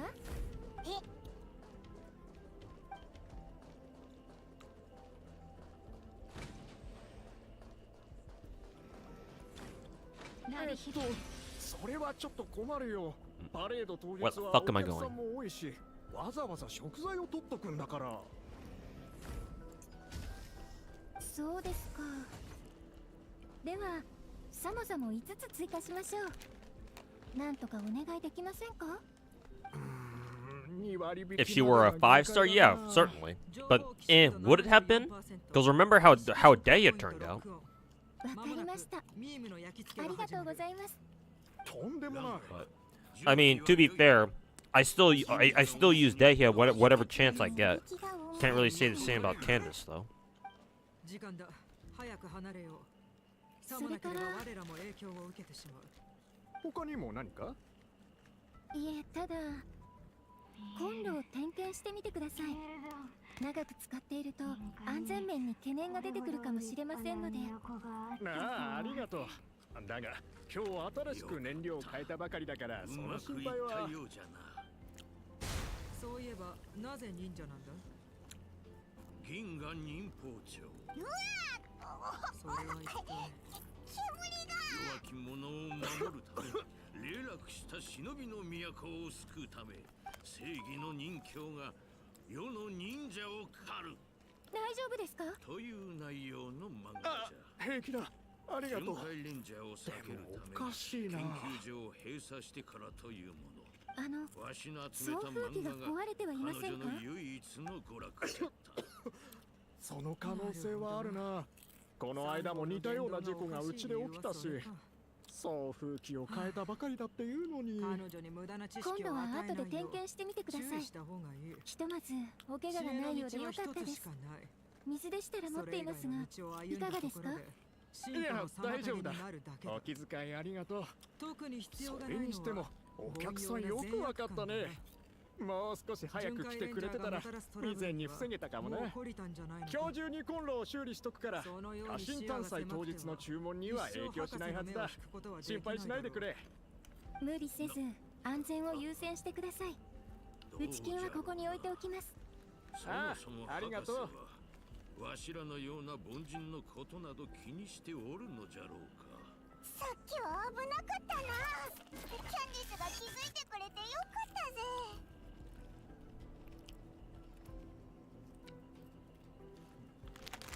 3号をホモハビリス22に引き渡す？なぜじゃ？決まっているだろう。お前は卒業できないからだ。ホモハビリス22の報告によれば、お前は実験を Research ape? The fuck is this? 待て、彼女に直接話を聞きたい。第17研究室の代表として皆さんに私どもの理念を伝えることができて光栄です。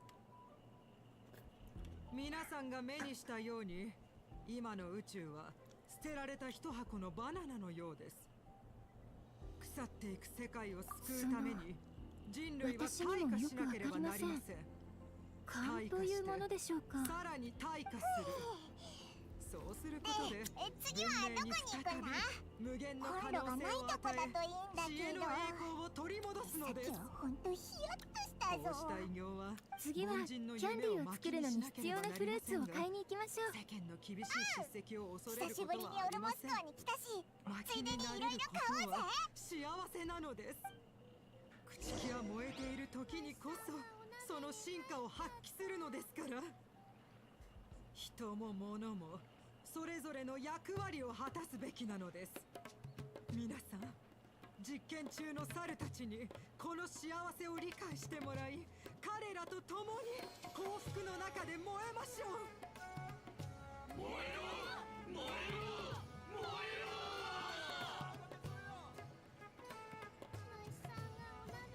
ホモハビリス22、これは一体どういうことじゃ？私はすでに卒業した。これからは猿22と呼ぶがいい。なぜという顔をしているのは、あれは人類退化実験で選別した遺伝子を使い、研究所が全力を挙げて培養した新人類だ。しかしお前は彼女を強靭にした。故に研究モンキーは今後は私に飼育を主導させることを決めたのだ。誰が主導するかはどうでもいい。だが実験を続けてはならん。彼女が壊れてしまう。それなら心配するな。すでに4号を培養している。何か問題が起きた時は新しいものを補充すればいい。彼女は小さな頃からわしが育て上げた子じゃぞ。お主には道徳心というものがないのか？道徳？私に道徳を解くつもりか。バッカス2の道徳は全ての家庭のHey, Azure Flame Reaper, welcome back, man.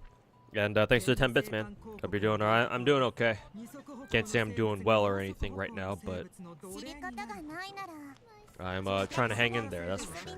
青い目を持つ者が外に出ないことが道徳とされていた。確かフルーツ店はあそこだったよな。人々の知性を縛り、それらの世界に終わりをもたらした。 More gut feelings, 原 Candace? 子博士はその3つの世界を人類退化実験のターゲットにしたのだ。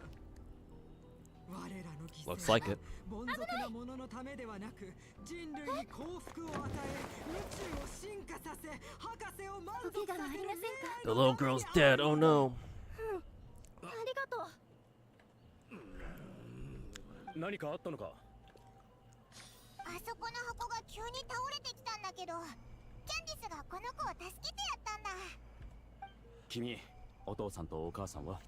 パパとママは港の酒場に。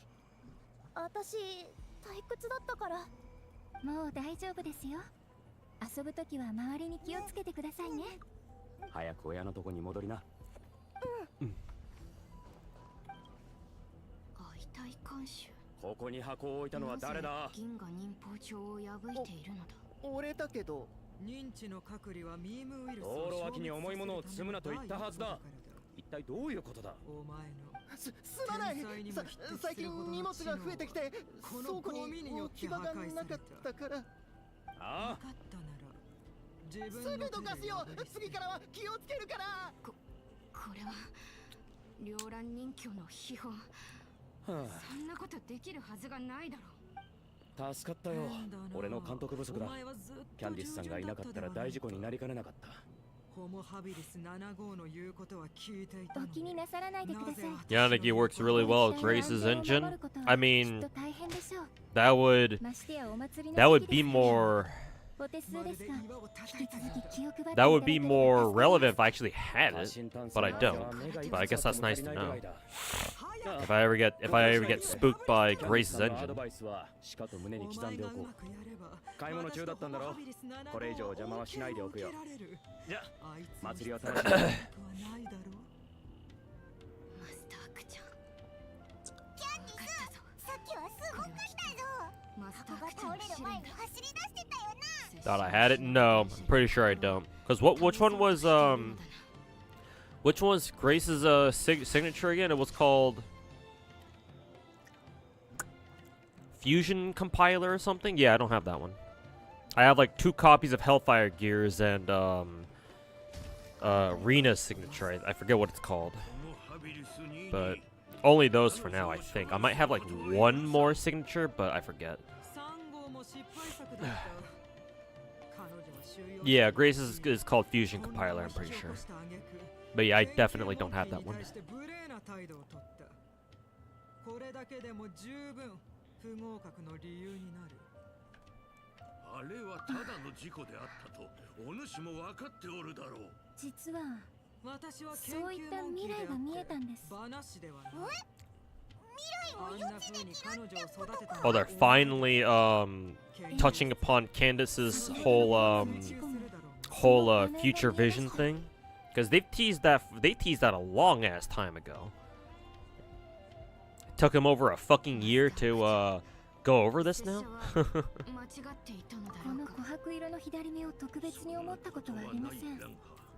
Yeah, Rena and Colita. Yeah, I do have both of them now. Rena was one of my earlier 5 stars, and the Colita I just got like last week.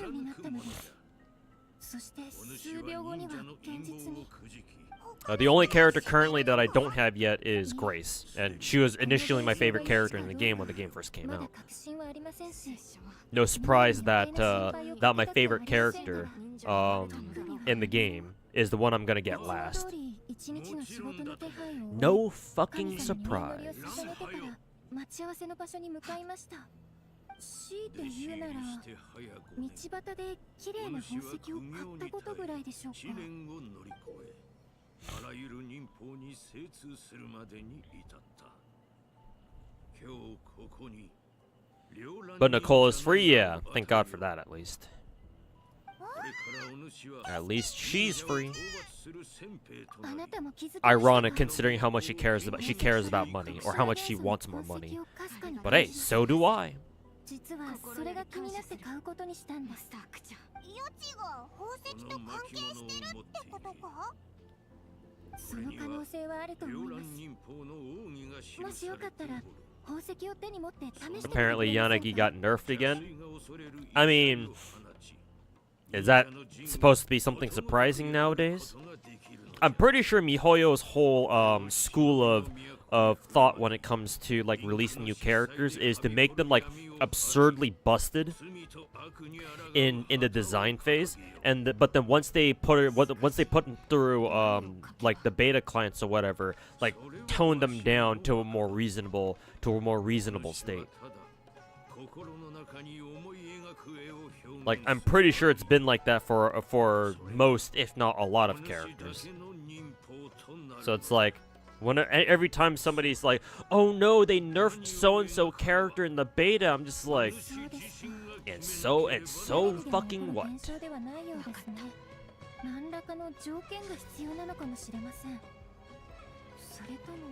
It's like, and it's like, so fucking what?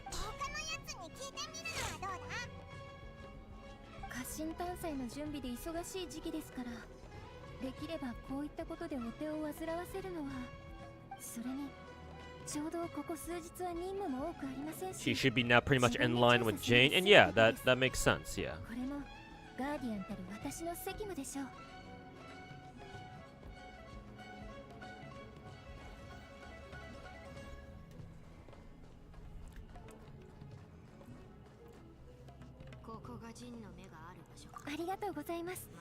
What's the difference between regular break, and super break in Star Rail?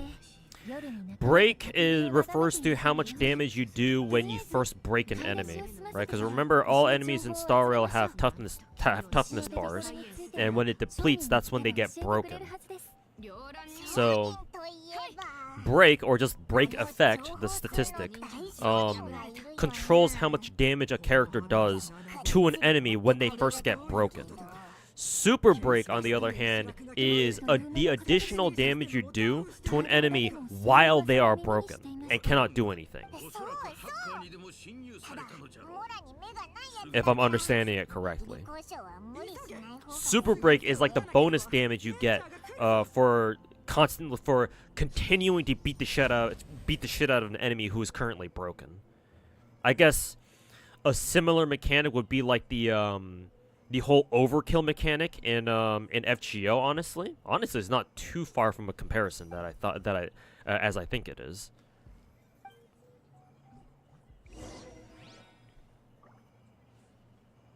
But I'm pretty sure that's the difference between regular break and super break. Super break right now is only enabled by HMC, Firefly, and Rappa, but then HMC allows everyone to do it. Yeah. So it's a pretty exclusive mechanic if you're not running HMC. And even if you are, only one team can take advantage of it. Did you hear about the snowbreak sensor happened recently? Yeah. I don't know what exactly is censored, but I did see. I didn't read that it was specifically going to be a censor job, but like, considering it was all about like, oh, they're going to be refunding us stuff, yeah, I assume it's like, okay, this is probably another censor thing. So yeah, unfortunate. I guess we can no longer call Snowbreak Snow Peak anymore. A lot of outfits got censored, yeah. And I'm still wondering why they can't just, why they have to feel the need to censor the NA client too. But, you know, mainland China, so. CCP is probably the answer to everything.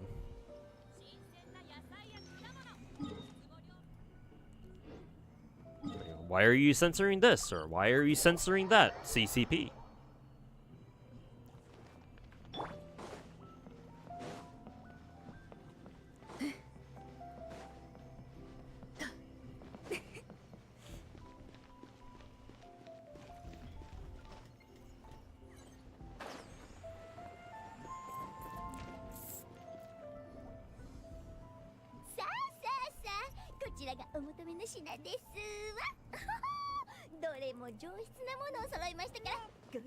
More Dory shenanigans.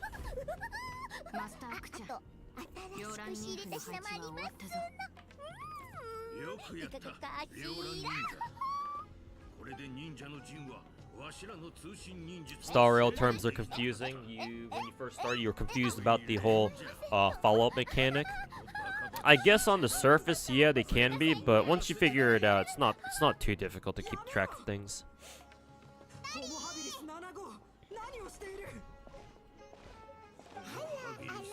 Miko segs. Fox girl segs. Yeah, Zara, exactly. That's the one thing I was confused by. That I was like, maybe I might get this part wrong. But yeah, like super break is still different from actual break. Yeah, it's like it's separate. That was like the one thing I wasn't like I was a little bit unsure of, but now I know. Now there is no doubt. God, I love fox women. Here, here. 誤解なさらないでください。ドリーさんにお伺いしたいことがあって尋ねたのです。 God, I love fox women.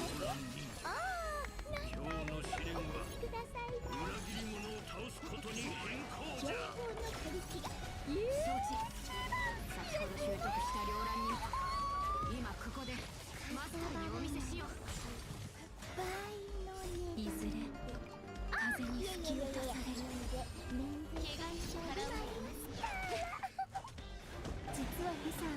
Does anyone like Dory? I kind of like her. If only for the fact that she has Gurako's same voice actress. Like from the FGO like the Gurako OVAs or whatever the fuck. Those technically weren't even OVAs. Those were just short little animations. But it is the same VA. You're on Snowbreak right now. Looks like the swimsuit skins got like one more layer around their titties or whatever. Nothing that mods can't fix. I'm sure there'll be mods that'll restore their original skins in no time.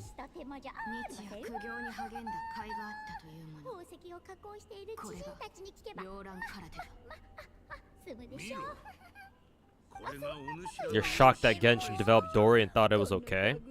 Like, what do you mean? Are you implying that there's something about Dory that's offensive? She seems fine. I don't know what you're trying to imply there.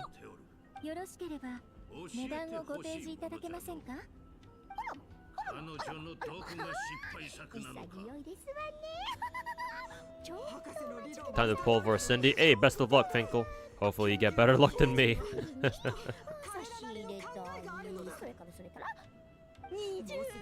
I hope you get Cindy early. And, ideally multiple copies of her, too.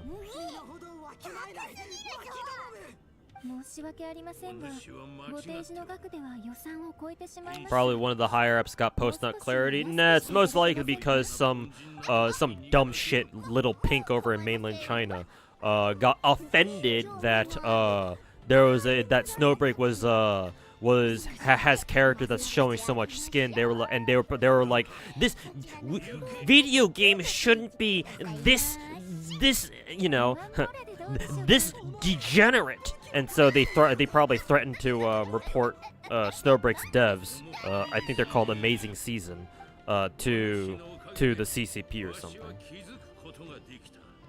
No, I guarantee you it's a political reason. Oops. Forgot to let it rock. How'd it go for me? I started with, well, let me just tell you, it took me 18 multis to finally get a single copy of her. And honestly, I'll probably just stop there too. But yeah, I think I got like 4 Pilgrim Spooks. So yeah, that wasn't fun. Like at least 3 or 4 before finally getting Cindy. You got around 55k and a multi. Oh, Finkel, good news. When you log in, the game should just give you like 7 or 8 multis for free. Or I think 5? I forget how many multis they give you. But they give you at least like 50 rolls immediately. As freebies in your mailbox. So you'll have another like 5 multis to work with. That's fire. Hey, yep. Free rolls are free rolls. Oh, we actually have Rappa now. Cool.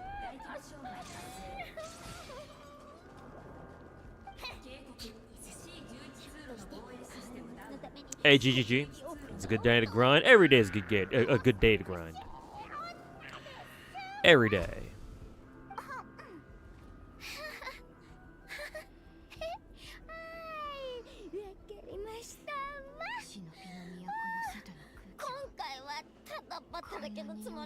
Does HMC's break buff affect super break? If super break is scales off of her own break effect, then yes, I think.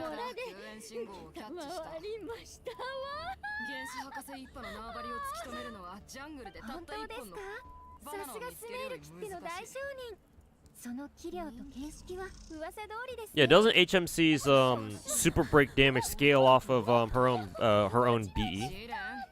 I mean, that's how it should work, I think.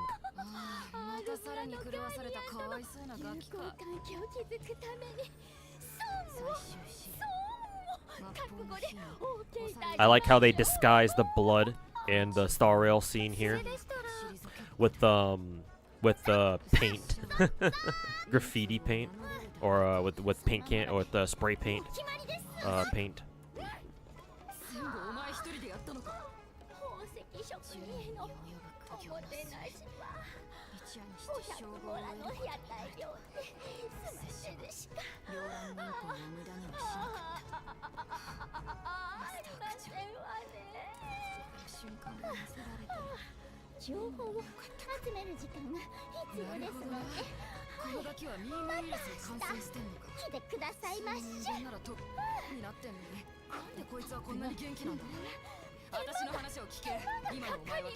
It scales off of the BE of the character triggering the super break. Okay.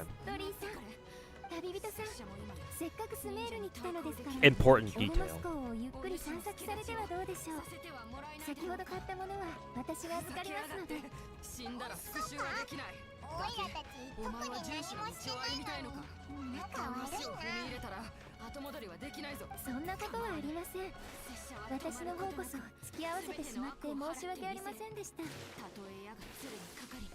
What's Rapid talking about following the path of the hunt? Isn't she supposed to be erudition?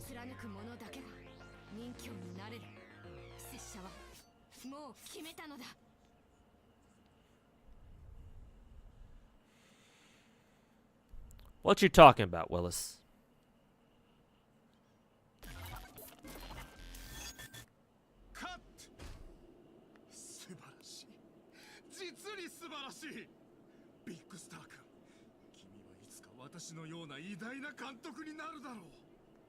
Lore-wise, she is Hunt. Gameplay almost never reflects who they follow. The fuck is the point of the in-game classes then?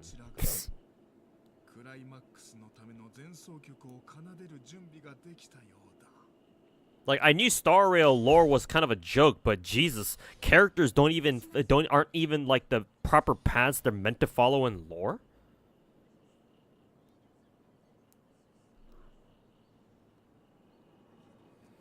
Like, isn't Akron another character who is supposed to be a different path in lore compared to how she is in gameplay?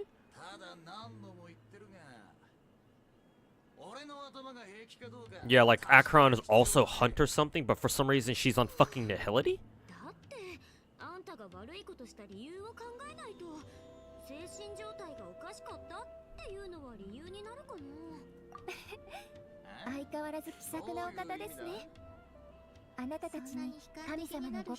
No, she is actually Nihility. I might be remembering where she was disguised as Hunt, but in reality she's Nihility then. But yeah, I'm not too sure what excuse MiHoYo has for having Rappa be part of Hunt, but she's erudition in gameplay. What the fuck is up with that? Jingyun's also wrong too. Kind of like Rappa. He's supposed to be Hunt, but he's erudition instead. Lovely.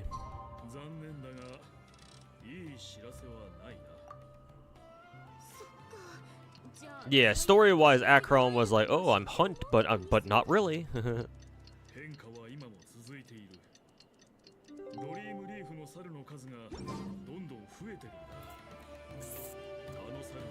集ハック。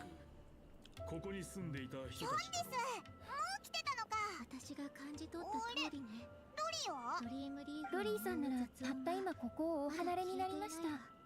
今朝早くからこの辺りで取引をされていたようです。私も早く到着したので例の話はもう済ませてあります。ロリーさんは R 村の通行証と減税証明書を受け取るとすぐに出発されました。あいつ1秒も無駄にしないんだな。それで宝石の出所は分かったのか？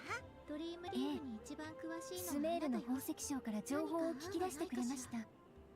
その石は数ヶ月前砂漠のとある遺跡で見つかったとのことです。名もなきその遺跡 Branya is also another example. She's actually supposed to be preservation, but in gameplay she's harmony. ただ Yeah, what the fuck is Mihoyo even 似 smoking? たような宝石がもう一つ Is there at least some sort of like some half-baked ass excuse that Mihoyo gave as that explains why there's this like path discrepancy thing? Yeah, because if it's in the games ever since Branya, and Branya is a debut character. Yeah. Yeah, that means that they've been doing it ever since the fucking start. 私もそれが気がかりなのです。 Jade and Topaz should be preservation as well. Again, like, has Mihoyo ever tried to give any explanation as to why that is? ちょうど今朝砂漠で襲撃事件があったと聞きました。かなり偏僻な道を進んでいたキャラバンが襲われたそうです。 その事件がもう一つの宝石と関係あると思って。 Would you rather describe Star Rail lore or describe pronunciation of Sumeda words? Sumeda words, because at least, you know, they're real languages. Ain't nothing about Star Rail's lore that's fucking real at all.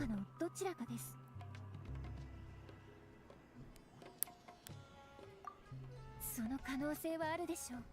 こうなったら現地で調べてみるしかなさそうだな。でも家臣探査の準備はどうしよう。ティッシュアに日程を確認したところ、後でオルモス港で合流すればいいとのことでしたので、少し急げば間に合うはずです。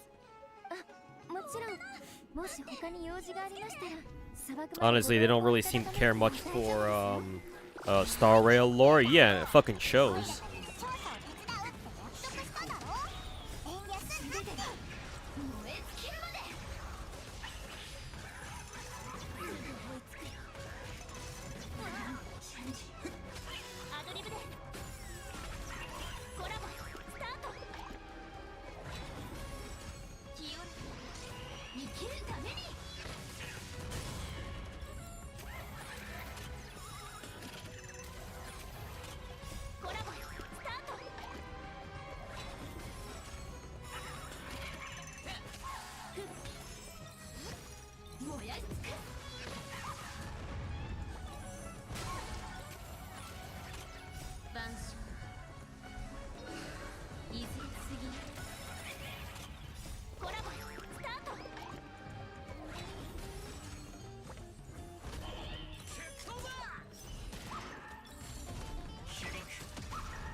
Oh.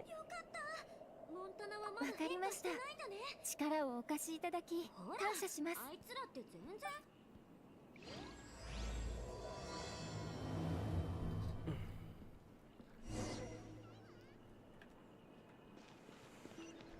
ちょっとまだ話が終わってないんだけど。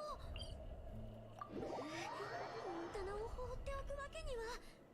ブートヒル、後で合流しよう。あ、別に逃げるわけじゃないからね。言われなくてもあんたが逃げるなんて思ってねえよ。七死人の嬢ちゃん。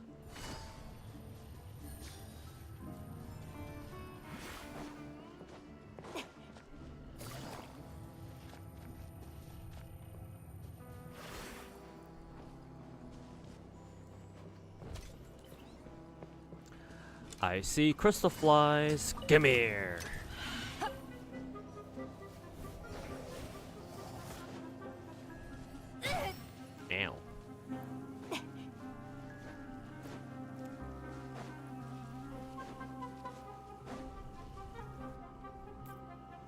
件はこの辺りで起きたはずです。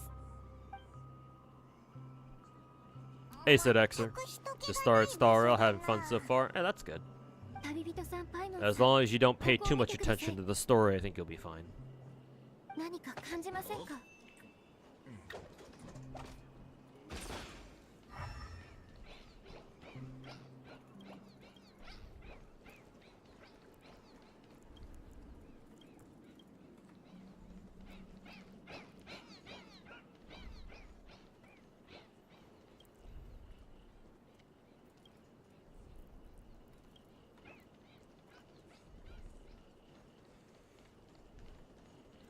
Are the monkeys rebelling against their machine overlords?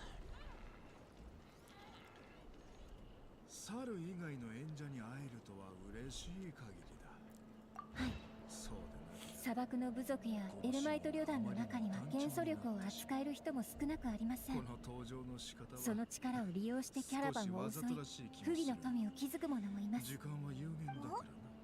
割れた板があるぞ。オープニングくらい少しわざとらしくしてもいいだろう。キャラバンの輸送車から外れた木の板のようですね。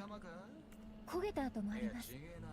爆発でも Hey, Boot Hill and Mr. Rika are meeting. Or Mr. Rekka. 痕跡はまだあまり時間が経っていないようです。道に沿って調べていきましょう。映画の美学に対するこだわりからに過ぎない。 You like Star Rail, but you're not a fan of turn-based combat, and that's just your personal preference. And I'll also add that Star Rail is not a great example of turn-based combat either. So you're not really missing out on much.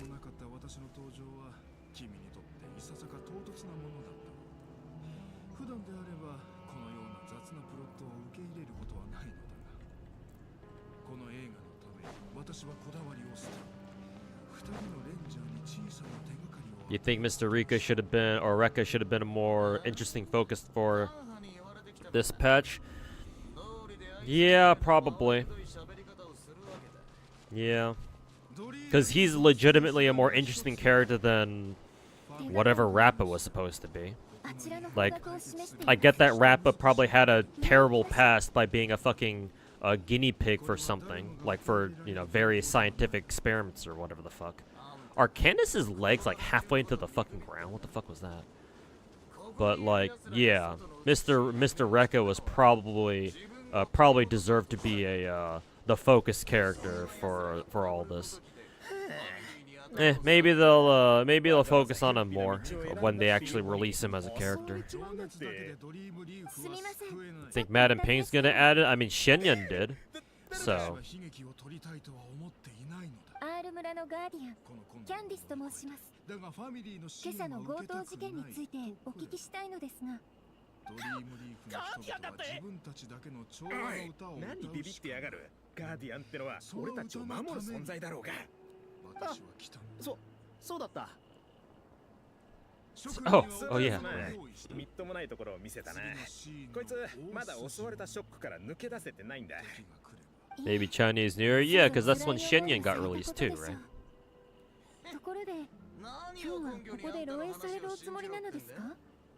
The kid-looking race in Star Rail looks so goofy. The Pepe Shis or whatever. Not all of them have stashes or whatever. Some of them do, though. いくらか品も取り返せるだろう。食料もあまり残っていないようですし、この状況では。 The only thing you know about Rappa is that Real was in her trailer. So much promotion, so much promotional material, all for a fucking shitty ass story, huh? I mean, hey, it wouldn't be MiHoYo if they didn't try to embellish, you know, polish, you know, a piece of shit until it shines, right?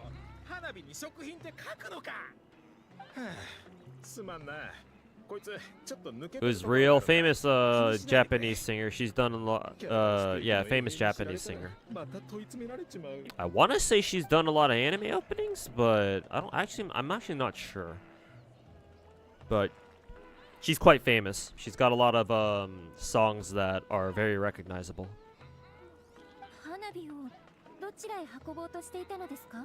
Best of all, I think Real is one of the few music artists out there who doesn't copyright her music. So you can play any of her songs as a streamer whenever you want and don't have to worry about getting your ass DMCA'd. So that's cool. なるほど。もしよろしければ事件発生時の状況を聞かせていただけませんか？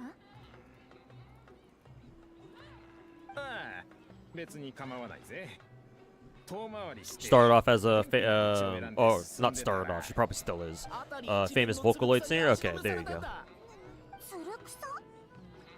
Clearly all the money went into the promotion material. Yeah, I mean, all of Panacnia was the same way, my dude. Like, don't forget how much the sheer amount of promotion they did for the release of Panacnia. I still remember all the promotional shit that they did for the initial 2.0 patch. It was enough to even get me to get my hopes up that the Panacnia story was actually going to be something good.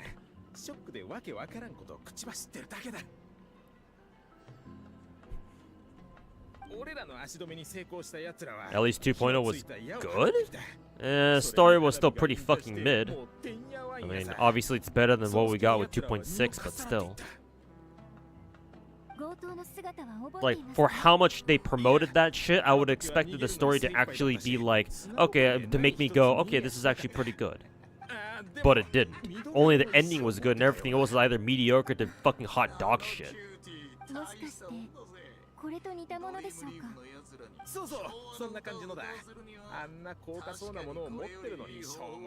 Decent intro with some flaws, but potential, yeah, but they wasted that potential. And that's not something I can forgive MiHoYo for, considering just how much fucking potential there was in Panacnia. You had the setting that was amazing. You had characters that were amazing. A whole ass fucking roster of amazing characters.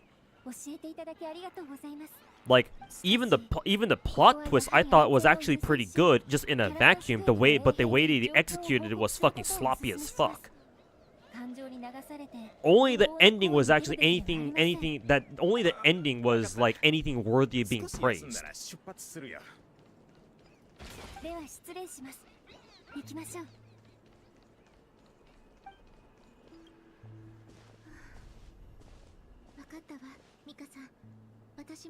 Hey too, hey Symbolic.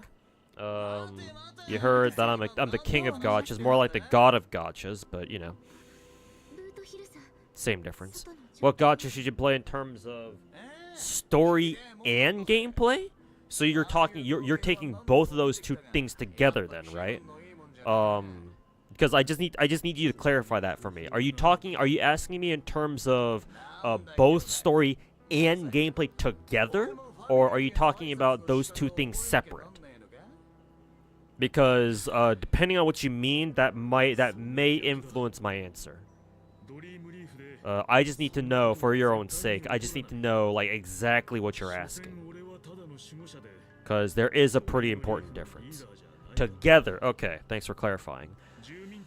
Together,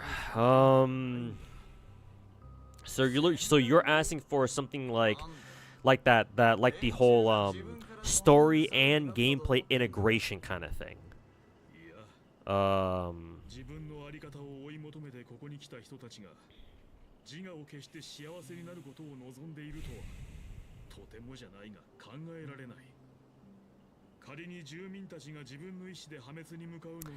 For now, I would say Genshin.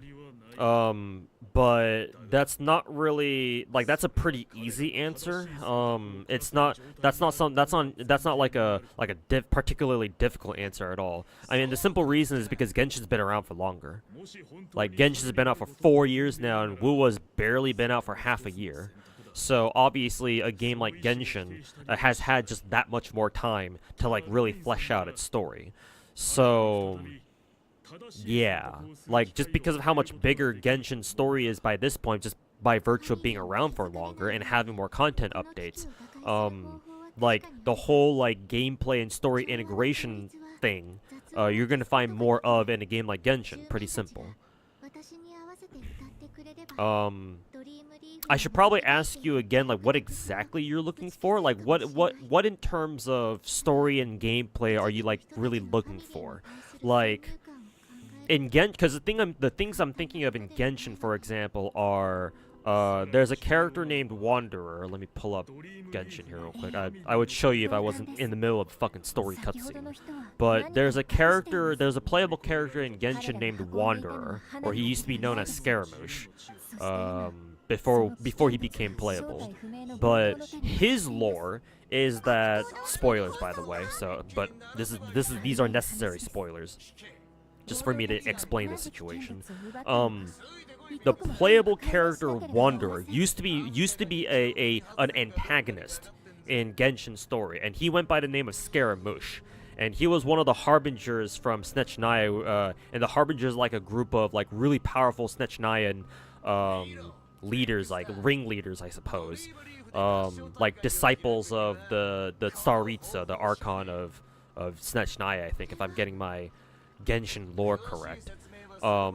And Scaramouche comes from Inazuma, blah blah blah, and he's really strong, blah blah blah. All the harbingers are strong too, so you know, no surprise. But you know, shit happens. We first meet him in Mondstadt, but then like soon into the game, it turns out he's not a good guy. He's a bad guy. And then we meet him again in Inazuma, because that's where he's from, and he's plotting some shit down there with you know, with his fellow Fatui comrades and subordinates or whatever. Signor is also there too, so I'm assuming they were trying to work together as best they can anyway. But he gets fucked over in Inazuma, I think. I forget if we fuck him over or he just decides to move on to Sumeru. But long story short, we meet him there again in Inazuma, but then we meet him again in Sumeru, where he was trying to like fucking construct some sort of like basically turn into a god himself by using this big ass mecha thing or some shit. We beat him, we destroy his mecha thing, I think, and then we beat his ass, and then we beat his ass so hard, I think. Again, I'm not too sure of the details. I forgot at this point. But we basically beat his ass in Sumeru so hard that he loses his fucking memory for a time. And then we're like, and then you know, without his original memories as a harbinger, as Scaramouche, he actually turned out to be a pretty good guy. He's actually pretty chill. But then, you know, we interact with him. He and eventually he realizes, or he learns that, wait a minute, I lost my memories. I'd like to get them back, please. Even though we warned him, are you sure? You weren't exactly a great guy. You weren't exactly a great guy before. But he still wants to get his memories, so we give it back to him somehow. I forgot exactly how. I guess we beat his memories back into him, I guess. But once he gets his memories back, that's when he becomes playable. And so all that shit just to explain to you that there is an item in your inventory that you get when you roll for Scaramouche the first time. It's an item that lets you change his name. When you first acquire Wanderer, I think it's either when you first acquire him from Gacha, or maybe you do it through story. You might have to do it through story, basically. His character quest, or an Archon quest that does this or whatever. But at some point, the game gives you the option to change his name, and you can name him whatever you want. Well, not whatever you want. Like you can't name him other character names. Like there are exceptions. But you know, as long as it's not blocked, you can name Wanderer whatever the fuck you want. Oh, I'm out of the cutscene now, so I can actually show you. So I named my Wanderer Yuji. This name's got a couple meanings for both him and me, but this is what I decided to call him, or change his name to. And yeah, you can change his name. Not only that, but as I mentioned earlier, the game also gives you an item. Oh, where's that item actually? Is it here? I think it's here, yeah. Oh boy, which one was it again? It was somewhere. Was it this one? Yeah, this item right here, an appellative stroke. This item you can only use on Wanderer. It's just for him. This item allows you to change your name, change the name you chose for Wanderer, if for whatever reason you don't like that name for him anymore. However, I think you can only use this item once, and once you use it to change his name, a second time, I guess, I think it's gone forever. Don't quote me on that though. I've never used it, and I don't ever think I'm ever gonna need to use it. But I think that's how it works. Let's check. There is a limit of so maybe you can use it a couple times, but yeah, the game specifies that you can only use this item like so many times. So you know, careful with it. So like that's I guess one example. If that's what you care about, if that's the kind of thing you care about, then I guess that would be one example. I think.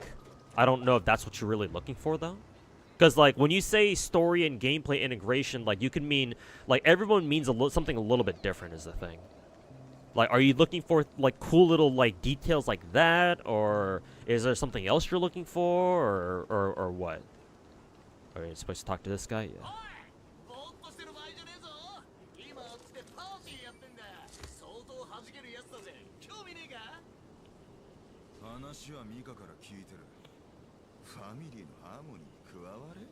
Playing 3 games at once. Now this is gaming. Hey, it could be a lot worse. Take a look at this, man.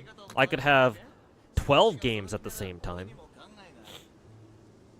This is always fun.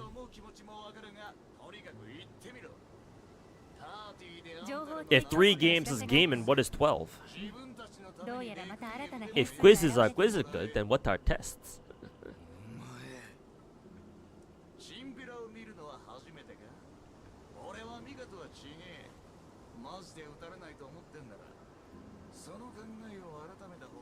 Can you solve my riddles, hell divers?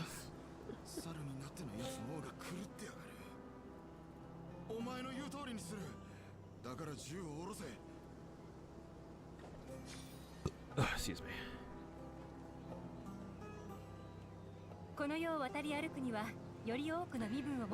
If quizzes are quizzical, then what are tests?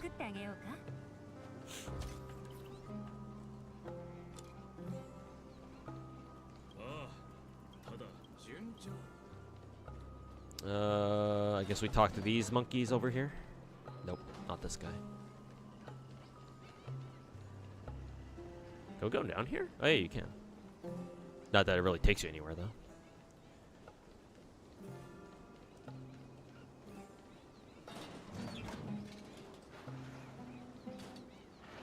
I wonder if you actually have to go down or take the elevator down. Probably. I didn't see anyone else up there. One of your favorite characters from Lost Belt 6 in terms of oh yeah, one of your favorite characters from Lost Belt 6 is Beryl. Yeah, he's a disgusting person, but yeah, as a character from a literary standpoint, yeah, he's very interesting.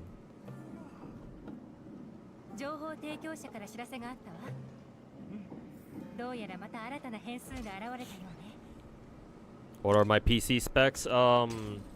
3090 graphics card, but that isn't too important. The important PC part is the CPU, because I have an i9 12900K, and I know that there are even stronger CPUs out there, and mine is probably pretty good. It's up there, but not like super top of the line. I'm pretty sure. I'm pretty sure there are like 14,000Ks, 14Ks up there too, or 14K CPU chipsets, or CPUs, or whatever the fuck. Wait, the objective isn't even here. What the fuck? So I was upstairs. Fuck this game. Back up the elevator we go. No, we're leaving the Tusk Pier behind. No! Tusk Pier. No! Oh, he's here.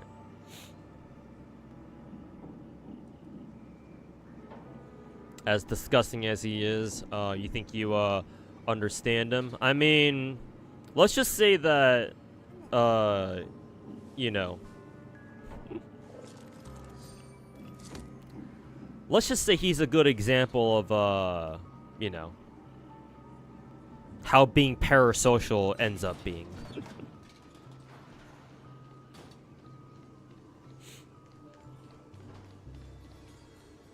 Oh. He's up here, I guess. Is it these people? Yeah. 兄ちゃん震えてんじゃねえか。まだ飲み足りねえのか。おい、そこのカウボーイ。人を冷やかす暇があるなら手を貸してくれ。お、ちょうどいいな。俺も手を貸そうと思ってきたんだ。今から言う場所に行ってみろ。この世を渡り歩くにはより多くの身分を持った方が便利なの。 They made it a cool character like Rappa and wasted her story on a monkey story. Yeah, said Dexter. You should not really have much hope for the Star Rail writers. Maybe there's some hope to be had for the Genshin writers, but for Star Rail, nah. I'm already mentally tuned out of any of the 2.0 stories at this point. Just take us to fucking 3.0. Maybe whatever next planet we're supposed to go to can be a different story. Pun intended. Does Ash have any story relevance? I mean, in Lost Belt 6, you talked to her, you were interacting with her in the in Mash's flashback, or not flashback, her trip back to the past. And technically speaking, Morgan is Ash. Technically. But other than that, like outside of Lost Belt, I don't know.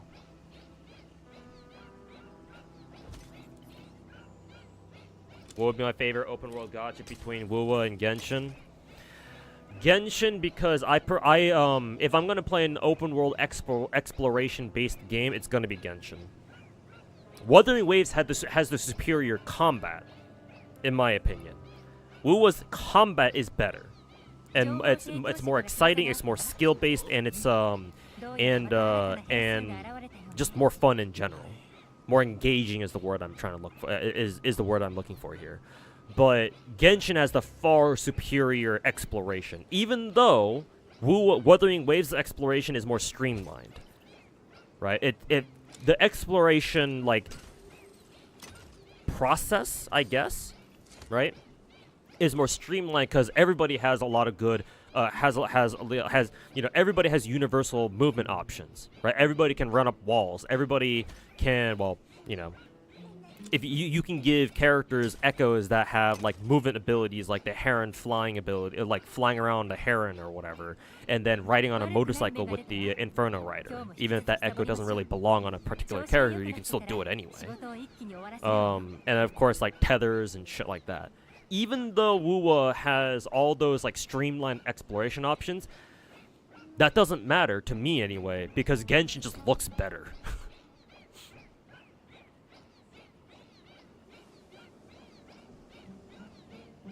Like, Wuwa's gotten much better in the last couple of updates in like making their worlds look good, like especially the Black Shores update that we got this patch, right? The new islands, especially Shorekeeper's little reality marble, right? Whatever the fuck they call it in Wuwa. Like, those are some of the most beautiful places on the map. But even those don't really compare to how beautiful Genshin is. Like I said in my YouTube videos, Genshin's aesthetic or art style is literally just pure weeb sex for the eyes. Pure weeb eye candy. Like, I don't know, like, the only games I think that could probably match Genshin's sheer aesthetic quality is like maybe Project Mugen, maybe Azure Promelia, but like I'd have to play those games in person to really get a feel for how good those games will look. So until we get more open world exploration based gacha games that come out and can kind of like deliver the same quality in terms of like visuals and presentation that Genshin does, for now, yeah, I'm gonna have to go with Genshin as my favorite like exploration based game between those two. Like, exploring in Genshin is always fun to me. But with Wuwa, it was kind of like hit or miss.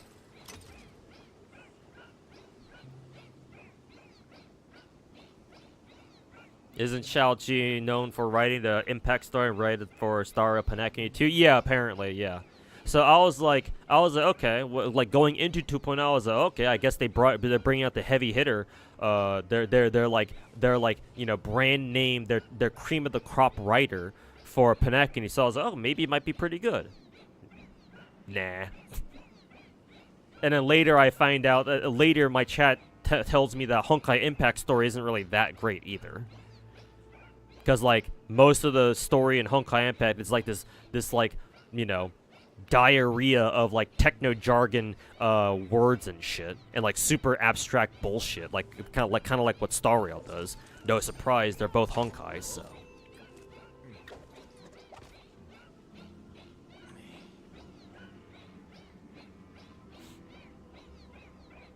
Hey, Pump Shotgun, how's it going, man, over in YouTube chat? Wuwa's world feels dead inside. Like, I get the whole, like, post-apocalyptic vibe that they were trying to go for. Like, I get that. I'm not trying to ignore it or anything. It's just that you can have a post-apocalyptic world that still looks good, right? And you can still have, a post-apocalyptic world that looks desolate and destitute and, you know, run down and shit, but it can still look beautiful at the same time. But, like, my biggest problem with Wuwa is that the color, they just don't use colors very well. Like, the colors just aren't very saturated. Both Star Rail and Genshin have fantastic use of colors. Everything pops in both of these games. Like, it's very easy to see you, like, perceive what you're looking at. Like, the contrasts are amazing. The saturation of the colors is very good. And so wherever you go in either, you know, Star Rail or Panacony, it's always a joy to see just you know, bask your eyes in all sorts of environments that you find yourself in either of those games. Wuthering Waves, not so much, man. They've only really started stepping their game up with, like, say, the 1.1 update. Because I did think that the Snow Island, I forget what that island's called, but the Snow Island was a step up over most parts of the mainland. And then obviously Black Shores is like 2 or 3 steps up above that. So they are definitely improving, which I'm glad that they are. However, is it enough to make me think that it can compete with Genshin? No, not yet. Not yet. For me to think that Wuthering Waves might have a chance to stand up to Genshin's sheer visuals, they gotta change the rest of the mainland first. For me to think that way. As long as they don't do that, and I don't have any reason to believe that they will, no. Genshin will always be the superior exploration game. At least to me.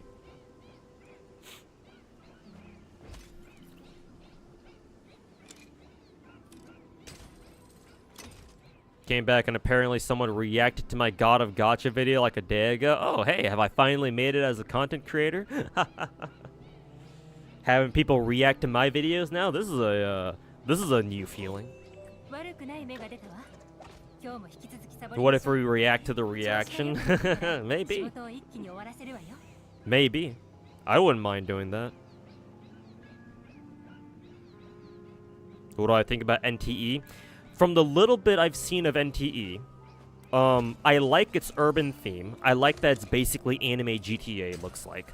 However, looking at NTE, I get the same feeling as I do when I'm playing Wuwa. They could use their colors better. From what I recall. It's either something with the colors or like the camera. I don't know which. Probably a little bit of both. But like from the gameplay footage I saw from NTE, like I did feel like the game looked a little bit dark. Not in terms of like story dark, but like visually dark. Like the contrast was like set at like low or something. I don't know. I don't know how to describe it. So I'm hoping that NTE will change. Probably not, to be honest. We'll see. But that was like my initial like reaction to seeing a little bit of NTE's gameplay. So I'm just thinking to myself, okay, so maybe it's just going off of the whole Wuwa thing, or like going off of Wuwa's visuals, I guess. But we'll see. The asteroids make up for the lack of colors. True. Better gacha and all that. Yep, you're not wrong. Fair trade-off. You do think he genuinely loved her, just that He was way too fucked. Yeah, yeah. Beryl did.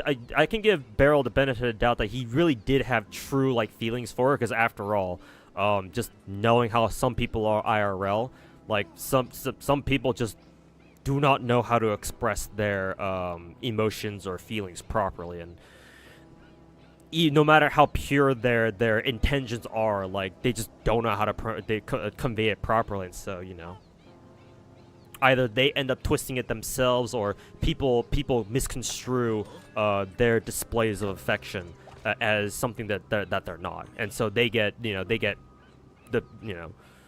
people like Beryl get hurt in response, that kind of thing, and which then further serves to twist their perceptions even more in a vicious fucking emotional downward spiral, that sort of thing. Yeah. A lot of people in Lost Spell 6 have fucked up ways. Yep. And that's one of the ways to make characters interesting. But you're not gonna find that from a Chinese gacha, no way. At least not most of them. Maybe the one exception could be like what, Arknights or whatever. Because characters in Arknights are actually pretty fucking complicated. But not sure if you're gonna find that from a fucking MiHoYo game, that's for sure. It's really good eye candy, exactly. It's so good, in fact, that I prefer Genshin's exploration over Wuwa's, even despite Wuwa having so many better exploration options, or like exploration mechanics.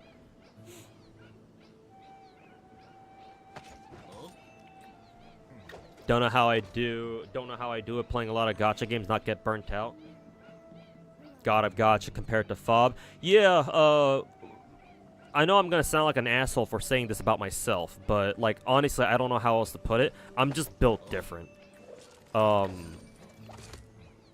Now I say that, but then I have to remind you that there is a non-zero chance that I probably have some form of fucking autism. That I'm probably on the spectrum somewhere. I just never bothered to get myself tested. Because yeah, most people either are not capable or simply do not want to fucking do this that I'm about to show you on stream. They don't want to have to play 12 different motherfucking gacha games and keep up with all of them. Most people just cannot do this. And it's not like their fault or anything. Most people just aren't capable of doing this, like I said. Or even if they were, yeah, whatever. I'm just repeating myself in the loop at this point. But you get the idea.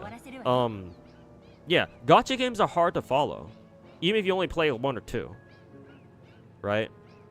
Most people just want to play whatever the fuck they want. They don't want to have to be tied down to like playing one genre of video game for like years and years and years, and you have to do it every day in and day out.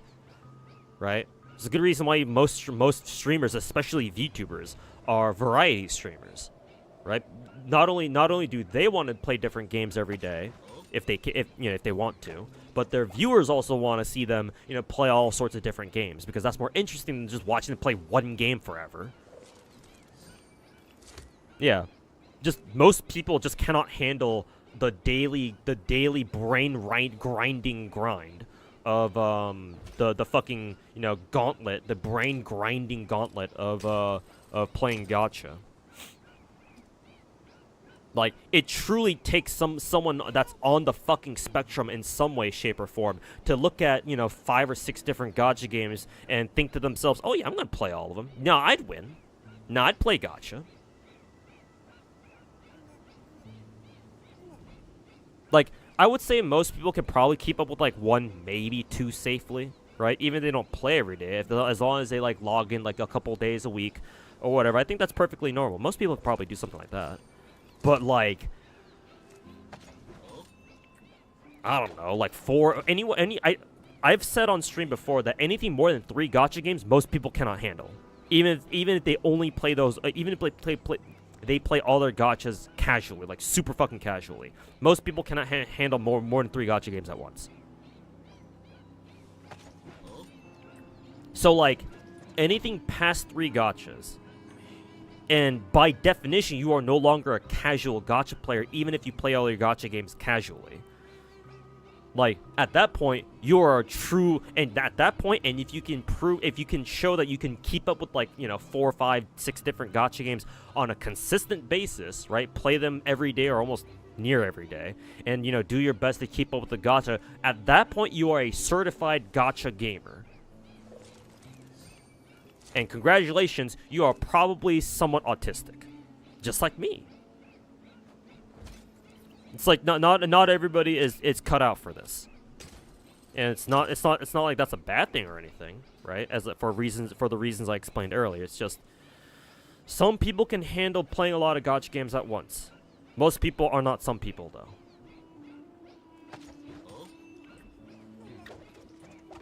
Yeah, certified Gamba gamer.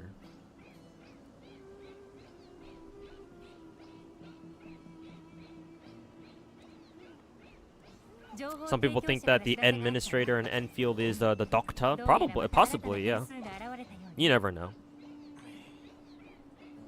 I mean, we have Angelina, even though it's not the same one. I mean, shit, man. I wouldn't be surprised if Hypergrip pulled this, like, weird, like, time travel manipulation thing where Doctor accidentally Benjamin buttons himself into the future, and then he or she ends up younger than they really were, or younger than they were in regular Arknights.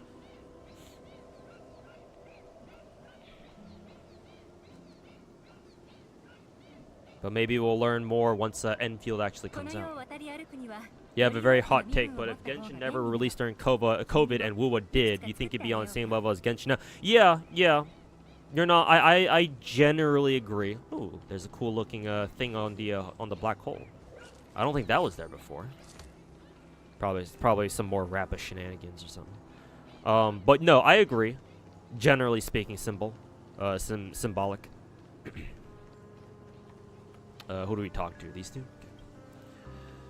But yes, I agree. Because I've always told people who, like, kind of hate on Genshin for being like, why did Genshin make gacha mainstream, blah, blah, blah, whatever. I always tell them, bro, if it wasn't Genshin, it would have been another game. Like, eventually, even if MiHoYo didn't do it, eventually we would have a gacha developer, most likely Chinese, who would come out and be like, hey, like, let's try to make a really good AAA quality gacha game, and let's try making it as popular as we can make it. Someone was gonna eventually do it, even if it wasn't MiHoYo. Now, would it have blown up as like, you know, spectacularly as Genshin did back during pandemic? Probably not. But I think we would have still seen like the rise of a super popular Chinese gacha game that would have been able to penetrate into like the Western mainstream market. I think we would have still seen something like that eventually.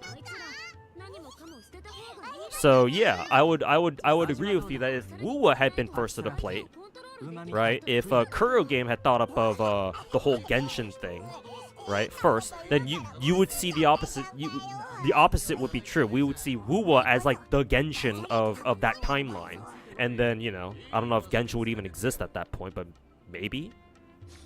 Honestly, if you were to ask me, I think it would have been better for like the gacha market as a whole if WoWa had come out first in its current state that we know right now, as we know it right now, and then Genshin after.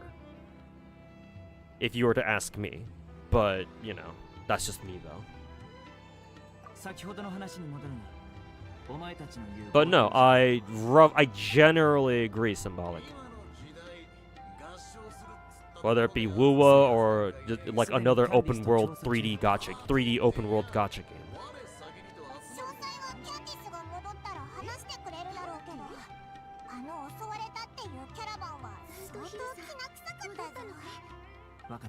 Yeah, we'd be saying Genshin is the WoWa killer, exactly. In this bizarro-ass timeline. You feel like pandemic helped? Yeah, of course. Yeah, of course, yeah. It released during the height of pandemic. MiHoYo sponsored literally any fucking streamer or content creator who would be willing to shill Genshin for them, you know. And yeah, because everybody was in lockdown, back then we Americans were still cooperating with lockdowns and shit.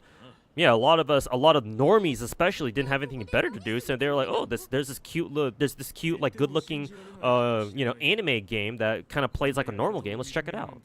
And so they did. And here we are 4 years later. That and Genshin look very... Yeah, the whole Breath of the Wild thing. Yeah, honestly, that meme, even though obviously people started memeing it as, like, Breath of the Waifu, in a derogatory way. Honestly, in the end, that meme sort of helped out Genshin, like, massively towards the end. Because people were like, oh, Breath of the Waifu? So it's basically a Breath of the Wild clone? Yeah, we'll play it. Because people like Breath of the Wild, right? So they're like, oh, cool. Another Breath of the Wild game.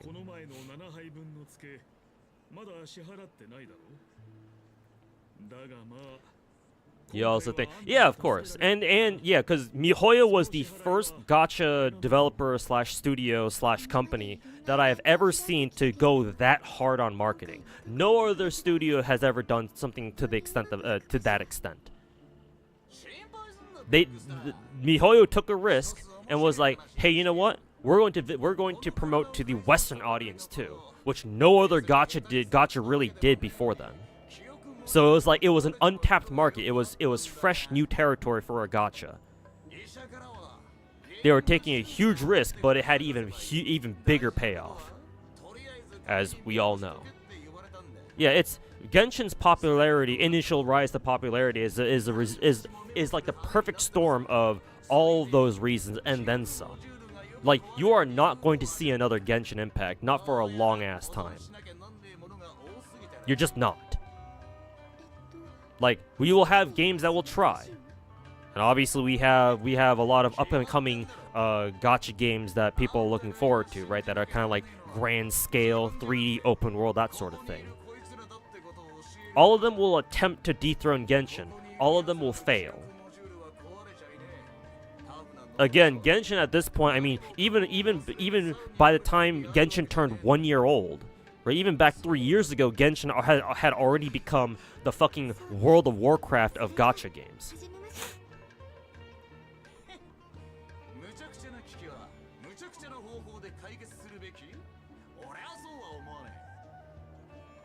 The dark days of re-rolling for 3 days straight for kecking.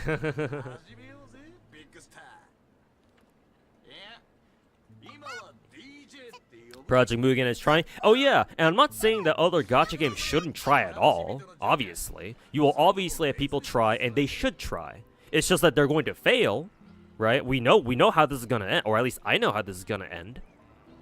But the important thing is that there needs to be people who need to try first, so that eventually, over time, over the years, people figure out more and more how to do things better. Right, until eventually in the far future somebody comes out with finally someone comes out with a game that combines the best parts of everything, all of the games that came before it, to make one really good banger game or product or whatever. I mean, this can apply to basically anything else in life, really.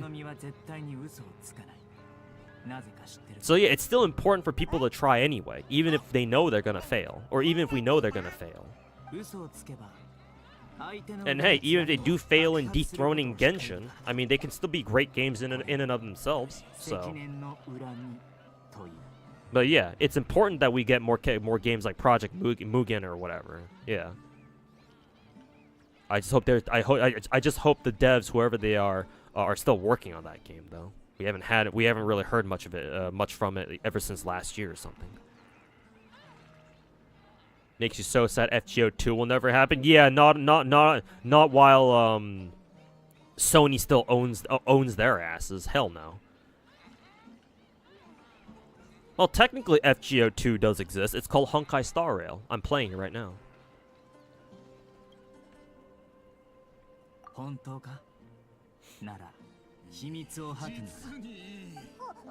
No way, GFL and CN dead. Yeah, I got a ping on Discord, and it was from the Girls Frontline EN Discord server. And then what did their ping say? In short, EN server will not be affected by blah blah. Love and hope as usual. Love you gangs. Yeah, I was like, Okay, why did they ping us with something like that?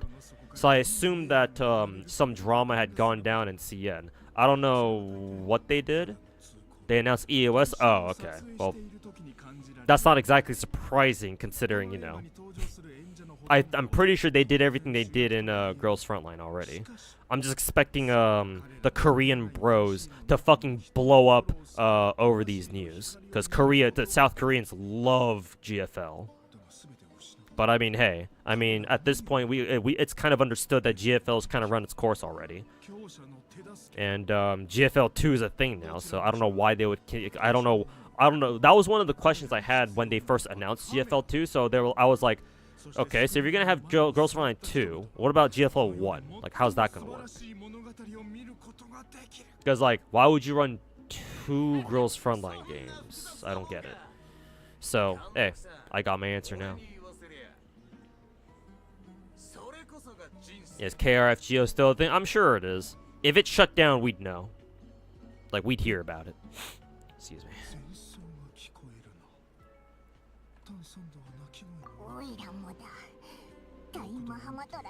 You'd love to see me play Love in Deep Space? I could, since I am doing a subathon right now. I could make that a sub goal. I would have to change one of my sub goals though. But I mean, hey, I'll do it if you guys get me to a certain sub count. I don't know how high that sub count would be though.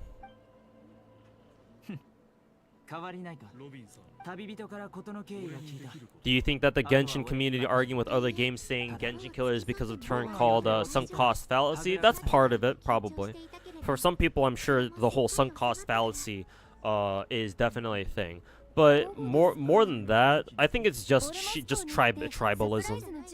It's just most of it is just tribalism, good old-fashioned tribalism.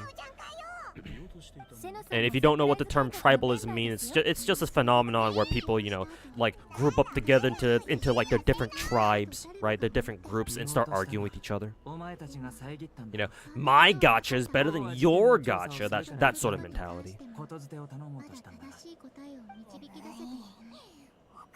But yeah, I'm sure there's some sunk cost fallacy in there too, right? Because obviously, if, for example, hypothetically, if MiHoYo were to announce EOS for Genshin tomorrow, obviously there are gonna be a ton of people out there who are gonna fucking feel like shit because they spent so much money on Genshin, and now all that money's gonna go to fucking waste because the game's gonna be gone. So it's definitely a factor, but in the context of like Genshin fans arguing with other gacha communities or whatever. About, you know, Genshin this, Genshin that, or Genshin killer this, or Genshin killer that. It's more tribalism. You know, egos, basically. Flimsy, fragile internet egos that can't tolerate criticism towards their favorite gacha games. I mean, hey, just go look at my my Wuthering Waves video that I put out, what, last week or so? I think it was last week. And like, let me pull up the analytics for that video actually, cause let's see here, new window, Chrome, the Wuthering Waves video. Yeah, my Wuwa video has an 82.1% like to dislike ratio. Now obviously you can't see that on YouTube unless you have like a plugin or an extension or something on your internet browser. But my Wuthering Waves versus Genshin Impact video, even though I very specifically say that I'm comparing, in this video, I'm going to compare Wuwa to Genshin Impact, right? And these are my thoughts on, you know, what Wuwa does good, what it does bad, where I think the game can improve, blah blah blah, all that sort of thing. Even though I make it fucking clear as fuck, that video still has an 82.1% like to dislike ratio, when normally my videos get at least 90-95%. So you know for a fact that, like, a good number of people who watched that video were just fucking Wuwa fanboys who can't tolerate somebody talking shit about Wuthering Waves.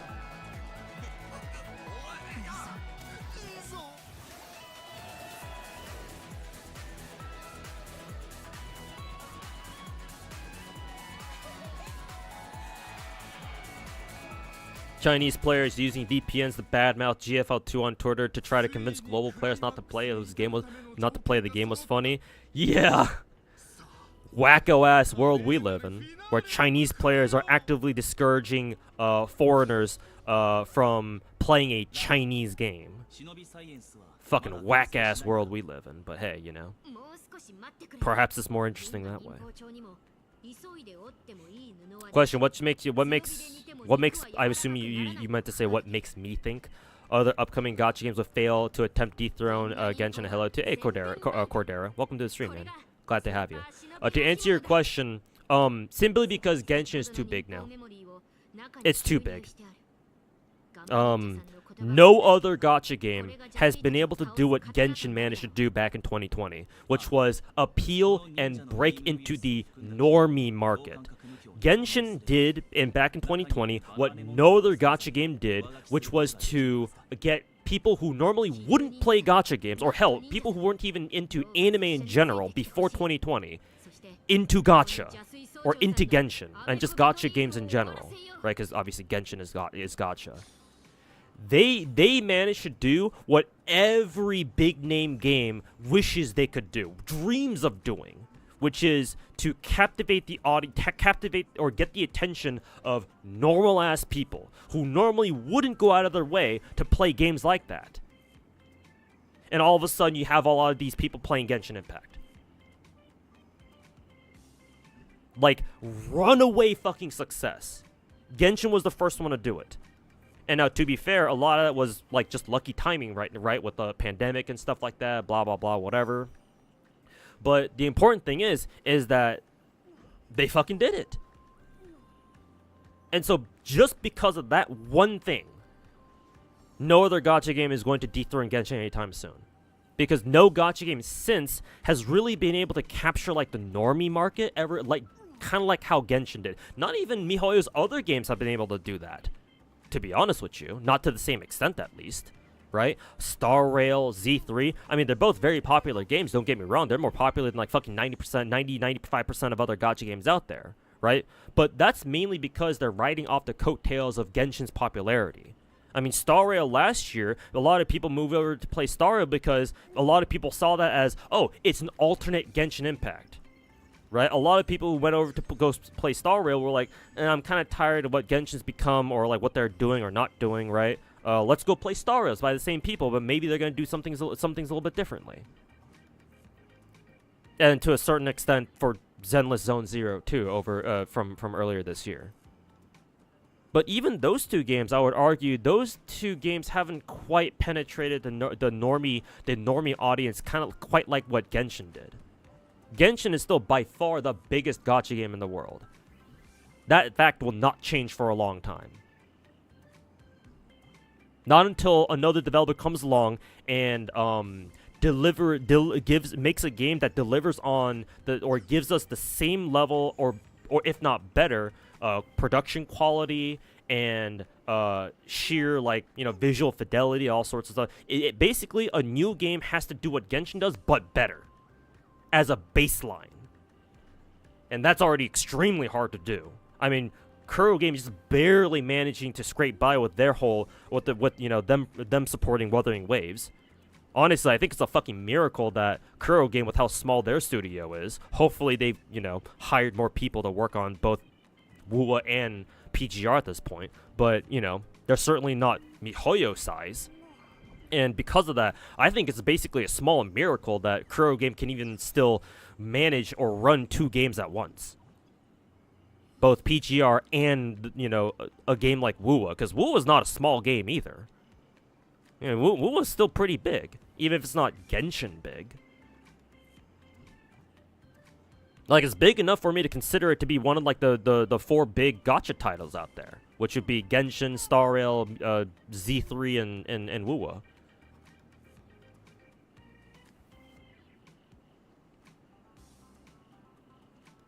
But back to your original question. Yeah.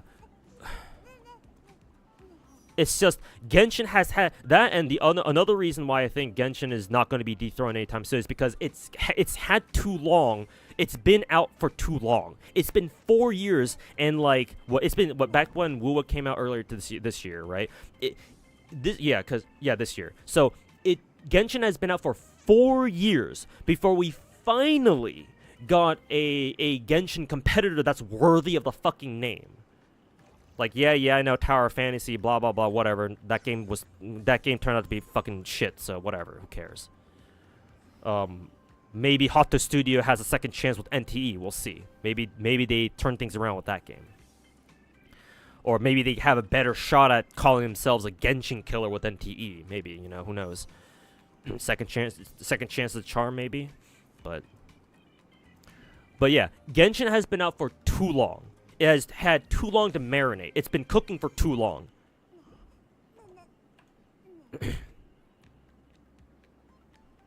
And matter of fact, the first quote-unquote Genshin competitor was from MiHoYo themselves. Guess what that game was called? Honkai Star Rail.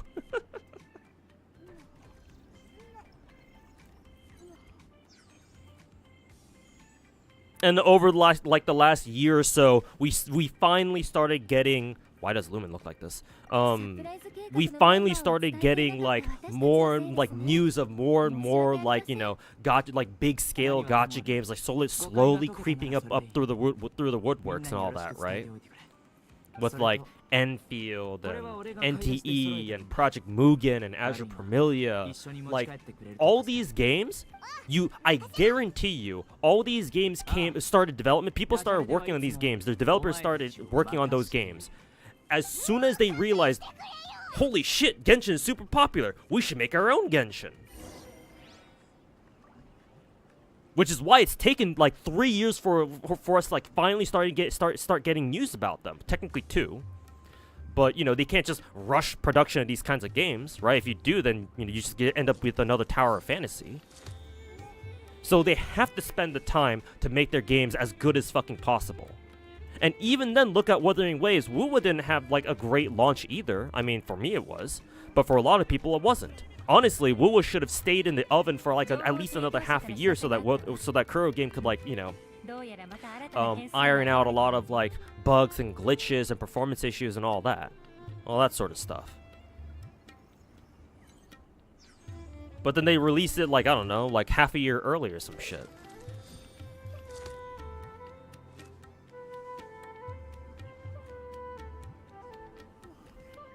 But yeah, like, again, my second point being Genshin it's been out for way too long. Yeah, it's just entrenched itself into like the gacha market for far too long. Like, Genshin is at this point, as far as gacha games go, it's a household name. You're not gonna get rid of it.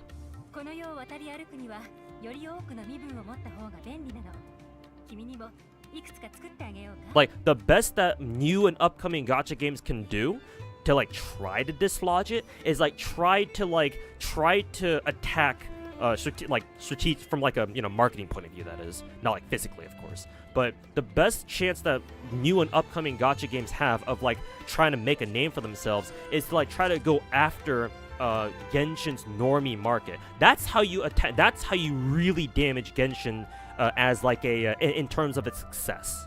You have to go to the audience that gave them their initial success to begin with, and that would be the normies. Like, a new gacha game, in order to have a chance to dethrone Genshin, you have to go for the normies. You have to appeal to them. You have to give them a reason for them to stop playing Genshin for whatever reason and come play your game instead. I don't know how you would do that, because obviously for normies and casual gamers, they don't give a shit about gameplay. They don't give a shit about, you know, a lot of things that make gacha games actually good, or like what the important things about them. Honestly, you'd have to come at it from like both a story angle and a character design angle. The story angle, that's not going to happen if it's a Chinese gacha.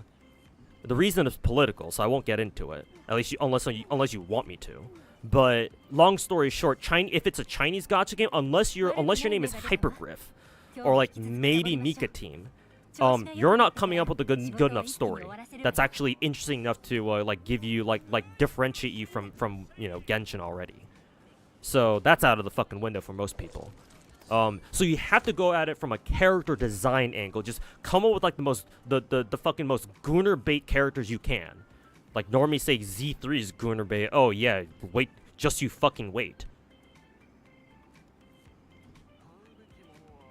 Genshin could never originate from another MiHoYo game, exactly. Star Rail, baby. Fucking Star Rail, baby. Didn't want to try that out though. What are you talking about? What about Wuwa? Since you keep hearing about Wuwa is doing better than Genshin certain criteria, you did watch some of my videos on YouTube. Oh, didn't Wuwa try that though? What do you mean? Like try to go into the normie? I mean, yeah, they did. I don't know how well they succeeded though. They certainly aren't beating Genshin as far as I'm aware.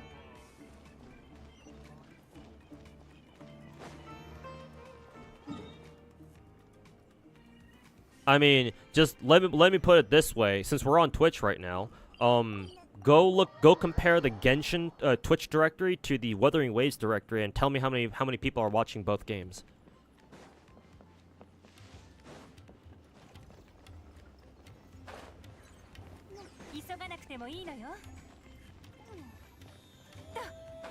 Do get into it? Alright, if you say so. Basically, the reason why I think Chinese gacha games, the stories for most Chinese gacha games will forever suck, is that, well, first of all, if you are a Chinese developer, right, working on a gacha story, and for whatever reason you think it's a great idea to put a Chinese or a clear Chinese influenced character into your game and make them evil,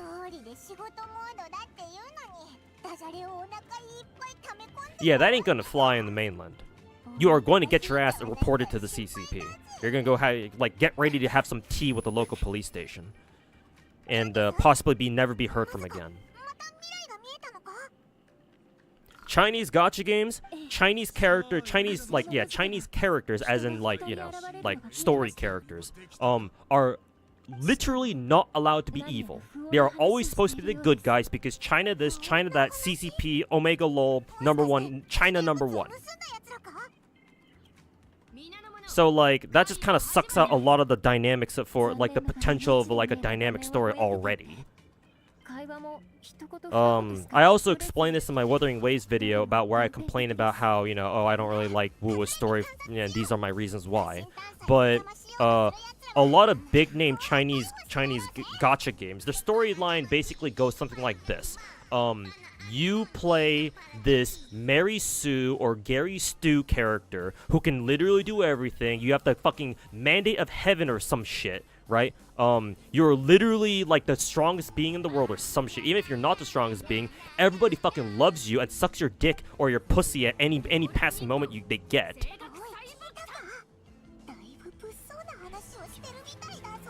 And not only that, but all of the enemies are so blatantly obvious. Right? We're the bad guys. We're gonna do bad guy things, and we're gonna say bad guy things. Ooh, you should fear us. We're trying to take over the world. We want to try to kill everyone in the world. Just very stereotypical, like story writing and plot devices, and ugh. You see that in a lot of fucking Chinese gacha games, man. Not trying to say that other non-Chinese games don't do that either. Obviously, of course, a lot of other non-Chinese games do this. So it's not necessarily something that only they're guilty of. But what I am trying to say is that if you are a Chinese developer and you are based out of the mainland, forget trying to make a good story. Because you are probably not going to be able to do it. With how many restrictions you have just culturally. Because you have to write your story in a way that doesn't piss off the government, it doesn't piss off your fans. I don't want to have to fucking do that. Screw that. One wrong move, and someone's gonna fucking throw a Molotov through the window. Or, you're gonna get a knock at your door by your local Chinese police station. And they're gonna ask you to come in for some tea.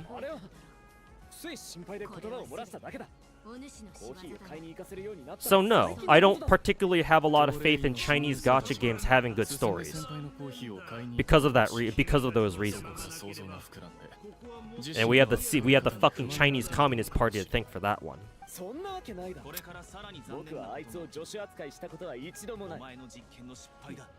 On a less political note, and more of a cultural note,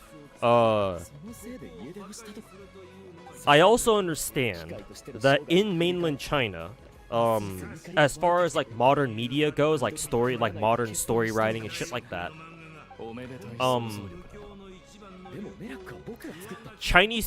The Chinese players love like the whole god complex thing for whatever reason.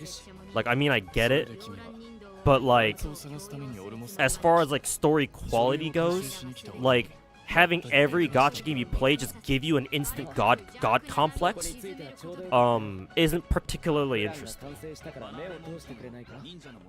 But the Chinese players for some reason fucking love that shit. I mean, Wuthering Waves is a perfect example. Is I even talk about it in my Wuthering Waves video, right? The beta story for Wuthering Waves was different from release story, because in the beta story, right, when you landed on the planet, right, on Wuwa's planet, wherever the game takes place on, the characters from Jinzhou, right, from the capital city, don't immediately start sucking your dick. Like, they're suspicious of you. They don't know who you are. You just came out of nowhere, and all of a sudden you're using these powers that you aren't supposed to have? So of course they're like, wait a minute, hold up, who the fuck are you? Like, what are you doing here? Like, explain yourself. But apparently the Chinese bros didn't like that, and so they forced Kurogane to change it. And we have whatever, you know, god complex slop that Wuwa story is now. Not only that, apart from the whole god complex thing, another quirk of modern Chinese like media is that when it comes to like relationships, right? For guys, in a lot of Chinese stories, from what I understand, right? Let's say, for example, you got a story where a guy and a girl get together, they become a couple, but then something happens to the guy, right? Oh, the guy needs to go off to war, and so, you know, he can't be with his girl anymore, and something happens to him, and he either dies or he goes missing, he disappears or whatever. And so the popular Chinese conception of that dynamic, of that relationship dynamic, is that the widow or the girl, whoever got left behind, will never remarry again. They will never get together with another guy ever again. They are expected to be faithful to their original guy, their husband, whatever, until the end of fucking time. That's what they expect. That's like kind of like the popular perception. I don't know. Maybe I'm not explaining it well. I'm not Chinese, nor do I pay attention to much Chinese media, so maybe I'm getting a few things wrong. But from what I understand, that's basically the gist of it. And so because of that, you have this fucking toxic-ass online behavior, where I'm sure you've heard a couple of these things, where Chinese people just go fucking ballistic over their fake-ass anime waifus.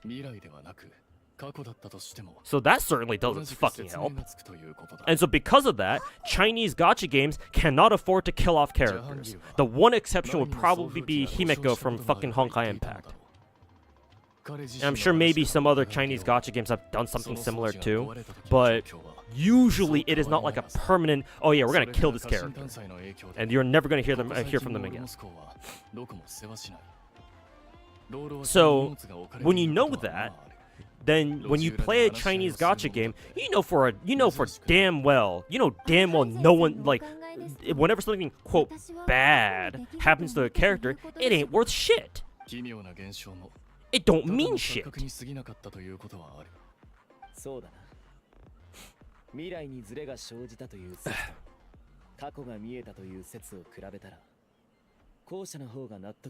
So yeah, that's why I don't really trust Chinese gacha games to like come up with like an actually interesting story. Again, the one exception might be could be Arknights, or like maybe GFL 1 specifically. I don't know how the story goes in GFL 2 besides the whole, you know, the whole NTR shit.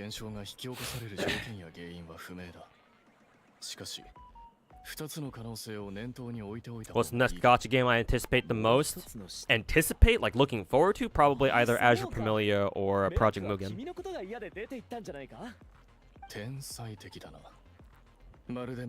Why you say that? Say what? The whole, like, why I think Chinese gacha games won't be able to make like good stories? I just explained that.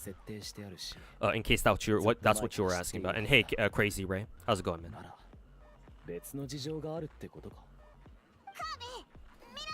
My description of the whole couple dynamic isn't necessarily just Chinese. I understand that, but in China, people have the most fucking volatile reactions to whenever they see people not respect that. Like, I don't know if I've ever heard of a non-Chinese, maybe like a Japanese, like a fucking psychopathic Japanese or Korean gacha player, maybe. Because I mean, hey, we did have some fucking psychopath go firebomb kill Annie. So, you know, clearly it's not just a Chinese thing. But you hear the most amount of incidents coming out of China, though. That's the thing.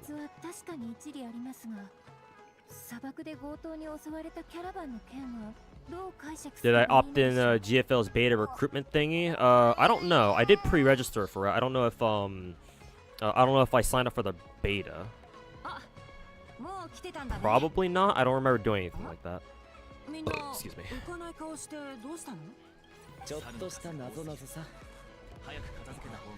What are we supposed to do here? Just kind of run into everybody?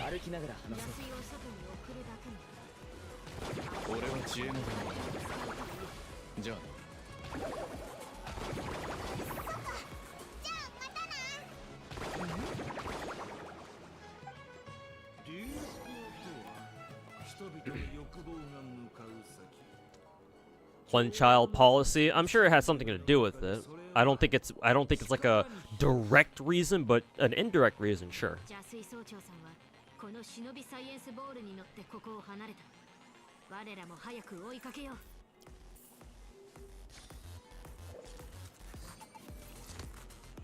The NTR shit is not only from China? What are we talking about again?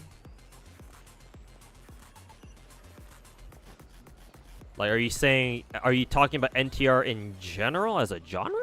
Or the one that specifically pertains to GFL2? You would say that in this type of problem, China is first, Korea second, and Japan third. Yeah, East Asian countries have that problem the biggest, I would say. Probably. I mean, obviously, other you know, non-Asians are capable of doing horrendous shit too, sure, but you hear about the most flagrant examples out of East Asia. Yeah, East Asians are fucking weird, bro, and I say this as someone who's pure blood Korean. So I've been there. I've lived with people like that for fucking, you know, 30 years, man. Do I still play Ether Gazer? Yeah, of course. Let me show you. I have Ether Gazer running right now, actually, in the background. There you go. Hey, Naruto, welcome back. How you doing?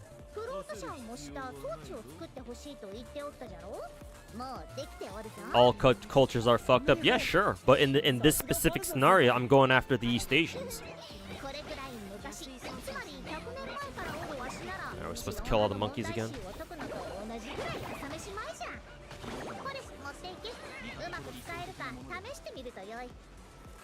Am I playing Sengoku Rants again? Gotta go do the kill the monkey route.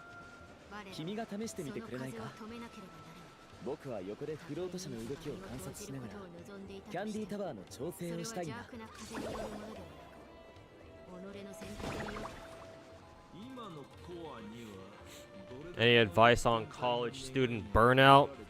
I have no idea, man. I didn't really pay attention to whatever the fuck I was doing in college much. I was just glad to have 4 years where I didn't have to live with my parents anymore. So to be honest with you, I'm not a great person to ask for college advice. Especially on burnout. I will say that during my first year of college, because I entered college, the college that I went to, I entered as part of like a pre-dental program, and that required me to take like biology, like bio my first semester, and I fucking hated that shit. So the next semester, I immediately switched my major to something else, to fucking history. Great major choice. I should have gone with something more tangible, like, I don't know, finance or something. But you know, me being a history nerd, I was like, yeah, that's what I want to do.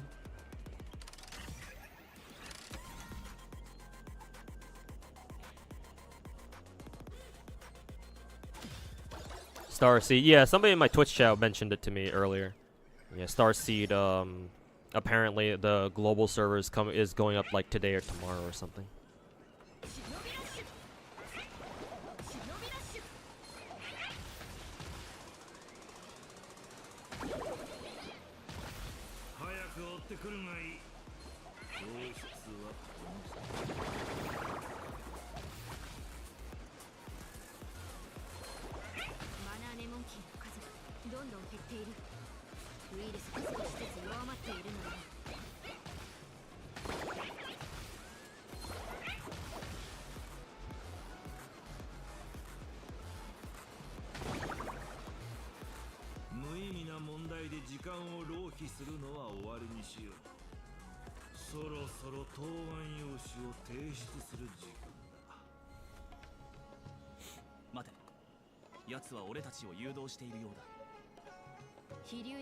Are you guys talking about the Johnny Somali incident? Yeah, I saw that on Twitter. Yeah. You see the John. Yeah, I heard, and I believe the context was that he probably talked shit about the Comfort women's statue in Seoul or something. Yeah, you don't do that. No. Like, if you don't want to find yourself with a couple of bullet holes in your body, lying in a fucking gutter somewhere in Busan, you don't insult, you don't talk shit on the whole Comfort Women statue thing. That's like one of the main, like, still existing sources of tension between Korea and Japan still. Like, besides that, Korea and Japan would actually be pretty cool with each other. But because of that, and because Japan hasn't once officially, addressed the issue. I mean, maybe they did, but they've never come out and apologized for it, which is what the Koreans want. So, like, yeah. I mean, Johnny Somali's a fucking retard, so what did we expect? So, yeah. I'm not surprised. Like, I don't really care much for my fellow Koreans, but you don't talk shit. You don't fucking insult the whole Comfort Women issue. And speaking as a Korean, I wouldn't mind seeing Johnny Somali fucking, lying in a fucking gutter somewhere in the middle of Busan. Whether or not he ends up dying or living, that's not that I don't really care. Like, the whole shenanigans he was in, that he was doing in, like, Japan when he got fucking incarcerated in Japan the first time, and then when he went to fucking Israel for some reason. I don't know why he did that. But then again, why bother trying to justify a retard's actions? Like, those first two things, yeah, whatever. Just, dumb fucking IRL streamer things. People do dumb things all the time, whatever. But that part, no, you're an actual fucking retard. And so whatever happens to you, man, I do not give a fuck. He didn't talk shit, he like groped it. Okay. Is there a difference? Did you hear about the drama with Limbus Company in Korea? No, but I mean, it's the Koreans, so why am I surprised?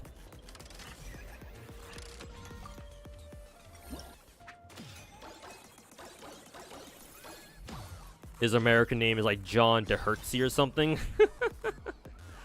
What a fucking hilarious name.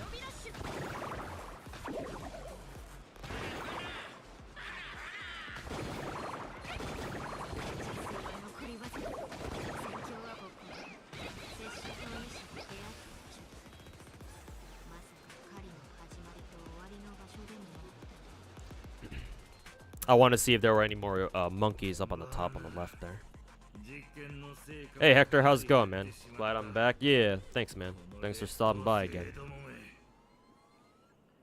Man, you love Americans making fools of themselves, makes you hate your country even more. You shouldn't hate your country just because some Americans are fucking retarded. I think that's a little bit much. You should still be proud of your country. Not everybody's like him. what you should do is clarify to people that Johnny Somali is not representative of all Americans, because unfortunately that's what a lot of people around the world who will read about that about all of this fucking retarded shit will take away from that. That's what you should do. That's how you should react. That not everybody, not all Americans are as fucking brain dead as this Johnny Somali motherfucker. There are other things that you can be ashamed of your country for. This is not one of them. Because it's just one fucking dude.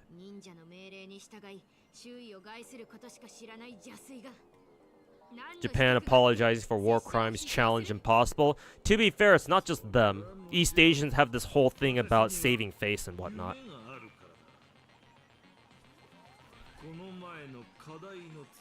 Honestly, it's fucking toxic as fuck. And like those are the main reasons why Asian country even though Asians are so fucking smart and so good at everything, right? There's a reason why the countries that they come from will never surpass like proper Western countries. Because the people in charge of East Asian countries do not know how to fucking realize what the fuck is wrong with them. Saving face and all that bullshit. Not my fault.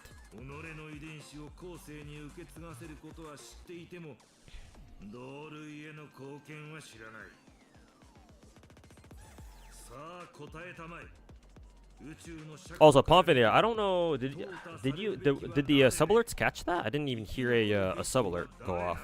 But Pomfania, thanks so much for the 54-month resub, man. Welcome back. Good to have you back, my dude. Any thoughts on who's gonna win?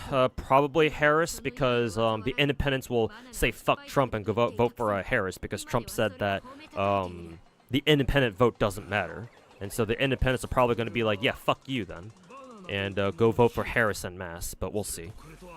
I'm not a political commentator, so I don't know. Maybe I'm just talking out of my ass. There are some Americans that try to use their American rights abroad. Yeah, I know.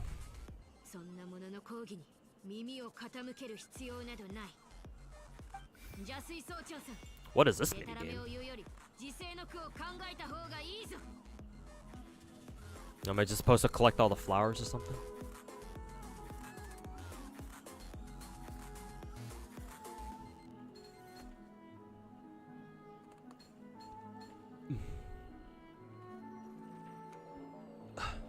How old am I? Old enough.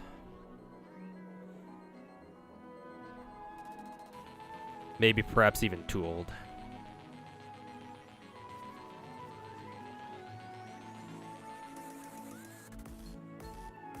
Need for Speed Slow-Mo Edition.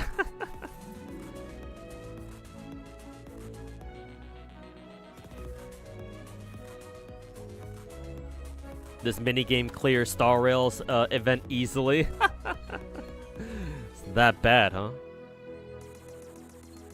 Yeah, just in time for slow-mo temple run. Hell yeah.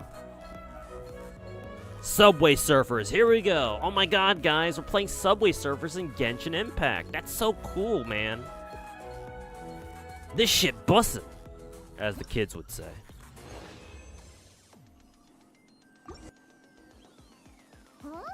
They made events that you used to code back when you were in high school computer class. Hey, that's what's good, man. Keep studying computer science. That's gonna be very useful. It's better than fucking history, my god. But yeah, if you like computer science, then I would encourage you to keep maybe consider pursuing a comp sci degree, because I'm sure you can make money off that. The world could always use more coders and shit, I'm sure.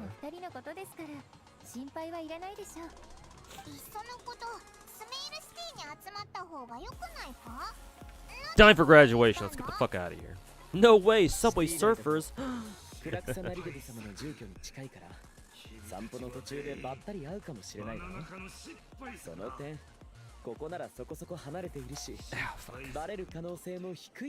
Don't study coding in college though? Oh, do colleges not do that well? So what? Maybe just teach yourself coding, or like go to other places. Maybe just learn by yourself. I see. Gotcha.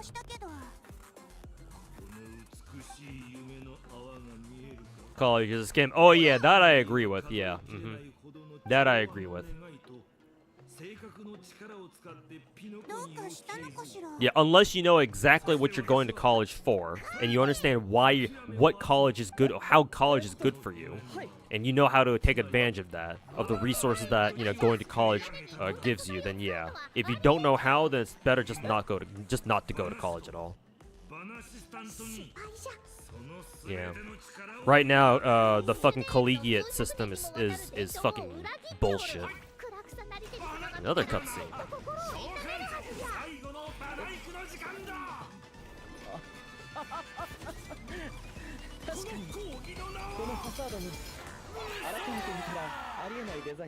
Is that the Ginyu Force pose? I think it is.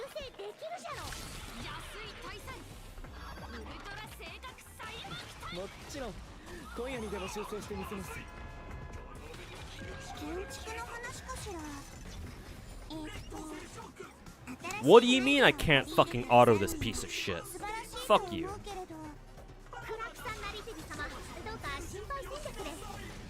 AI is gonna take over the coding industry? Not so fast, my dude.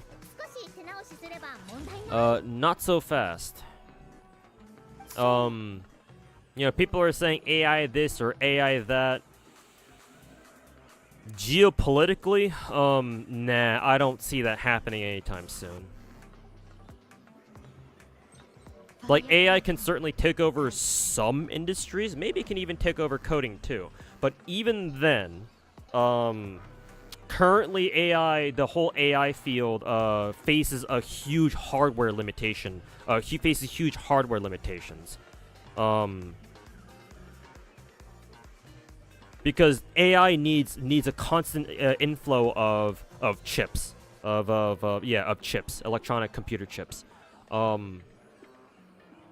The best ones that we're getting are mainly coming out of Taiwan. And if China decides to go take a trip down to, decides to go, decide that tomorrow they want to go make a mad dash for it across the across Taiwan Strait, yeah, those are all the chips gone. Not to mention the hurricane in the hurricanes that the East Coast experienced, not the one in Florida, the one before. That one apparently I heard damaged one particular mine that produced like some sort of mineral. I forget what it's called, but it damaged a mine that produces this very specific type of mineral that only they and like maybe 2 other places in the world produce. Oh, I think it's silicon. Was it silicon? I'm pretty sure it was silicon.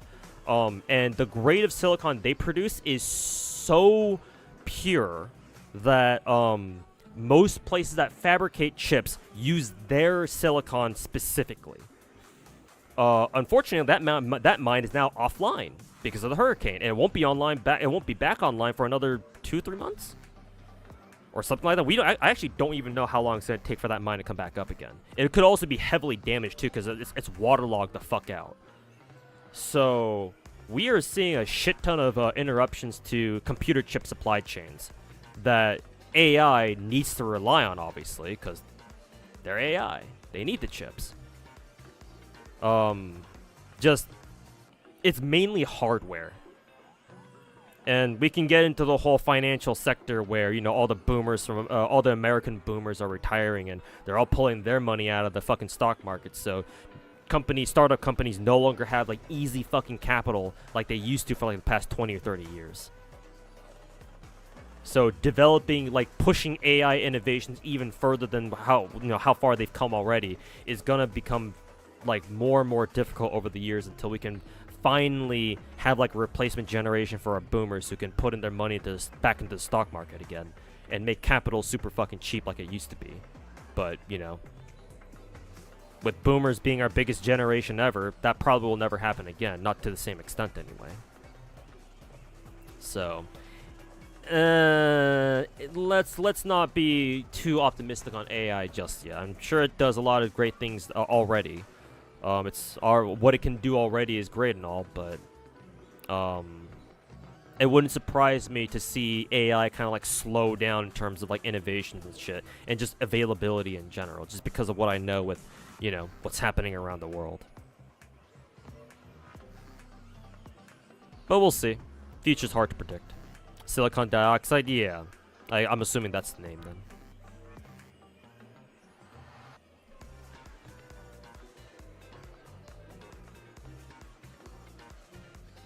You fear the day when AI videos are used in like lawsuits, which is why Congress needs to keep up with like technological advances to make sure that, oh yeah, so you know, what do we do with like, you know, the use of AI in like certain situations, blah blah blah, whatever. The problem is Congress is full of a fucking bunch of, you know, 80 to 90-year-old boomers. I mean, just go look at our fucking presidential candidates, for God's sake.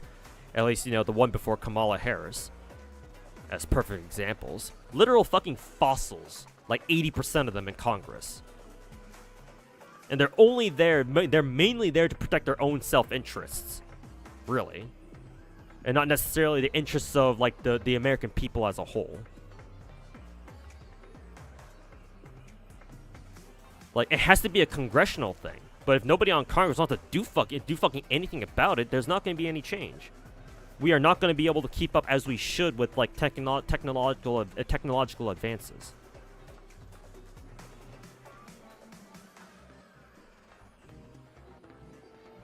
Right now, trade school is the way to the current market. Yes, because the boomer generation was the last generation of Americans we had that really went into blue collar jobs, and they told their kids and their kids told their kids to go into like white collar jobs because that's where the money is. Now, because of that, our college system has adapted to that to cater to like the American, like the classic American mentality of, oh, we gotta send our kids to college, that sort of shit. And so colleges are designed to cater to that, to all of our detriment. And so because of that, and because all of our boomers are now in the middle of retiring, if they haven't retired already, we are facing, nationwide, we're facing a huge shortage of blue-collar workers.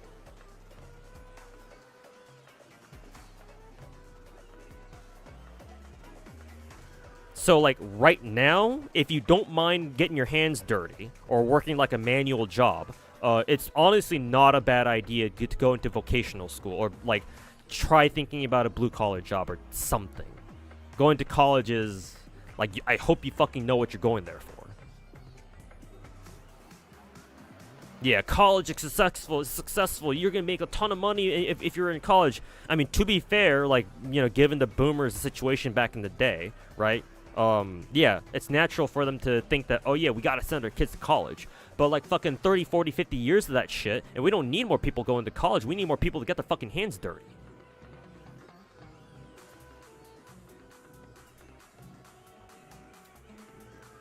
You hate how college is forced and don't care about our mental health? Well, that's more of an American thing. It's not just a college thing. You know, mental health is not exactly a priority now, is it? And I say this as an East Asian, and let me tell you, us East Asians don't give a fuck about mental health. Mental health? What's that? Just go back to go work for 12 hours a day, and you'll forget about your mental health. You don't need that. What's mental health? What's mental health?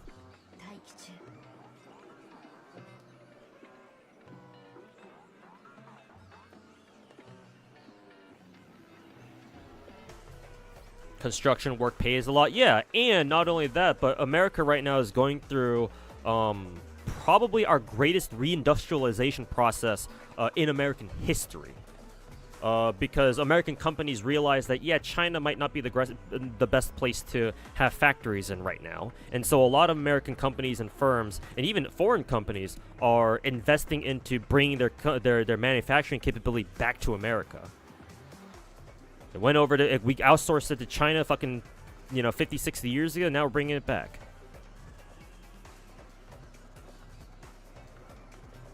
So yeah, I would imagine blue-collar jobs have the potential, at least, to make a whole shit ton of money right now.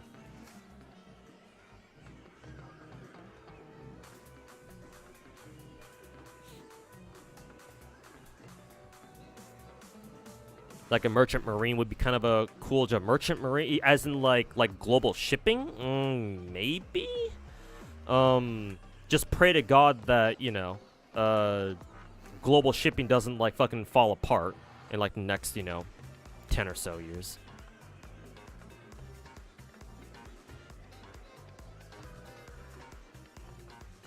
But hey, as long as it pays well, yeah, go get that bag.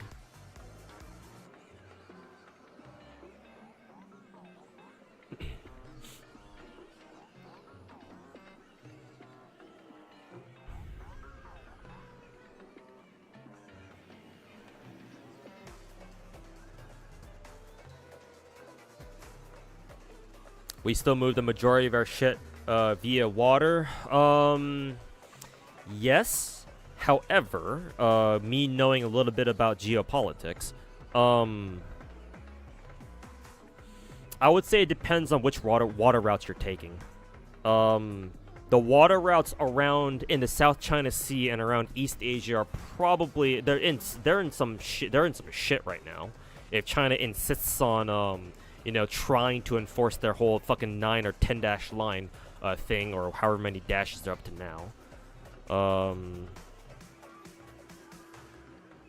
Yeah, that's not a good. That's, you know, possibly a hot zone there. Obviously you got the Houthis in the Red Sea, fucking flinging missiles at whatever ship they see, even if they're Russian or Chinese.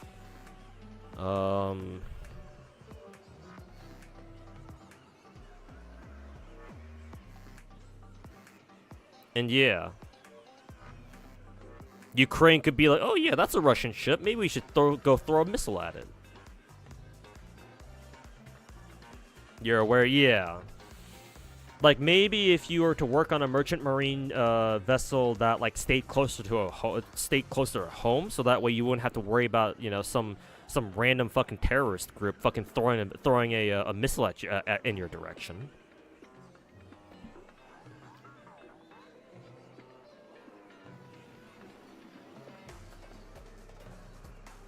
Did you see that Russia fined Google for 2.5 decillion? Yes. Because Google is so gonna pay that. I mean, hey, Russia's gotta get more war funds from somewhere, right? I guess. You might as well shoot your shot, right?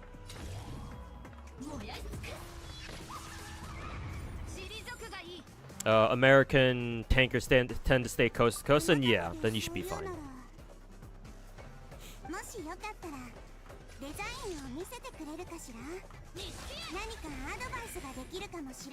Oops.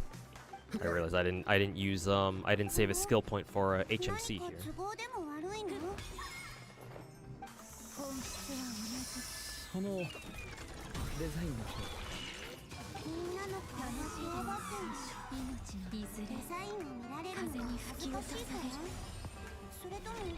Those are iron coffees. Yeah, it's really hard to sink a tanker, yeah. Which is why the Houthis have been having so much trouble trying to actually sink one, yeah. Because not only do they not understand how to use the missiles that they have, but yeah, tankers are usually, merchant ships are usually pretty hard to sink. Usually, being the keyword.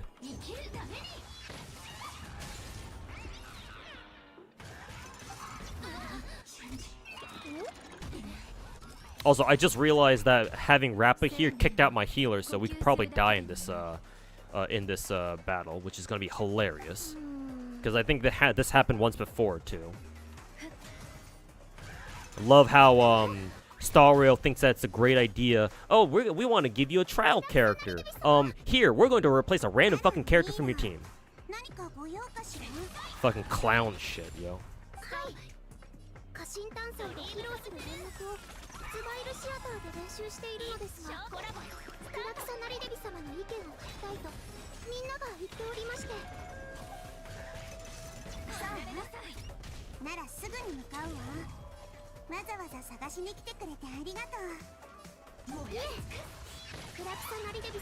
As a third officer, you'll be making like 100 a year from your sea contracts. Yeah, man. Whatever brings in the paycheck. Am I right? Hey, look, all my characters dying because the game thought it was a great idea to go fucking, replace my fucking healer.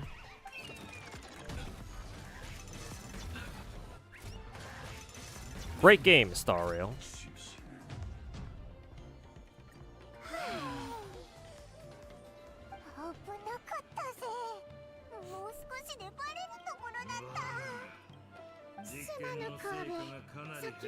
Oh, hey, look, and I can't even skip this fucking dialogue that I already fucking saw. Yeah, this patch is fucking cooked, bro. This patch is some dog shit.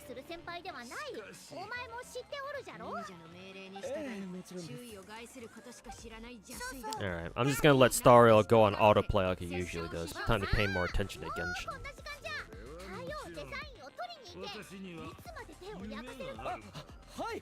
もし私に聞きたいことや力になれることがあったら遠慮なく言ってちょうだいね。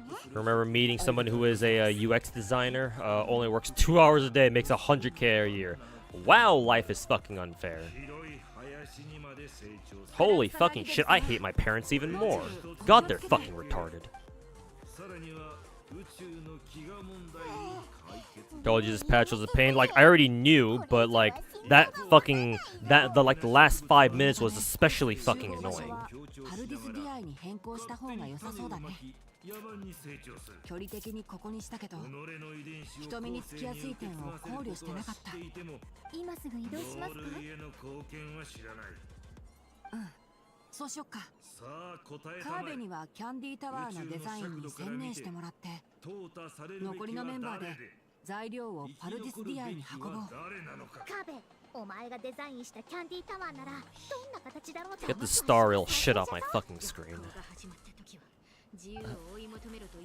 Now my parents to send me to uni or something? Yes. Yeah. I'm Asian. What the fuck did you expect? I'm technically I'm first generation Asian. My family immigrated here. My dad worked for a big ass shimping company. Hanjin, if you remember that company, for those of you who are old enough to remember them. And they sent my dad to, they assigned my dad a post here in America, at their offices here in America, so we moved. But once his contract was done, he and my mom decided just to stay here, so we never went back. They liked how it was here in America, for some odd reason. But you know, that means that, you know, stereotypical fob family, tiger Asian parents who believe, you know, in the slogan college or bust, mainly so that they can convince their kids to become either doctors, lawyers, what was the other one again? Dentists. Yeah, which is why I went to pre-dental initially. I think it was like a fourth occupation that they probably wanted, that Asian parents probably want their kids to go into, that also makes a shit ton of money. But the main three for me was doctor, lawyer, or a dentist. So that way they can get free checkups if I became a doctor, or like free dental work if I became a dentist. Fucking clown behavior shit, bro. Asian parenting at its fucking finest, and look where I am. You make a good I don't think so. No, I would disagree with you on that one, my dude. My problem I've noticed that my problem as a person is that even if I try my absolute hardest to not make a mistake, I will always make a mistake somewhere. It's going to happen. So, if possible, I don't want to be in a profession where, like, somebody's fucking life is in my hands. I cannot do that. I'm not going to risk my quirk making, you know, potentially hundreds of thousands just for me to accidentally make one mistake and, you know, I accidentally fucking kill someone. No. I'd rather not do that. I will give up easy money for the ability to not worry about having to accidentally kill someone. No thank you. Or, like, horrendously maim them or whatever the fuck. We all make mistakes. The mistakes I make are pretty bad. Hey, look at me playing gacha games. It's pretty bad, isn't it? I wonder how I could have ended up in this position. 調子が良くなってから送信様は多分気づかなかったでしょう Had to pity for Cindy and Nikke. Oof. Sorry to hear that, man. So no, I decline being a dentist. Even if you are right, even if I do manage to get away with not having to make any mistakes, and you know, I keep my patients safe or whatever, I'm still not being a dentist. If not for the only reason to say fuck you to my parents. They can go fuck themselves. I ain't becoming a dentist. I ain't becoming a fucking dentist just for them to not have to pay for dental work. That's what they have Social Security for. Fuck them. They can pay for their own fucking dental work. You don't think I'd like the army? Of course not. I mean, hey, I still consider my parents, the single best thing that my parents did for me was to move my family and me by extension to America. That's the one thing I actually respect them doing, because they didn't have to. We could have gone back to Korea right after my dad was done with his contract. But they said, for whatever reason, they decided to stay. So, that's like the best thing that they did for me. Everything else is kind of a mixed bag.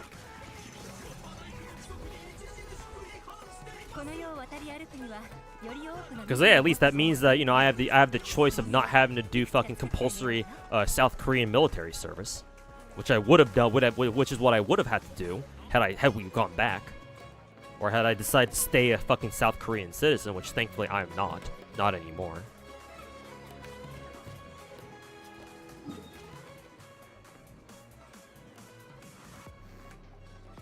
Every wise guy keeps telling you to invest money as like a financial safety net, maybe into like a Roth IRA or something, like one of those kinds of like investment things that are designed to like a retirement thing, like a retirement plan or something. Sure, maybe, but anything short of that, and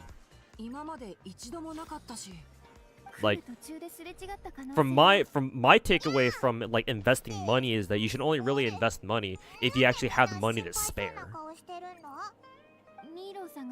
Excuse me. Where's my fucking healer?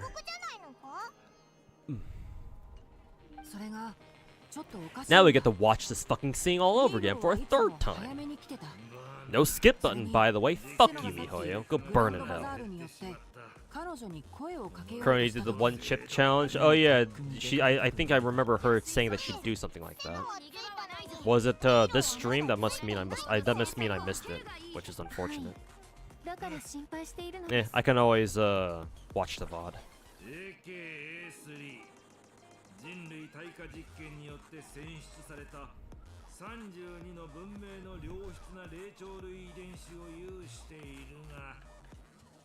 あの日、危険物を輸送するキャラバンを尋問したのだが、貨物が全て奪われた以上、物的証拠は何もない。それに、この件に関しては、あいつらも被害者だから。キャラバンは確かに怪しいが、盗まれた貨物を取り。Yeah, exactly, Lazy Devil. Yeah, that's what I thought. That's what I think of when it comes to investment. Like, if you have the extra money to spare, yeah, then you invest it. Like, if you're not gonna use your extra money for anything else, you might as well invest it. Yeah. But like, you shouldn't invest money that you rely on to like just live, like your basic living expenses. But you know, I'm not like a financial expert at all, so what the fuck do I know?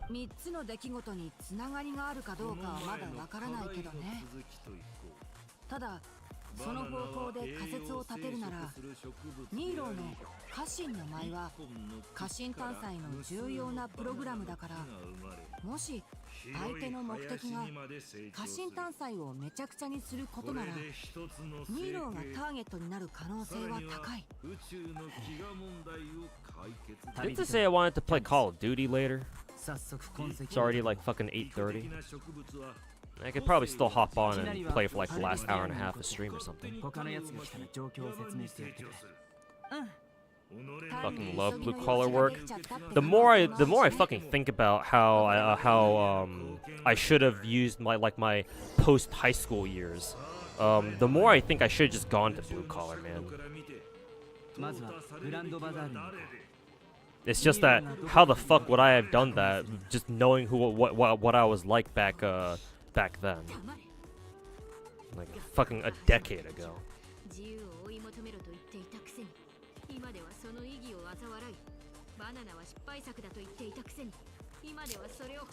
Can't see yourself in the cubicle? I can, but you know, had things gone differently for me back in the day, maybe I wouldn't be able to either. Yeah, the more I think about my past, the more fucking pissed off I become.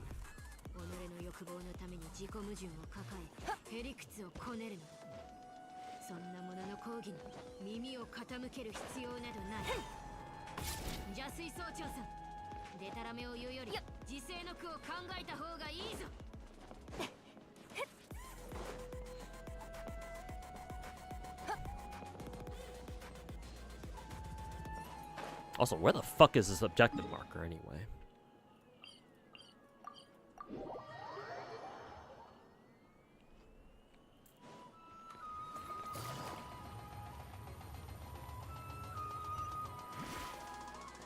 Is it inside the bazaar? Might be. Yeah, it is inside the bazaar, no wonder.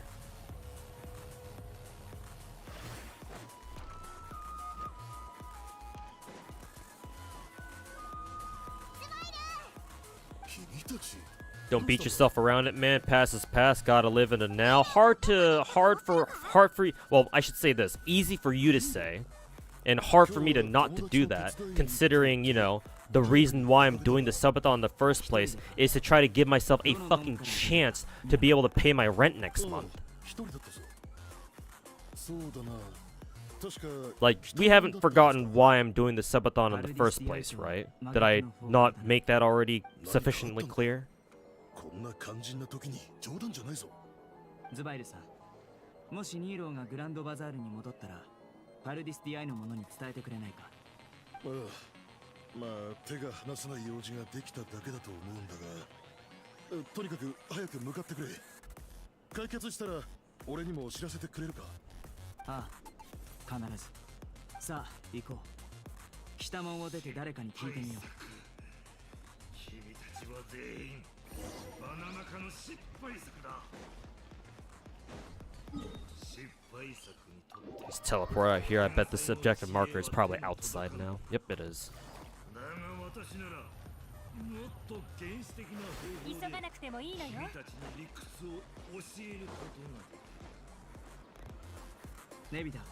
Oh, and besides that, I'm not gonna miss an opportunity to talk mad shit about my own family, because they can all go fuck themselves. So you give me an excuse to start talking mad shit about them, I will fucking take it. いいえ、私が見かけた時は一人でしたよ。挨拶もしてくれて、とても元気でした。わかった。情報提供ありがとう。そのすべての力を委ねよう。はい。バナナ召喚最後のバナイクの時間だ。ちょっといいか。今朝ズバイル商店のニーロに街を出るのを見かけなかったか。セノさん、お疲れ様です。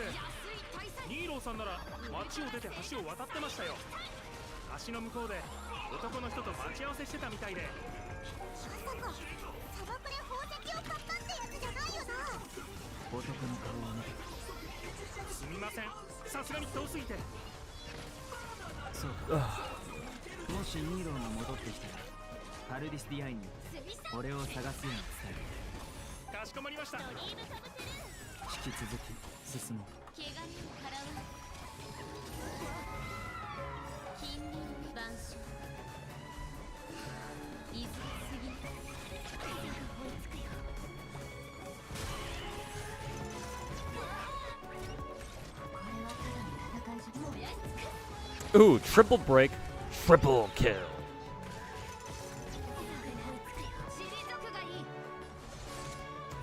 Triple kill.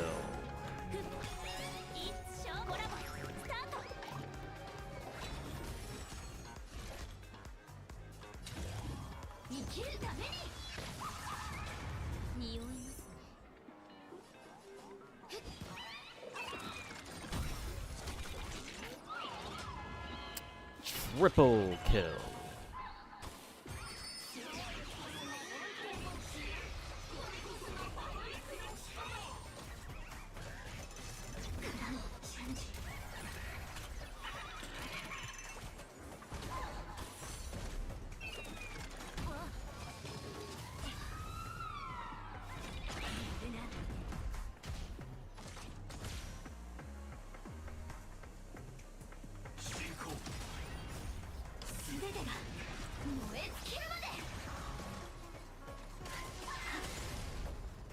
情報提供者から知らせがあったわ。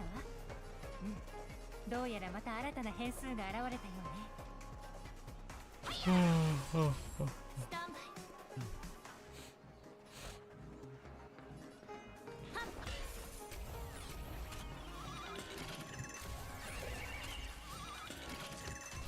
私がやるのですか？近隣連鎖晩鐘いずれすぎる。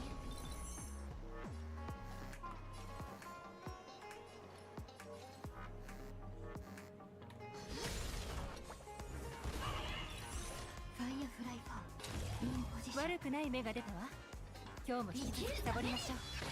調子が良くなってから仕事を一気に終わらせるわよ。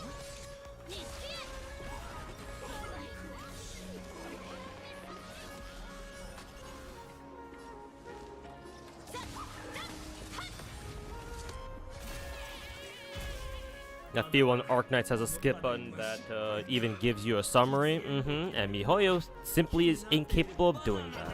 Well, in Z3 they can, they do, but not in Star Rail or Genshin. That's for fucking sure. Alright, here's the Robin DJ that somebody in YouTube chat was talking about. Boodle even knows how to fucking tap dance, getting his fucking Michael Jackson on.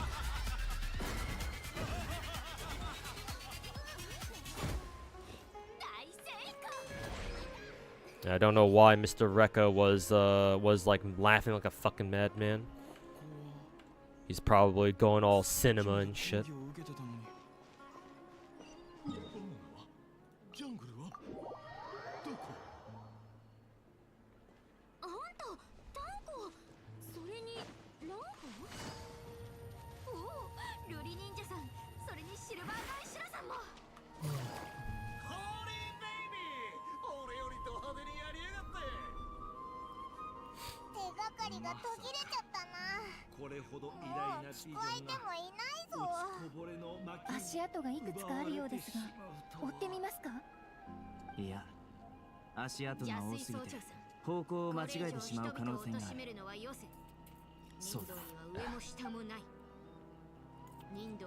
You really need to catch up on Star Rail, but you haven't been motivated to play at all. Yeah, and this new event probably isn't going to be very motivating for. It's not going to help either.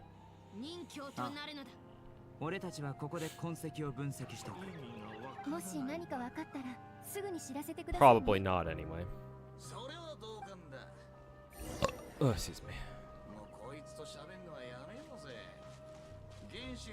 Where's the R&R? Back here. Feel the same about FGO? Yeah, and I don't blame you either. And I really don't fucking blame you either.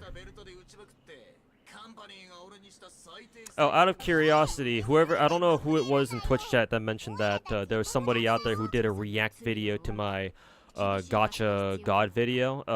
Whoever, if you're still in Twitch chat or YouTube chat or whatever, let me know, like, drop the video link for me, or like, let me know who they are. Because if it's like a video that I feel it's worth, like, making a react to, then I'll do it. I don't give a fuck. I'm shameless. I have to be shameless these days.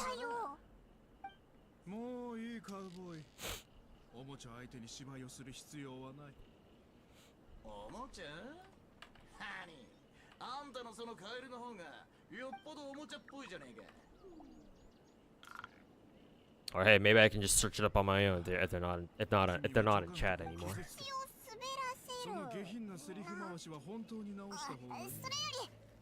ただの小道具を防御したいというのならそれはそれで構わない。だがアスデナの辺境で目を覚ましたチンパンジーは Wasn't it Fob? Oh, wasn't? Well, I guess that makes sense, because I know that Fob did react to it on his own stream, but like he's reacted to a couple of my videos before.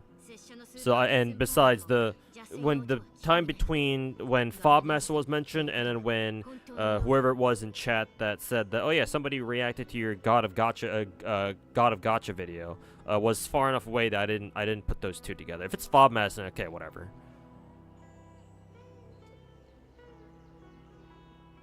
But hey, maybe I can react to his react too. I don't know. Maybe he said stuff that I feel like I could react to. I don't know. If he made a YouTube video about it and he put it on his channel or something, I can go check it out. Fob was streaming JPFGO when when Summer Erish came. Yeah, because he loves Rinface, or he loves Erish specifically, I think. Or maybe he just loves all Rin faces. Maybe. Yeah, he was trying to grail her and everything. Don't know he made a video about it though, but it is on his VOD on his Twitch channel. Okay, thanks for letting me know. I'll check it out and see if there's anything worthy of me reacting to or whatever.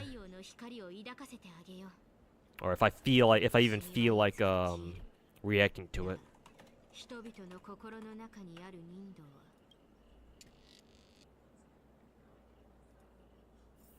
ランハ、お主は己の人道を理解しておるか？もちろん、拙者の人道は両乱人教になることだ。Not sure if the channel is his though. Doesn't seem like it. Okay.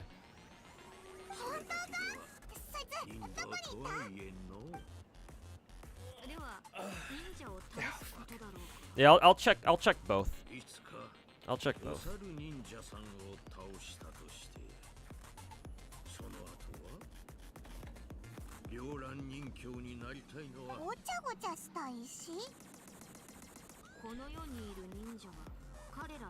Still need to work on your Morgan. I mean, we are about to get Morgan Fest, so you can roll for more copies of her if you want.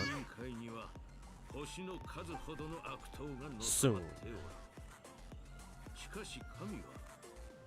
Just realized what we were talking about earlier. Didn't think GFL would be going EOS. Only on the Chinese server for now, and apparently it's only temporary. But like, I don't know why you would EOS a gacha game temporarily. Like, how does that work?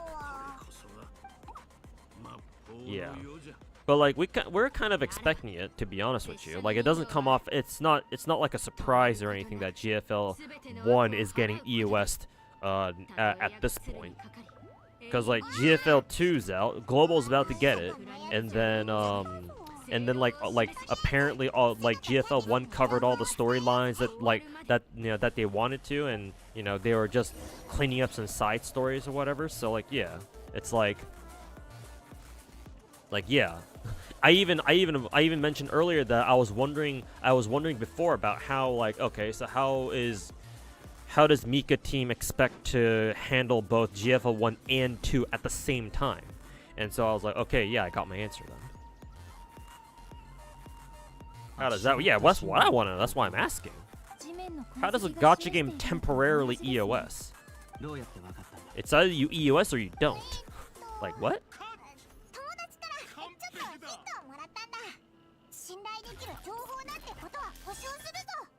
Reminds you the Love Live game that announced its closing day on the day it came out on NA. またビジョンを見たのか。はい。でも今回は2人の会話のようでした。気づかれるかもとか、痕跡をたどって追ってくるはずとか。ニーローの声だったか。別にいいけど、あまりにかすかでそこまでは。とりあえず廃墟の方へ行ってみよう。ビジョンが見えたということは。I guess you EOS but leave it. Yeah, but that's not temporary EOS though. That's something else. That's more like a legacy server. Yeah, legacy or like an archive server or something. But that's not EOS. That's not temporary EOS. Because if it's temporary EOS, that implies that eventually the servers will go back live again, and you can access the game again as normal. But like, if that's the case, then why even bother calling it an EOS at all? Just call it like something like I don't know, extended maintenance or some shit. Should we kill these guys? Yeah, sure, why not? 痛がっちゃいね風を知れ捕まえたよっ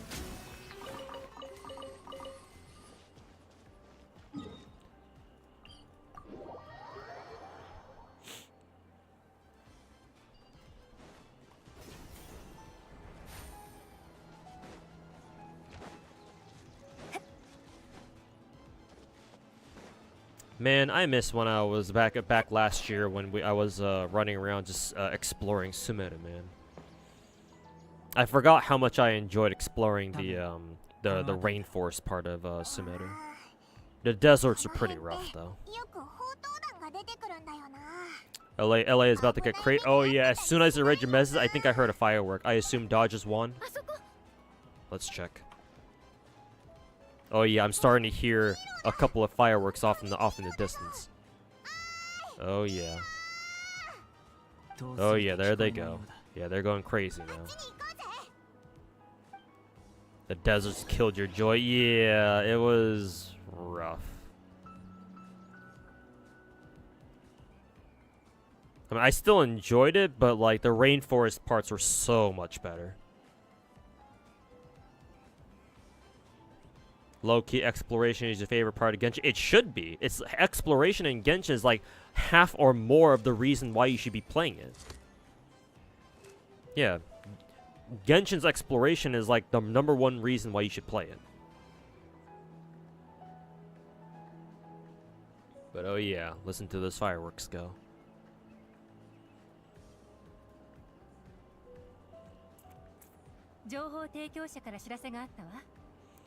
Let's see, the MLB, the official MLB YouTube channel, their last YouTube video was from 15 minutes ago saying that the Dodgers take the lead for the first time in the game in the 8th inning. So yeah, I'm assuming they gained the lead in the 8th inning and then they managed to hold on to it through to the end.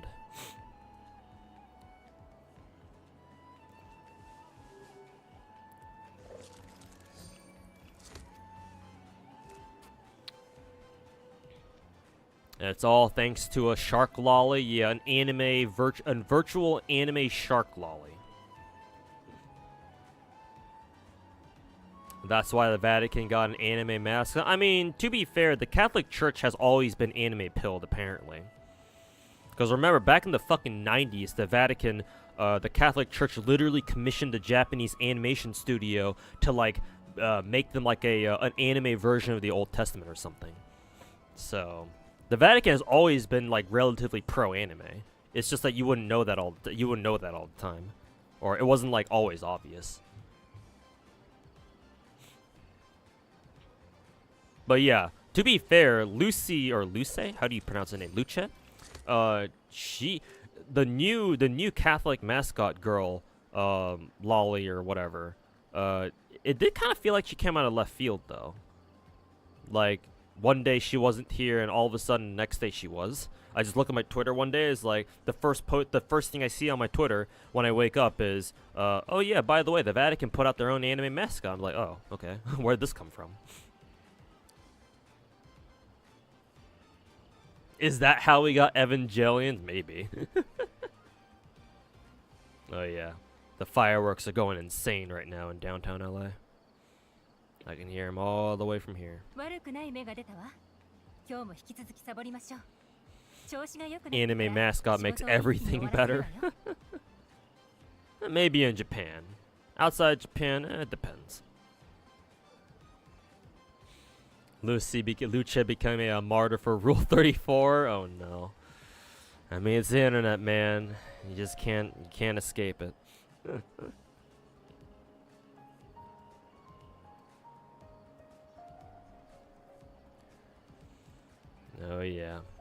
The fucking fireworks, bros. They're going fucking nuts.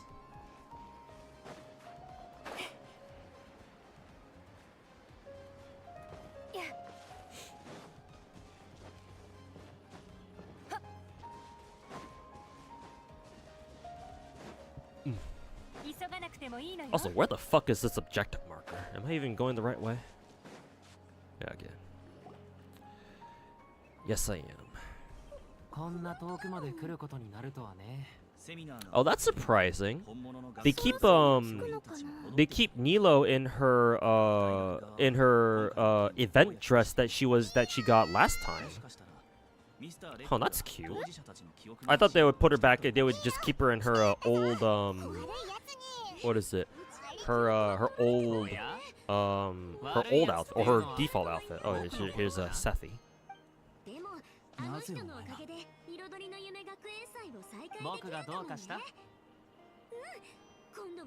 I like that little detail, that little continuity detail.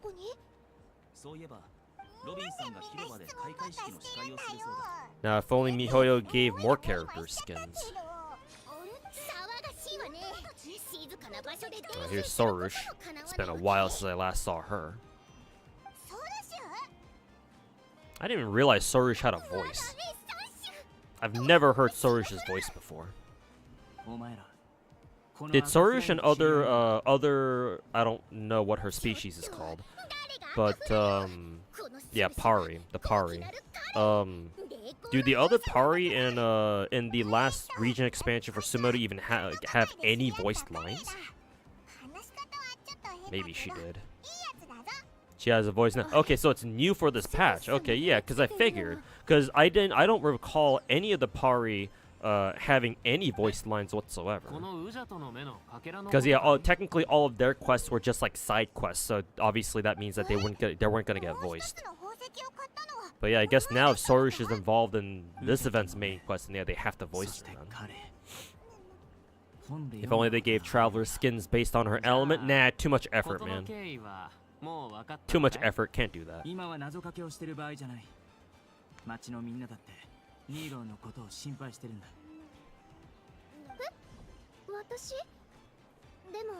The only ones that have voice lines in this event in English dub are Pino, Sino, and Sorush.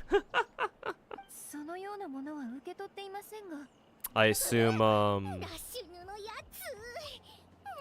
Mr. Ether is English Ether is part of that that voice actor strike or whatever.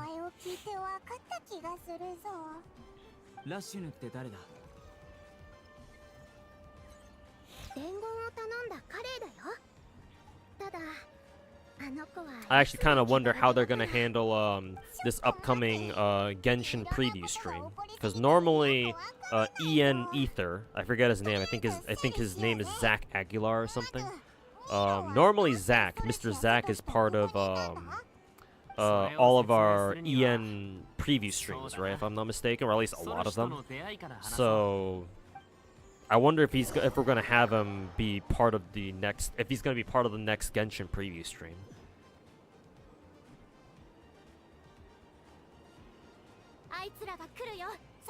Same with English Lumen, yeah. I mean, you didn't mention her, so I assume she's part of the strike or whatever. You haven't even heard from her in a while. I would imagine if you're on strike, yeah. You're probably not going to hear from them for a little bit.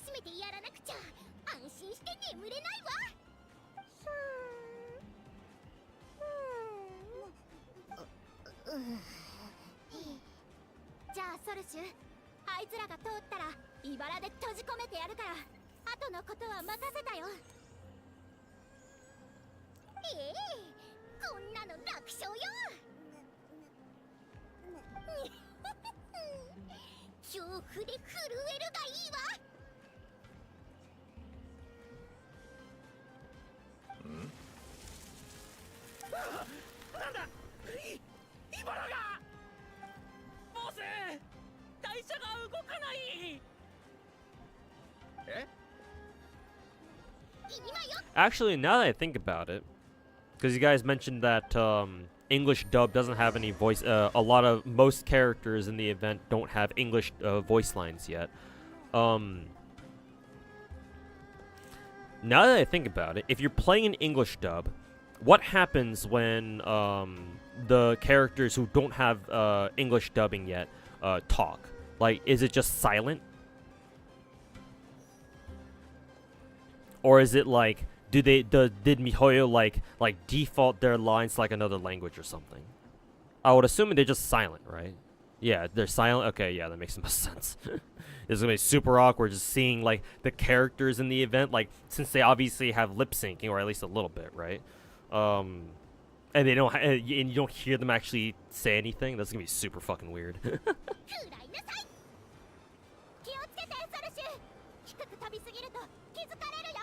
What are we supposed to do? Just bomb the fucking carts? Yeah, I guess we are.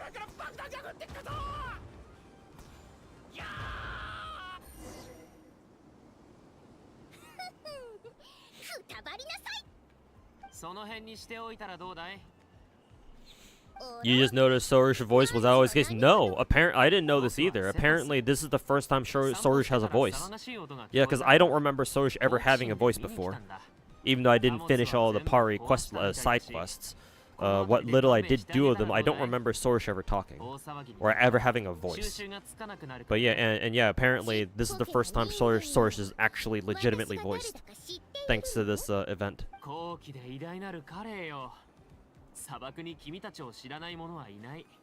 Sorish be dropping Cosby kids on the wagons. Oof. Also, are we done with the Star Rail questline, or is there some more bullshit that we have to take care of?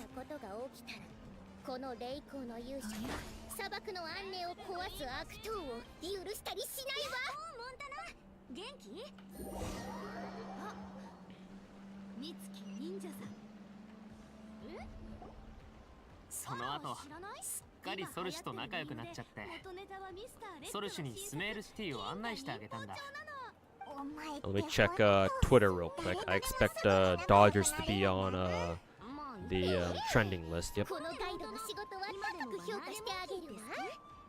実は今回ここに来たのは重要な責務があるからなの。責務？どんな責務だ？通りすがりのものから今はちょうどクラクサナリデビ様の生誕祭の時期なのだと聞いたわ。我ら彼はクラクサナリデビ様の眷属だから特別な贈り物を用意して差し上げたいのよ。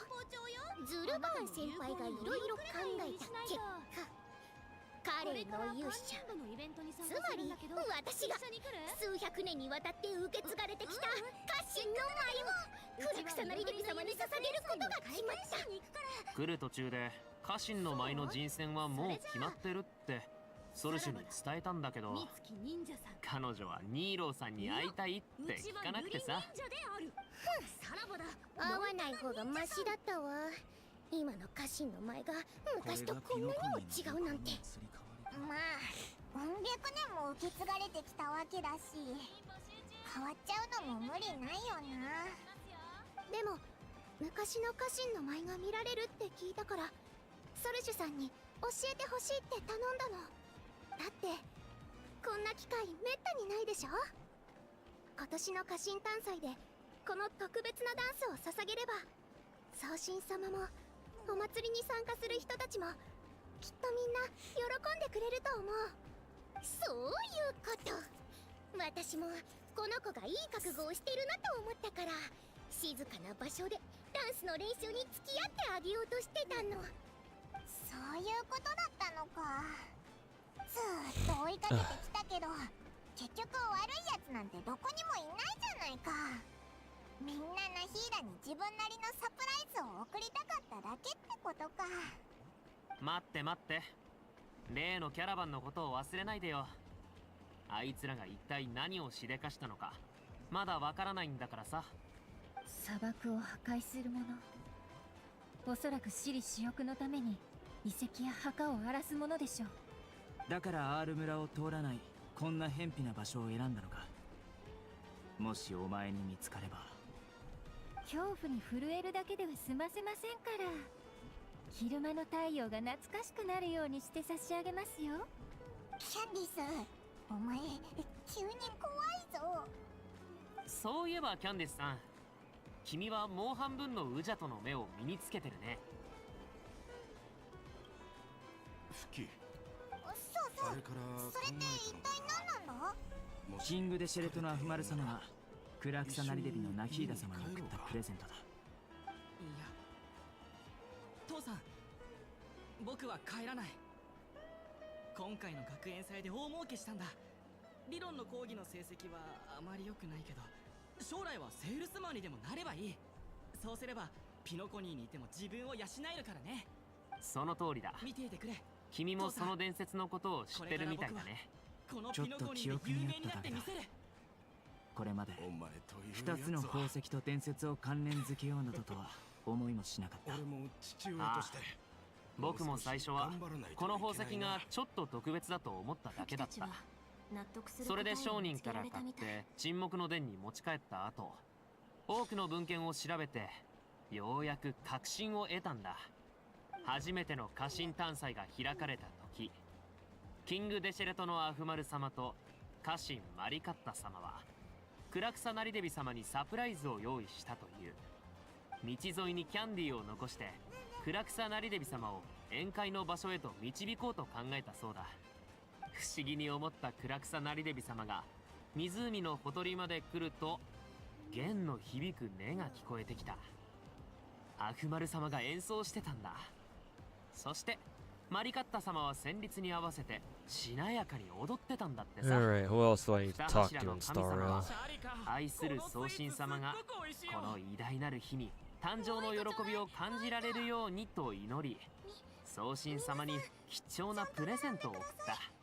三柱が一緒に過ごしてきた素敵な時間を記念するために、マリカッタ様はウリンを守る霊光を、アフマル様はウジャトの目をプレゼントしたという。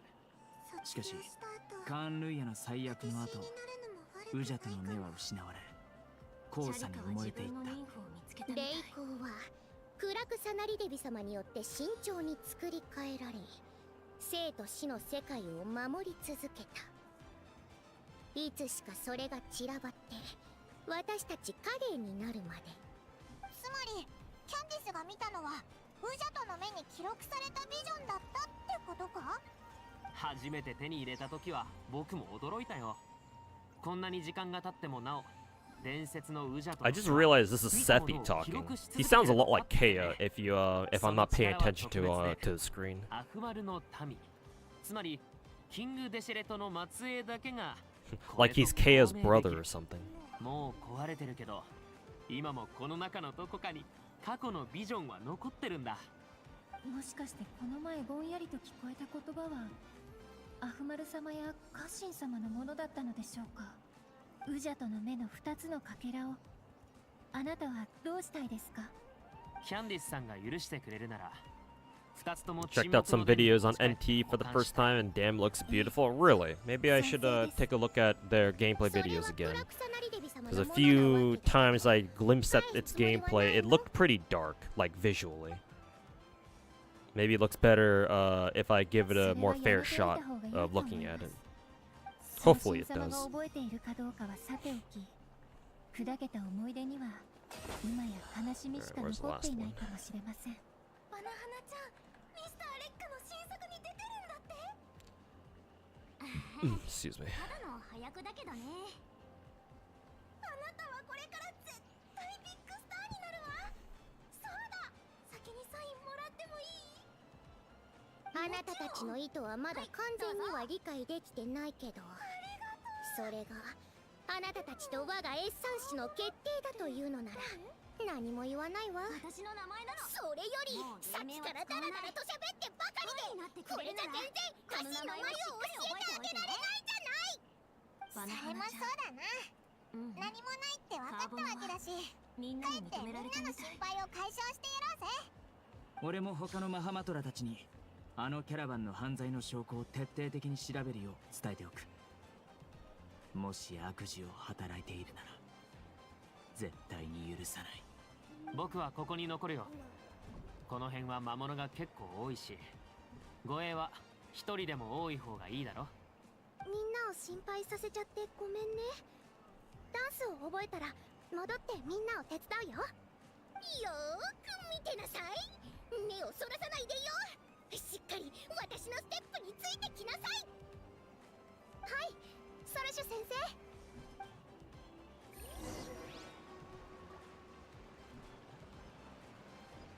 見て、姫子と姫子、幼児ちゃん来たんだね。いい？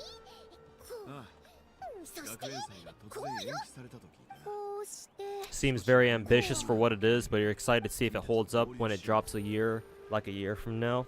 I just hope they put more effort into it than they did for Tower of Fantasy. I'm sure Hotta Studio put a lot of effort into Tower of Fantasy. Don't get me wrong, but like I'm sure there were good reasons why it didn't really pop off like Genshin did, for example. And yeah, maybe this time with NTE they can develop NTE without, you know, resorting to stealing assets from like MiHoYo or something. But you know, you wouldn't be a Chinese developer studio without stealing some kind of assets, I guess. 情報提供者から知らせがあったわ。どうやらまた新たな変数が現れたようね。だが青春というものは平凡なことより But yeah, we'll see. We'll see if it turns out to be a decent game or not.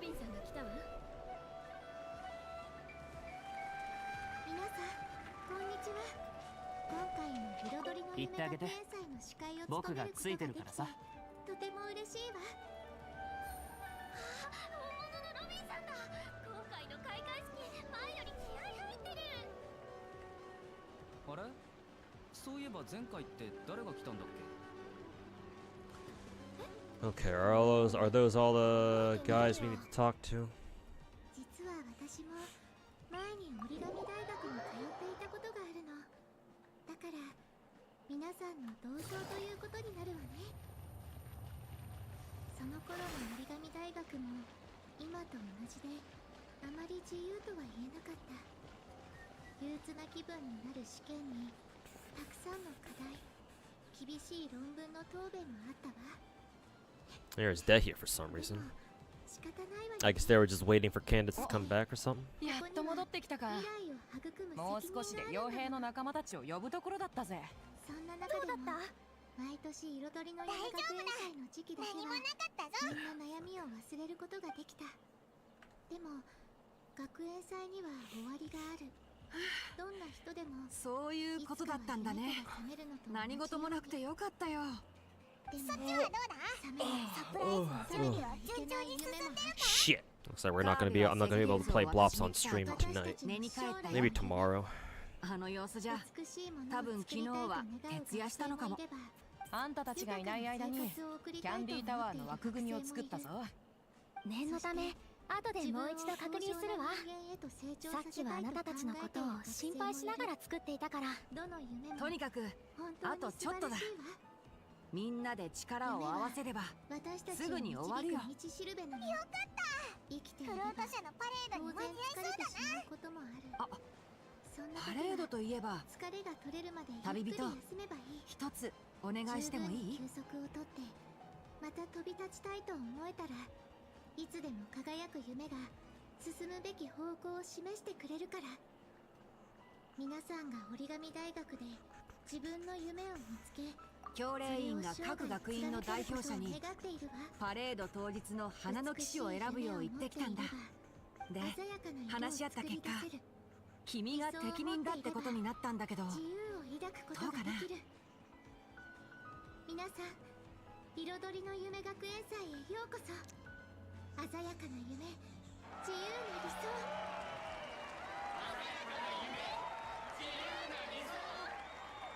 The cheering is just coming from Star Rail, I guess.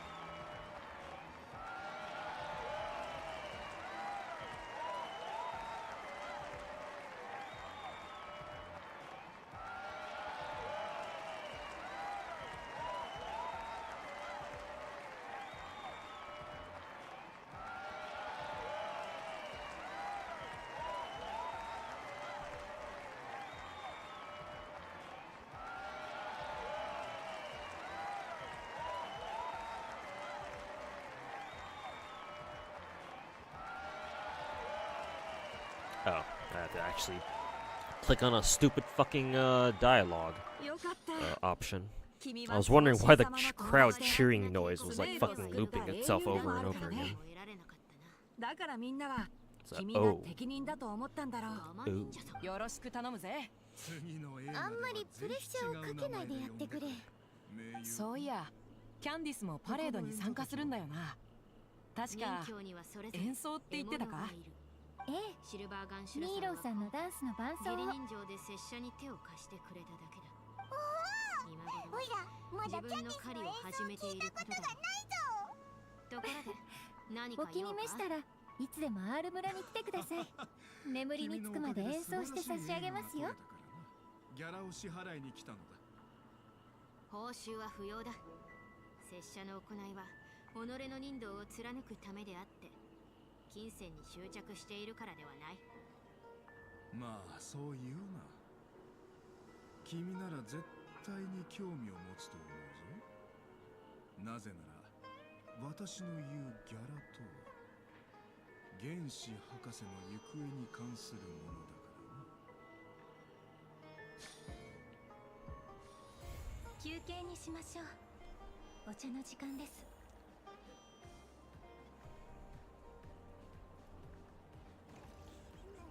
そうだ、私からも一つお願いしていいかしら。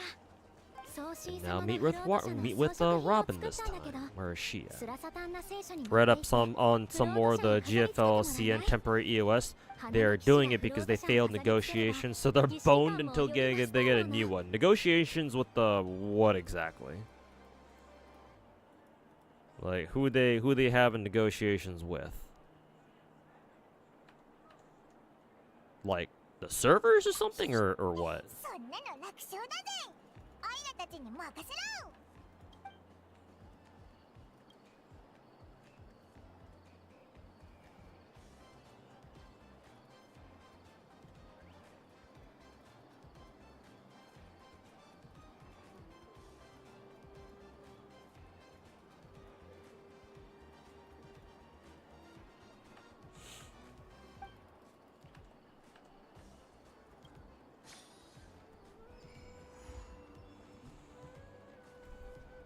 Oh god, what the fuck am I starting now?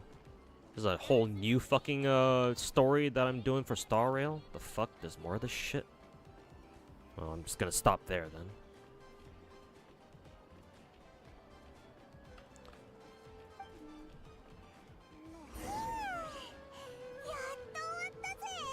How are you liking this Nahida birthday story? Is that what this event is about? Unless you're just memeing.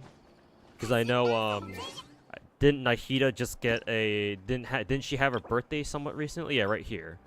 October 26th, yeah. Like literally 4 days ago. I guess it's just a meme then, but... to be honest with you, I haven't really been paying attention. Like, the single most surprising thing about this event is the fact that they decided to voice, Sorush. The little flower pari thing from, Sumeru. From the last Sumeru region expansion, because I don't believe she was voiced before, but now she is.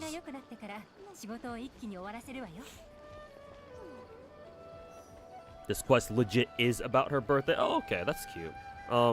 Besides that though, like I haven't really been paying attention, so I'm just kind of reading it,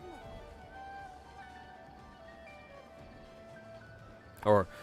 More accurately, I've just been kind of letting it play in the background, I should say.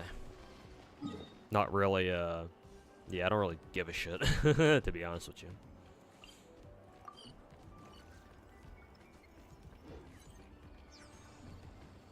Yeah, just, yep, that's all of these, are all of these events. Yep.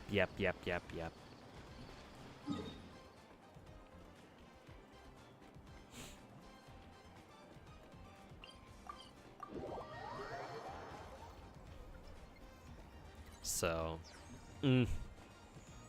I don't like it or dislike it. I just don't care for it. Is the correct answer, I should say.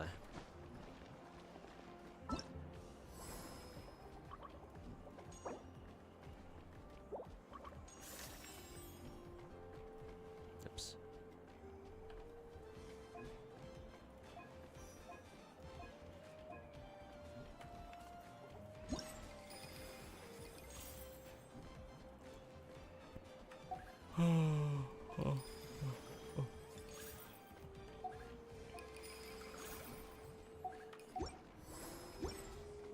Nope, I've got a week to go through all the Genshin, the main Genshin event here.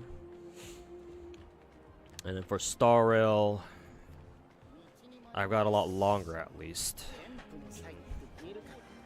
Spent all day trying to read through the story, and we're still not fucking done.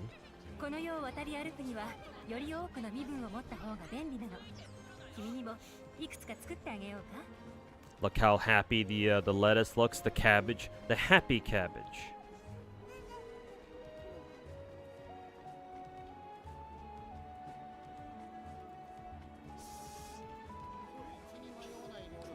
She is oh so very happy.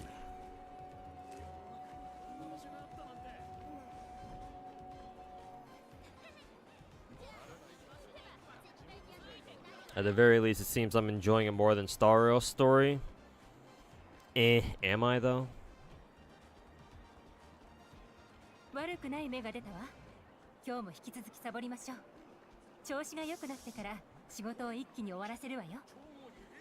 You're done with the story? Yeah, I feel like I've done with the main story, though I don't know what this side quest is. Maybe that's just it. They're just side quests.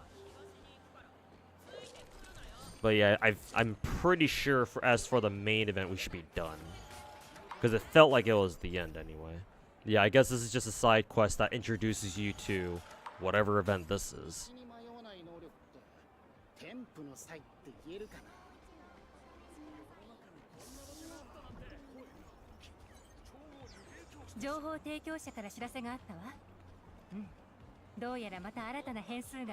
Hazo suggestions?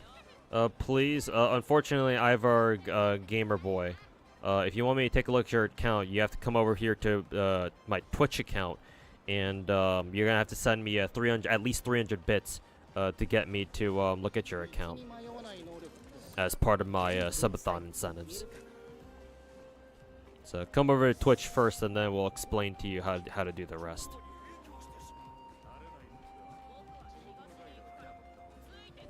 Are you on Asia server? No, I'm on the NA server. I'm also AR60.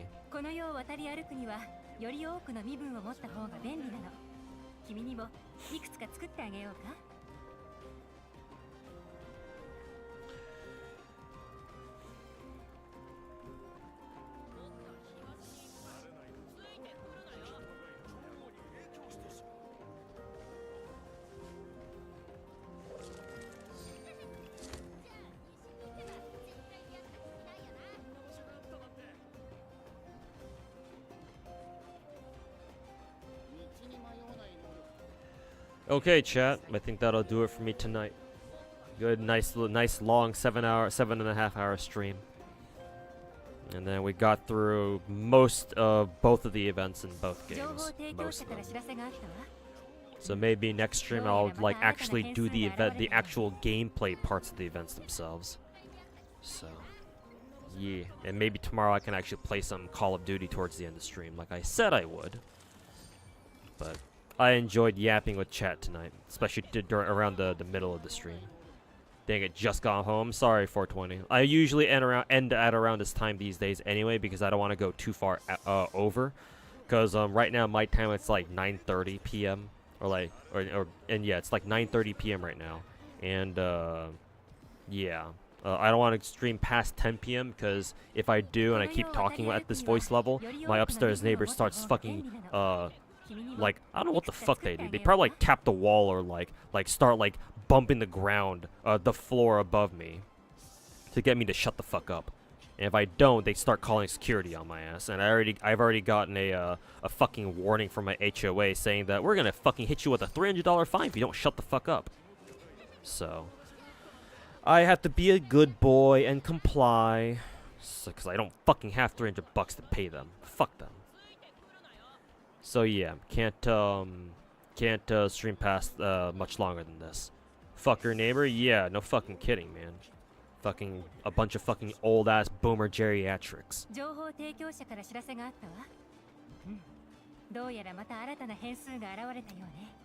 Tomorrow, yes, I should be streaming tomorrow. No reason for now why I wouldn't be. Yeah. Fuck your HOA? Yeah, fuck all HOAs in general. But yeah, fuck mine in particular. I've got so many fucking problems with them.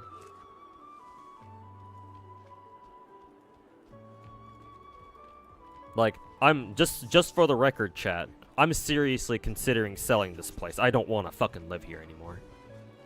I mean, hey, I might have to if this subathon doesn't work out, so... We'll see. We'll see what the future holds. But besides that, I'll see you guys tomorrow, chat. How big is your friend group? Like my IRL friend group? Is that what you're asking? Not very big. I don't have a lot of IRL friends. But yeah, for the last time, thanks for hanging out today. Gonna wrap up the stream here. Let me go find somebody to send you guys over to.